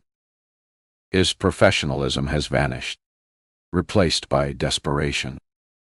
The gun discharges with a deafening crack. I feel something hot tear through my thigh, and the world tilts sideways as my leg buckles beneath me. I scream, the sound raw and primal as I collapse to the ground. Blood pours between my fingers as I clutch at the wound. Pain lances through me, white hot and clarifying, and with it comes realization. I don't want to die. Not here. Not now. Not like this. The struggle continues. Mere feet away from me, Dexter and Genevieve locked in struggle. The gun between them, their faces contorted with effort. I drag my eyes from them to the airstrip in the distance where the silhouette of the plane sits dark against the night sky. A chance. Just a small chance. But I've already accepted death once tonight. I accepted it when I walked up here in this white dress. When I stood at this altar and looked into the eyes of the man who used me and made me temporary. I accepted it because I had no choice. But now there might be another option. If I can just get to that plane without conscious thought, I drag myself forward, teeth gritted against the agony in my leg. Blood trails behind me, marking my path across the pristine white altar cloth. I reach for one of the decorative metal stands holding the lanterns, wrapping my fingers around its cold surface. A weapon. It's not much of one, but it's something. I haul myself upright and limp toward the struggle, the stand clutched in trembling hands. Genevieve has pushed Dexter back, the gun wavering between them as they circle each other. Neither notices me approaching. I don't know what you're doing. Dexter spits at Genevieve. Everything was on track. He was going to renew his vow with you. His vow? Genevieve laughs, the sound unhinged. You have no idea. I'm close enough now. Close enough to swing. But as I raise the metal stand, Genevieve is shoved hard enough to send her falling backward. She lands with a heavy grunt, and the gun skitters across the ground, coming to rest at my feet. Our eyes meet for one frozen moment. We both stare at the weapon. Then we lunge. My fingers close around the cold metal first. I spin around, ignoring the screaming pain in my leg, and aim the gun as she advances on me. Her momentum carries her forward, even as recognition dawns in her eyes. I pull the trigger. The recoil jolts up my arm as the gun discharges. Genevieve's forehead erupts in a spray of red. Her body crumples like a marionette with cut strings, folding in on itself before hitting the ground with a sickening thud. I stand there panting, smoke curling from the barrel. My hands are shaking so violently I can barely maintain my grip. Did I really just well? Dexter's cool voice cuts through my shock. I severely underestimated you. Morgan, doll. I swing the gun toward him, forcing my hands to steady. He stands a few feet away, his perfect suit splattered with blood, his expression unnervingly calm, despite the carnage surrounding us. Don't move, I warn. My voice. He raises an eyebrow, unmoved by the weapon pointed at his chest. "What exactly is your plan here? Shoot me and what? Take the pilot hostage and fly away." I ground my teeth because that was exactly my plan. He gives me that same professional smile that disarmed me the first day I'd met him. "Where would you go? Who would believe your story?" "Shut up," I hiss, taking a limping step toward him. "You're coming with me. You're going to get me that pilot, and I'm going to get off this island." His smile widens, and his usual professional mask slips. In its place is something genuine and far more terrifying. "Oh, Morgan, you have no idea what you're up against. Eden has money, power, resources. They won't let you get away with this. You have no home to shelter in, nobody to turn to. You think I care?" I laugh, even as my finger tightens on the trigger. I could do it. I could pull the trigger right now and end whatever threat he's posing. I've already killed once tonight. What's one more? It's because of all that I'll be free. You won't find me. Not when I could be anywhere. Bali, Algeria, Madagascar. Wherever I want to go. I'll go and you won't even know. Hiding takes money. Librarian. Something you don't have. You think so? He hesitates. You're so stupid. You think I didn't get Henry's bank details before all of this? I lie, knowing that it means nothing. But the lie tastes so good, and even better when his smile devolves into an ugly snarl. Into the driver's seat. You do as I say. I'll let you live. I'll promise you that much. He pauses. Get moving. His eyes hold mine, calculating, measuring. Then he shrugs as if my holding a gun on him is merely an inconvenience. As you wish. We climb into Genevieve's car, and I press the gun to the back of his headrest, my fingers itching to pull the trigger. He slowly drives me toward the area strip, leaving behind 3 bodies cooling in the night air. I glance down at the blood soaking the pristine white of my dress. I wonder if anybody else on the resort heard the gunshots. If so, what would they think? Somehow, I doubted that they'd see it for what it was. After all, the idea of gunshots ringing out on the Eden Island of paradise, unthinkable. I don't look back at Henry's absence at the cliff edge where he vanished. I can't afford to. Not now. Oh, I'm stay. But as I ride, his final expression haunts me. And beneath the fear and adrenaline, beneath the desperate will to survive, I feel that twist in my heart again. That grief I shouldn't feel. The car lurches to a stop at the edge of the airstrip. The small private jet sits on the tarmac, its white body gleaming under the moonlight. A pair of ground staff in Eden uniforms are refueling IT, and they turn at our arrival, their expressions shifting from professional politeness to confusion as they take in the blood-soaked state of my dress. Stay in the car, I tell Dexter, pressing the gun harder against his head. Call him over. He hesitates, then rolls down his window. We need immediate departure, he calls out, his voice regaining some of its usual authoritative tone. Prepare the aircraft. One of the ground crew approaches, his eyes widening as he gets close enough to see my state and the gun in my hand. Mr. Dexter Seal. There's been an incident. Dexter cuts him off smoothly. An incident requiring medical attention on the mainland. The man looks unconvinced, his gaze flicking between us. Sir, protocol states to hell with protocol.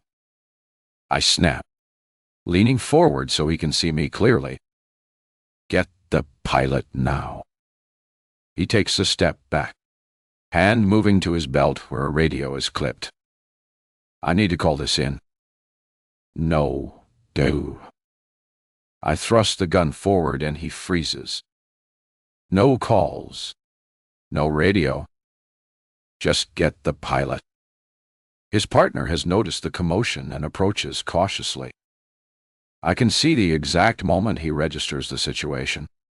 His body stiffening, eyes darting to his colleagues for confirmation that this is really happening.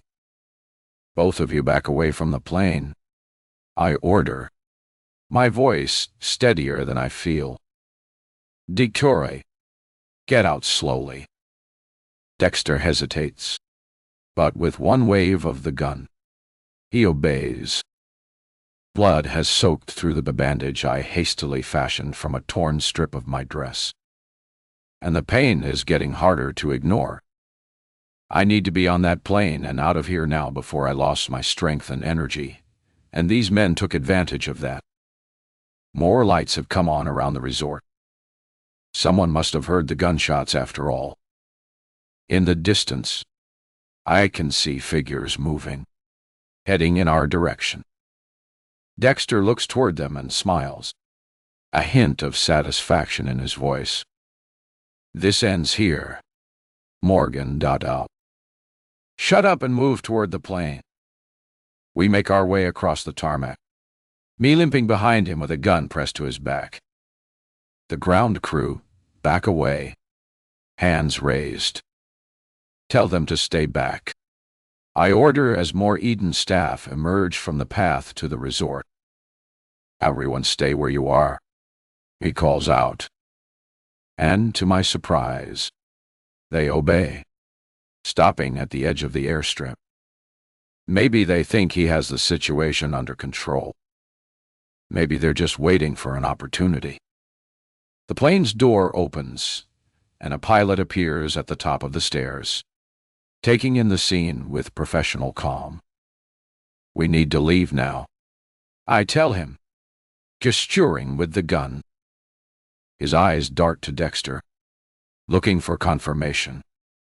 Do as she says, Dexter says through gritted teeth, and the pilot nods once, disappearing back inside to prepare for takeoff.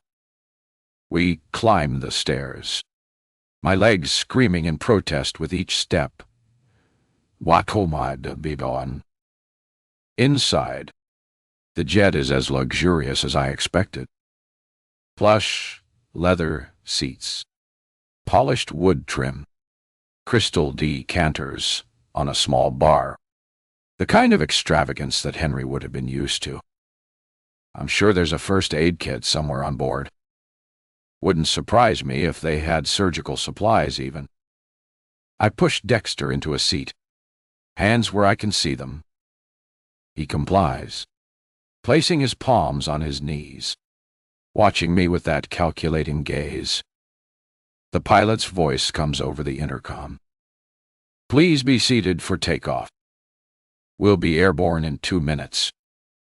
Security personnel have reached the edge of the tarmac now, a dozen of them forming a loose semicircle around the plane.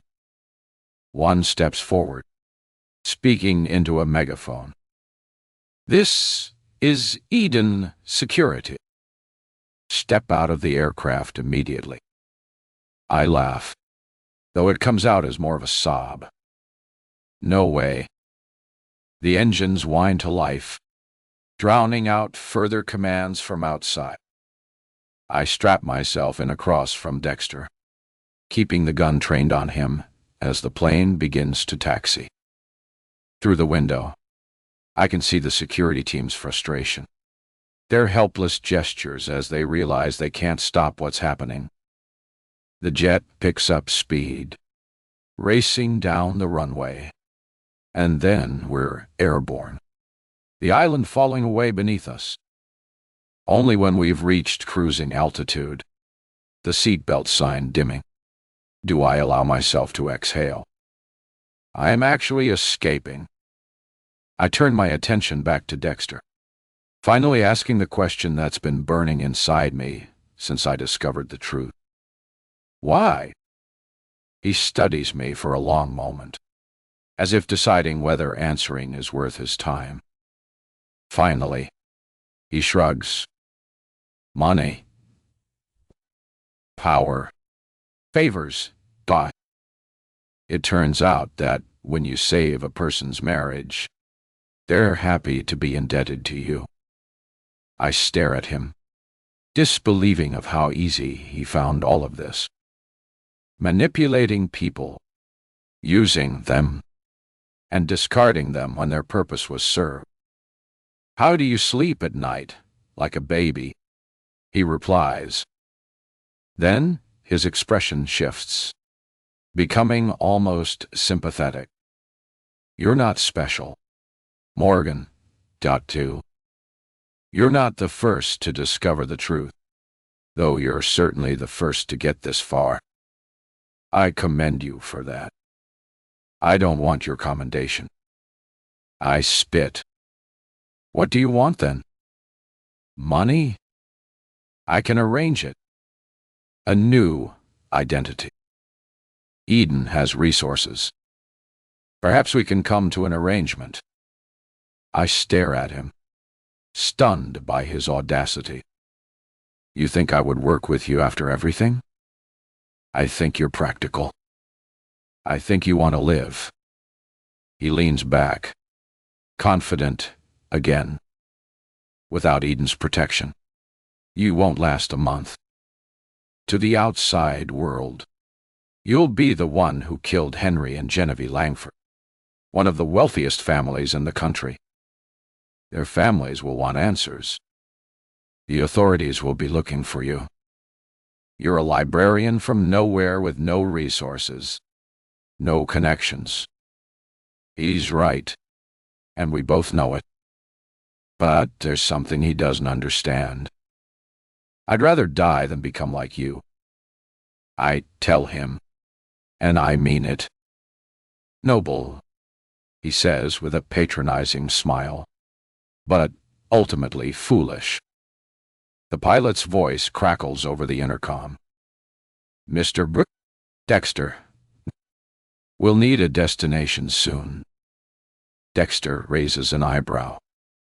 Well, where shall we go?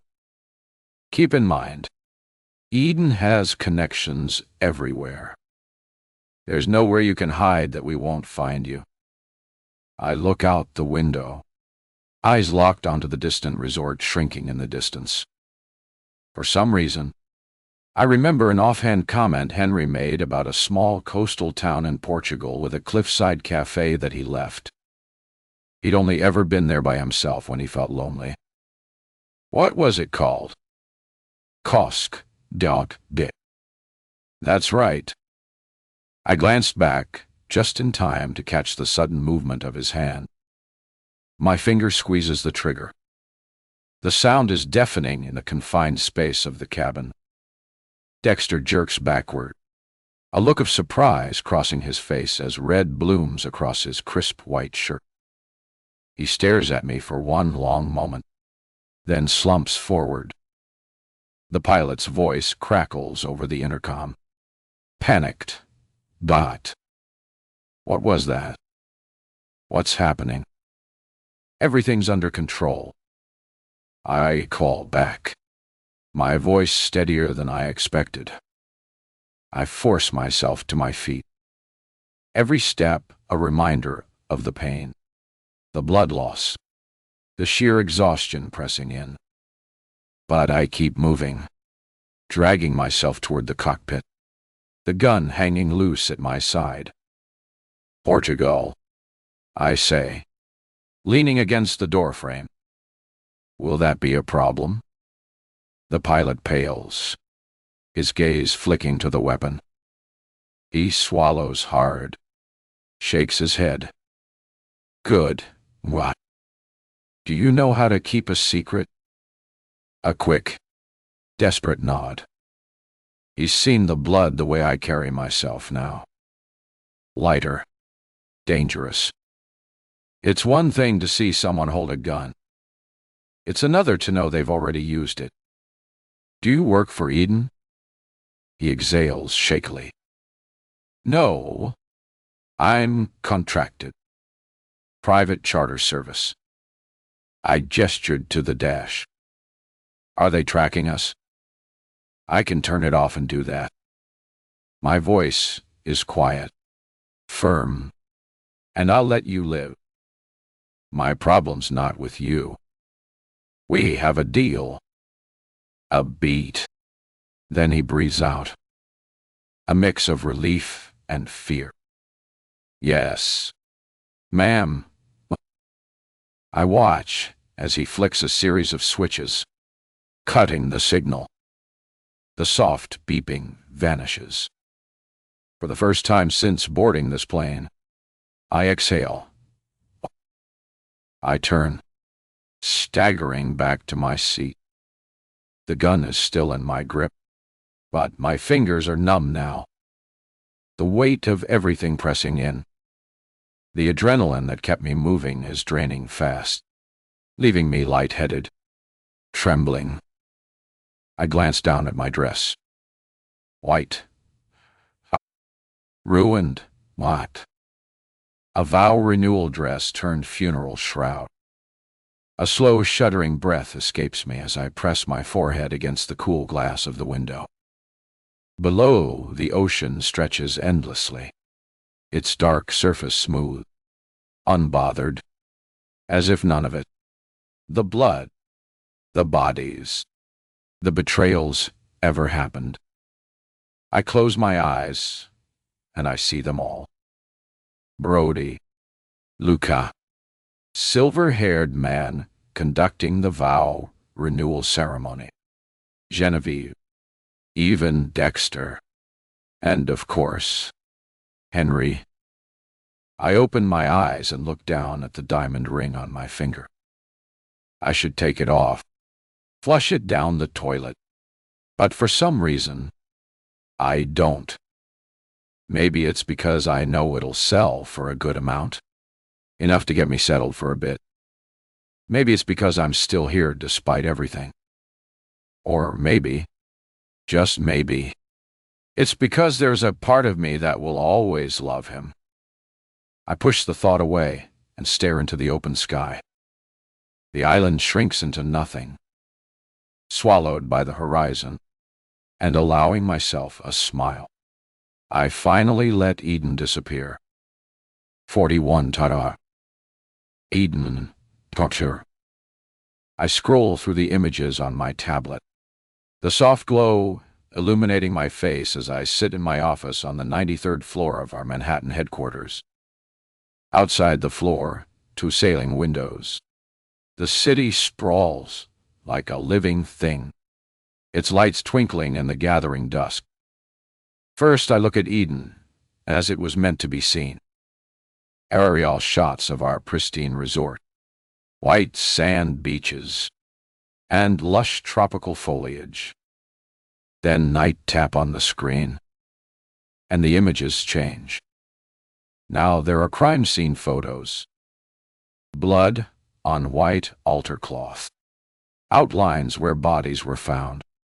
A cliff edge roped off with yellow tape. Tell me again, I say, keeping my voice as smooth and cold as the polished black marble beneath my fingertips. Catherine shifts her weight slightly, the only outward sign of her discomfort. Her navy suit is impeccably tailored, her hair pulled into a severe bun. She could be mistaken for a high-powered attorney or corporate executive. In a way, she is both for Eden. The situation devolved rapidly. She begins, Genevieve Langford shot her husband and he fell over the cliff edge. He survived the fall, but barely. He's currently in critical condition at our private medical facility in Zurich. I lift my eyebrows slightly. What is the prognosis? Uncertain. Multiple fractures. Internal bleeding. Severe head trauma. The doctors are skeptical about his chances, but they haven't ruled out recovery. I see. And Genevieve Langford dead, shot by the stand-in wife, who then killed Dexter as well, and commandeered the private jet. We've lost contact with the aircraft. I pinch the bridge of my nose, the first sign of emotion I've allowed myself to show. And the pilot contracted through our usual service, not Eden personnel. So, to summarize, I say, placing the tablet face down on the desk, we've lost one high-profile client, our best match coordinator, and several staff. Gowl. Another client is hanging by a thread, and we've allowed a witness to escape. Is that an accurate assessment of this catastrophe? Catherine doesn't flinch. Yes, sir. I stare at her a moment longer, then sigh. And the stand-in wife, Morgan, was it? We're monitoring all ports of entry, and we flagged her identity with our contacts. So far, nothing. What about the aircraft? No location. The transponder went dark. I nod slowly, as if this information merely confirms what I already suspected. And you believe she's still alive? It's possible. My mouth twists into something almost resembling a smile. A librarian from nowhere. No special training. No resources. No connections. And yet she managed to cause all this. I tap my fingers against the marble. Impressive. Should we allocate additional resources to find her? Sir? Oh. I can have a team. I wave her off. No. For now. Passive monitoring only. If she surfaces and starts talking, then we can eliminate the problem. Otherwise, I trail off, making a dismissive gesture. No point throwing good money after bad. And Langford, if he survives, he's under contract. The NDAs he signed are watertight. I lean back in my chair, considering still, we should ensure he has everything he needs. If there's anything he wants, specialists, experimental treatments, comfort measures, give it to him. Sir, it's important that we maintain good relationships with customers we failed, especially ones as wealthy and well-connected as Henry Langford. I offer her a thin smile. Besides, a satisfied customer, even a damaged one, is less likely to pursue other avenues of redress. Understood. In the meantime, liquidate the island operation. Sell off the assets.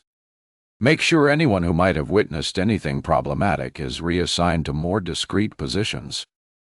The euphemism hangs in the air between us. We both know what reassigned really means. It's imperative that we maintain our reputation. I continue, turning to look at the city below. Eden provides a valuable service to those who can afford it. One unfortunate incident doesn't change that.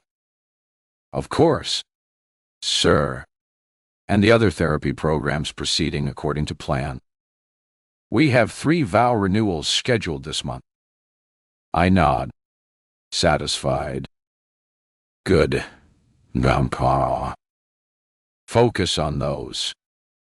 Eden is bigger than one island after all. The work continues. Catherine inclines her head in agreement. Is there anything else? Sir? Oh. I consider for a moment.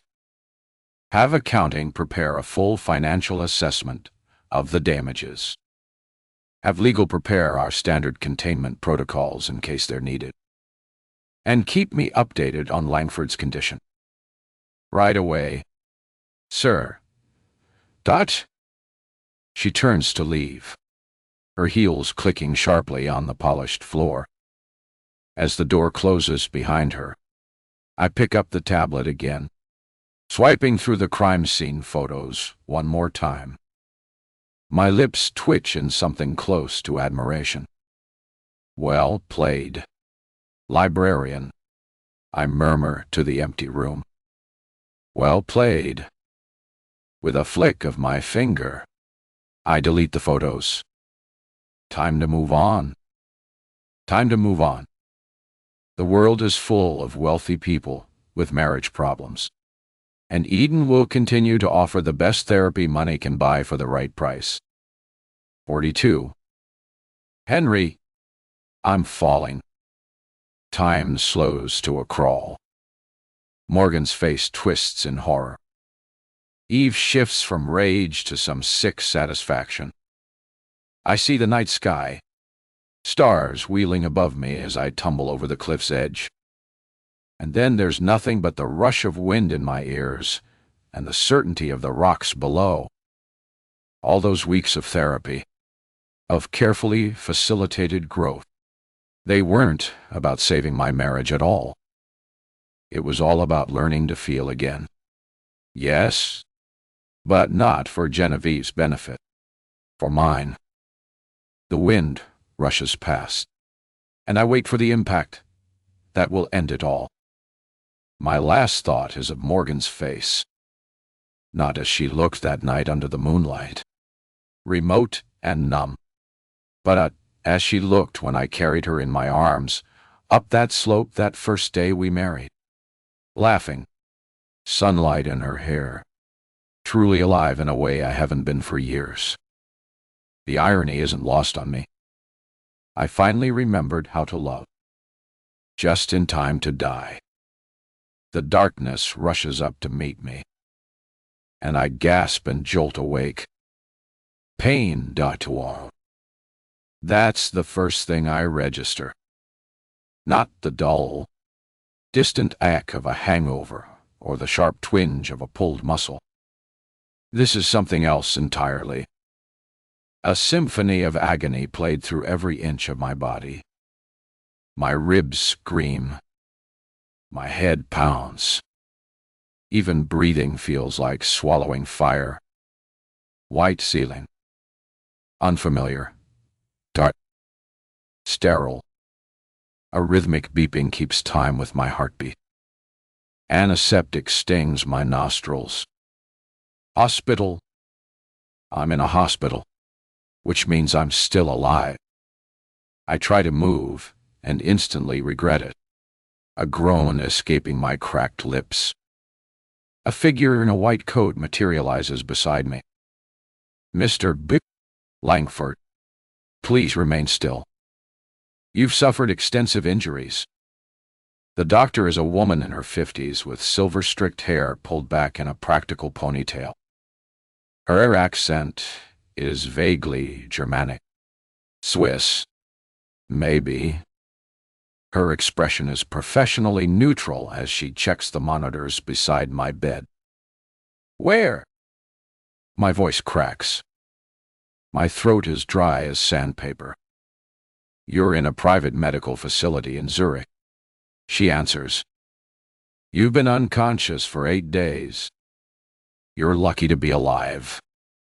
Lucky isn't the word I'd choose. The memories come flooding back in jagged fragments. The ceremony. The shot. Genevieve. The fall. Morgan. My wife. I manage to croak. Oh, where is she? The doctor exchanges a glance with someone I hadn't noticed. A man in a dark suit by the door. Eden talks sure. I'm afraid Mrs.